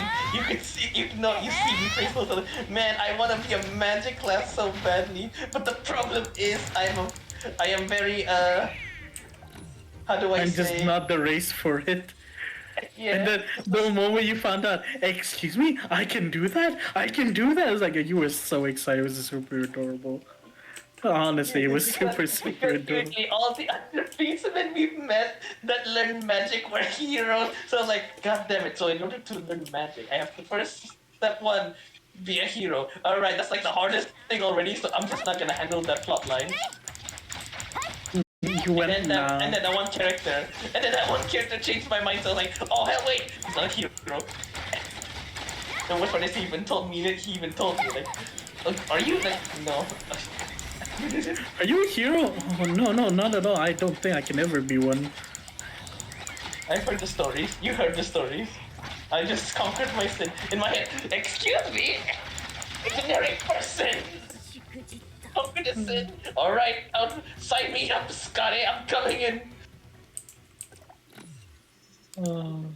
The worst part is the kick in the face for either that's a bad thing or a good thing. The only reason why I approached that man was because of a different reason. Oh, yeah, because of an interest. Yes, an interest.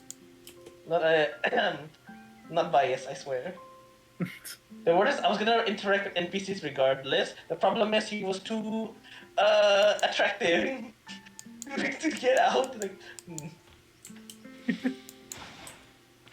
Oh. And I Yeah. very fortunately did, never changing my mindset ever again. Best decision I've made. You found out about how to like that you were able to do something, which I'm surprised. I feel like a lot of my players forgot about that because I legit have an elf that tinkers with electronics and gadgets and technology. Yep. Which, by the way, is the most stupidest thing. He has an unhealthy obsession for waffle makers. He has to add waffle makers to everything, to a door, to an airship, to a sword, like anything. Wait, Tongva was a As well dwarf. as toaster. Yeah, Matanga was a dwarf, so he was kind of forgiven. Oh my god! Oh my god! Oh my god! Hey, yo, my game! Robert went to another country. But yeah, I think we've been going on for quite a while now. It's been what? Yeah, What- actually. 4-hour question. podcast Oh. of just D&D questions. Just I thought just of got one question. another question. Which characters would be the most open to hugs? Kaori. For me, it's definitely Kaori. 100%. She has a +1 to hugging after beating several NPCs with like triple her strength stat Like, in hugs. which is hilarious because they roll strength to try and get out of her hugs, and they never won. They've never won out of her hugs. They've like one has evaded her hugs, but no one has beaten her in just Yeah. hugs, which is terrifying because like all she says is like, "How are you even doing that? It's all technique, honey." Hugs? Yeah. It's terrifying. The worst part is, anyone who plays Monster Hunter, let's just say there's like a Nargacuga NPC, and you know how big he is, how tough he looks. Yeah, say that to a fox girl who's just better at hugging. Techniques on point. Technique on point that not even like a monster from a game can destroy it. It's honestly She impressive. She hugged a monster and then tamed it. She hugged a I told monster you with a this. nat 20 to hug it. It wasn't even grappled, it was hug. At first it was going to be grappled, but then he was like, let's do hug instead. Alright, sure. You hug the monster roll. Unfortunately, that was a regret What? immediately. The regret? Like legit, like Leon. When I play Leon, I turn on all like I try to be as much Leon as I can. He's like serious, but not too serious, but not too playful either. Hiroshi is Hiroshi. I can't really say much to that. He's just super adorable. And then there's Kaori. Kaori literally, you literally say like, all right, I hope you prepared your brain cells. All right, let me turn it off and save it for the important times. Because literally, Yes. like literally, I just like, yeah, no, I'll save my brain cells. Like, go into the situation. Oh shit, what are you gonna do? You know what? Fuck your final boss. I'm gonna grapple him so he can't do anything. She did. Succeeded. For better or for worse, she succeeded in grappling the boss that I placed. Which mind you, took over like 7,000 damage and didn't even break a sweat. No, Oh, did he shit. take like 20,000 damage and didn't break a sweat at all? He Oh, did, he yeah. didn't. Roughly about that, roughly. Roughly around like 20,000. And how did she beat him? Grappling, or in other words, hug. Yeah. The unexpectedly unfortunate bit. In the words, even in my words, if you were to hug one of the elements as well, they can't win. They won't win. You're just too powerful. Ah, That was great. That's the character that would win it's the not. hug. I'll say It's not about power, honey. It's all about the technique. Is what she says. What are you doing this? As they're like struggling. Excuse me. Let's go, woman. Please. And then he's like, no. She won't. She won't not. If you get hugged, you just accept it. She has one hug duel. We go into dice rolling and have a duel of dice to see who wins, and it's always Kaori. Yeah. It's either she wins or they dodge. There's literally but like 99% of the time it's her dodging. Unfortunately for them. Her dodging, no, her winning. You mean? Oh, sorry. Yeah. Oh, it's actually impossible to beat her. She just can't lose. And even- they can dodge, and- but they can't beat her on a one-to-one. And even worse for the NPCs, like the worst part is like for the NPCs that know Kaori, like whenever the one time an NPC dodged, she went mopey, and the NPC's like, oh wait, no, I didn't mean to dodge. It was just instinct because of the duck. Yes, you heard that right. It was instinct Yes, because of the duck. A giant praying mantis is terrified of a duck. Yes, just think of a normal duck, give it a cap, and it's dancing. That's what scares him the most. Yep. And yes, that's the only reason why. For better or for worse. It was great. It was honestly great. What about you, C's? What do you think? Who of your characters, or like characters you've met and such, would be the most open to hugs? Mary. Rico, Mary. Yeah. Right, I mean, Mary, Mary, yeah. Yeah, Mary. Mary. What about? All right, we have one in my system. We have one in season system. What about Ern's? We'll be open to hugs in Ern's system. Like, what do you guys think it would be? Actually, I was thinking it'd be Yuka. You're not wrong there. Like, in terms of, like, just players, yeah, definitely Yuka, right? Mm-hmm. But for NPCs, I don't know if they think Yuka's huggable, considering she's a goblin. I There's that honestly have no hesitation. idea. Ern, quick question is are they still racist to monsters? If it's me right, that's one of the Yuka weakness. Yeah, no, there's still some, what's the word? Racism towards monsters. I mean, a given considering the lore of the world. Yeah, they're kind of forgiving on that thing. Mm-hmm. Can't really blame them. Sarahzine asks, have you ever had players who have set out to ruin everything? Yes, I have had players that set out to ruin everything, and not the in a entire friendly way. campaign. Yeah, not in the for me, not in the whole campaign. Just the smallest things, like the session as a whole. When I'm not ready, like please do something normal. No, I'm talking to you guys. Me? Not Twitch chat. not you, not Twitch, my friend group. If you're watching this, you guys are rat bastards. Do the script, please.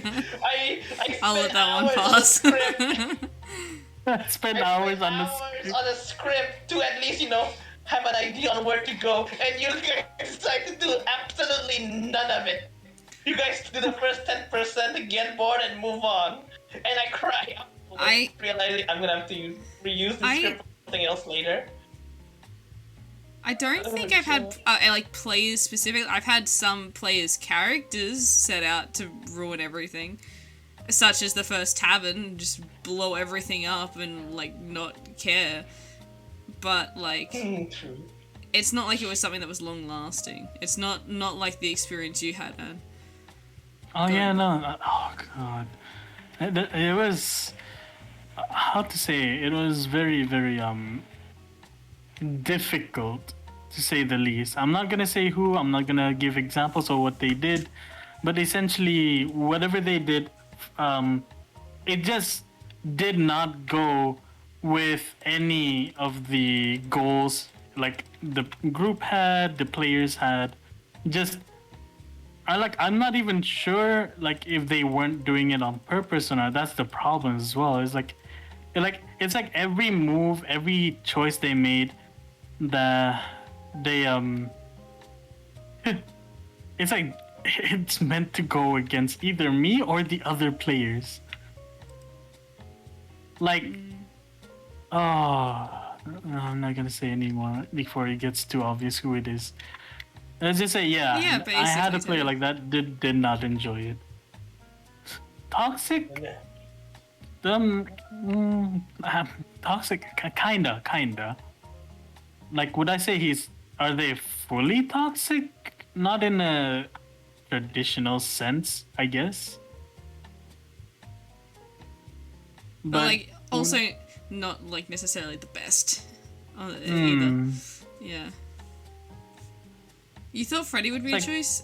Maybe. Freddy. Honestly, could Freddy, I ruin don't know. a He lot gives comedic. Way, yeah. It's comedic Freddy relief. gives a comedic. His Yeah. plan, yeah. Freddy's the way he is because that's just how he's supposed to be. It's Like, and as a player, I would also know at the same that's just not gonna be nice. I'm not gonna ruin this moment, so I'm just gonna just happen. Like as like crazy as like Freddy can be, right? He has standards. We may be. It's like that saying. We may be criminals, but we got standards. Kind of situation. Yeah. Which is hilarious if I think about it. Yep. Honestly. Which honestly, like, as much as Leon hates, Freddy, but that's just because, he's part Celestial. It's just that ingrained thing. But honestly, me as a player, no, I don't hate Freddy at all. In fact, I quite enjoy him. I like the fact that he gets put into the cone of shame. Not because I hate him, no, because it's a hilarious interaction. It's a hilarious image too. Freddy Fazbear, this Apparently. animatronic, and then just put a cone of shame, and that's probably on top. Oh, for the Freddy comment, it was for the hug question. Oh. Oh, well, Freddy makes it. No, I'll say it's not Freddy's the wrong person to hug. You He know, would be he will hugged, eat but he you would- alive. True, he's still a demon. Like, would he be open to hugs? Honestly, so If far, it was a no. woman, yeah. No, if it was a woman that you know. I think if anyone would like be open to hugs, that's like an NPC, I guess, in its sense. It would be Rico, wouldn't it? Rico and Or Ellie. Ellie. Yeah. Yeah. I could see one of those two. Definitely one of those two. That's, The thing is, honestly, Rico is too intimidating for most people to want to hug her. Yeah, honestly, but that's also why whenever she does get a hug from anyone, it's like, wow. Thank you. It's like, oh, so wholesome, so cute. Yeah, Especially when it's Hiroshi and Rico. My god, these two. it is. It's absolutely adorable. Adorable. We've officially talked for an extra hour. It is now 4 hours and 30 minutes. I think Oh, I am that's it. happy to end stream there if you guys are. Yeah. Oh yeah, no, I'm perfectly I'm happy. perfectly Oh, fine with it. Yeah. oh, Well, thank I'm- you boys I'm for joining perfectly me. fine with that. No problem, no problem. Thank It you. was- You're welcome. It's a great Honestly, little podcast. D&D podcast. This was expected. You know, to be much maybe smoother than I next thought it would be. Wednesday we'll try and pull in a The player. players instead. Mhm. Yeah. Ooh, We yeah. have the player do their podcast with like the DMs. See their opinions on this on our systems and stuff. Like I reckon we even bring them in like one at a time to join in. Like not even have all of the players here at once, but just like one player because they play in all of ours, and like get their opinions on like some of the things and this and that, out of curiosity. Mhm. Maybe even get feedback for Yeah. even to improve the system. Yeah, even honestly, like I do want feedback. Please, with the love of God, give me further. feedback Yeah, so I please can do fix give it. me feedback. I need a lot of feedback. Our system is much more refined compared to mine by like a long shot. You And oh mine God, I too. like how you think it's like. I like how you think it's your fun. Then I hear, oh God, I still need to fix this. I need to fix that. Yeah, It's like, but compared to this entire homebrew campaign no span of 4 a.m. granted, just I like had like so far. much more time. Like I had True. years of preparation, essentially. Yeah. Yeah, and here I am with Meanwhile, like us. just me and No, not just season preparations and like feedback from honestly some of the most fun players ever. Tunga's player, my God, he was the reason why there were so many things I found out that was just like super crazy. I can't believe the joke magic piece that I put in there because like haha, no one would want That's it, stinky too, hands, Max. and somehow he made use of it. He made full use of it in such a way.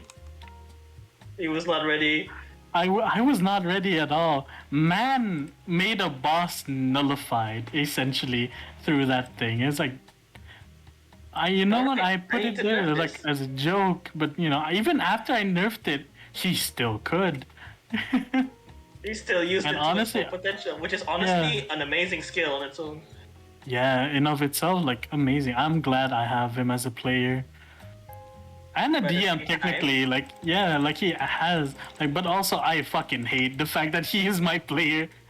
It hurts having to find ways to make sure it's not broken because of him. Which honestly, I don't care. Like at one point, I just said like I don't care. So long as it makes sense, I'm fine with it. And that's exactly what happened. My entire way of just like thought process went from why are you doing this to how are you gonna do this? My thought process when every time I do D&D is one thing. It's like, is this fun enough for them? Will they enjoy this? If they do, then all right, sure, let's leave it in. If they're not gonna enjoy, let me just move this to the right, ever so slightly.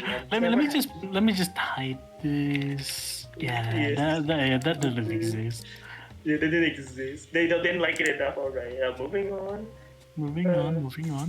Anyway, But So, yeah, yeah, player that was feedback great. is always nice. yes. Mm-hmm. Always nice. As long as it's not like very, harsh feedback. I'm with quotations on that. Yeah. Like I'm fine with harsh, but I want if you're gonna give harsh, give the like some like form of them to be able to I don't know fix it. Yeah. Again, I am sorry to both of you if I ever was harsh. Yes. No worries. No worries. You've been quite fair, honestly. So if I get a complaint that says, "Oh, the system sucks because the dice is not good," but you don't blame me in the slightest for that. Not at all, my friend. It's literally just a roll, and I cannot stop that in the slightest. Then don't roll.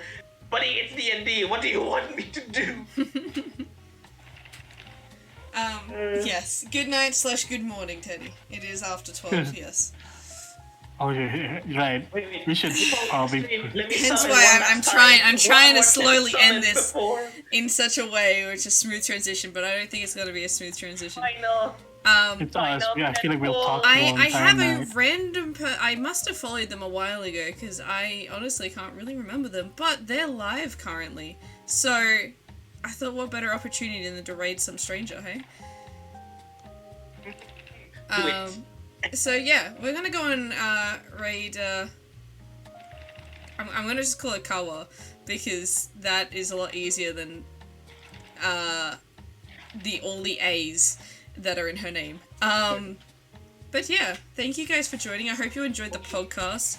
If you have more questions, feel free to join the Discord and chuck it in there so you don't forget them, and we'll get to them next time. Or even if some ideas of what you sort of if you want to see certain players or something from NQR. But yeah, thank you guys for joining me. I hope you have a good rest of the night, a good rest of the day, and I'll see you guys next stream, which should be on Friday. Yeah, Friday night. I'm hoping to do some live music because I feel like I want to, but we'll just see how I'm feeling and how things are going. But thank you all. Now let's go and give some good greetings, some season's greetings to Kawa, and I'll see you all next time. Thank you to you two for being on stream. Say goodbye to chat. Oh, and, thank you for having us. Goodbye, Thank you chat. for having us here. Goodbye, chat. Goodbye. Just mute. Alright, let's go! Oh wait, I have to wait 3 seconds, hold on. Alright, let's go!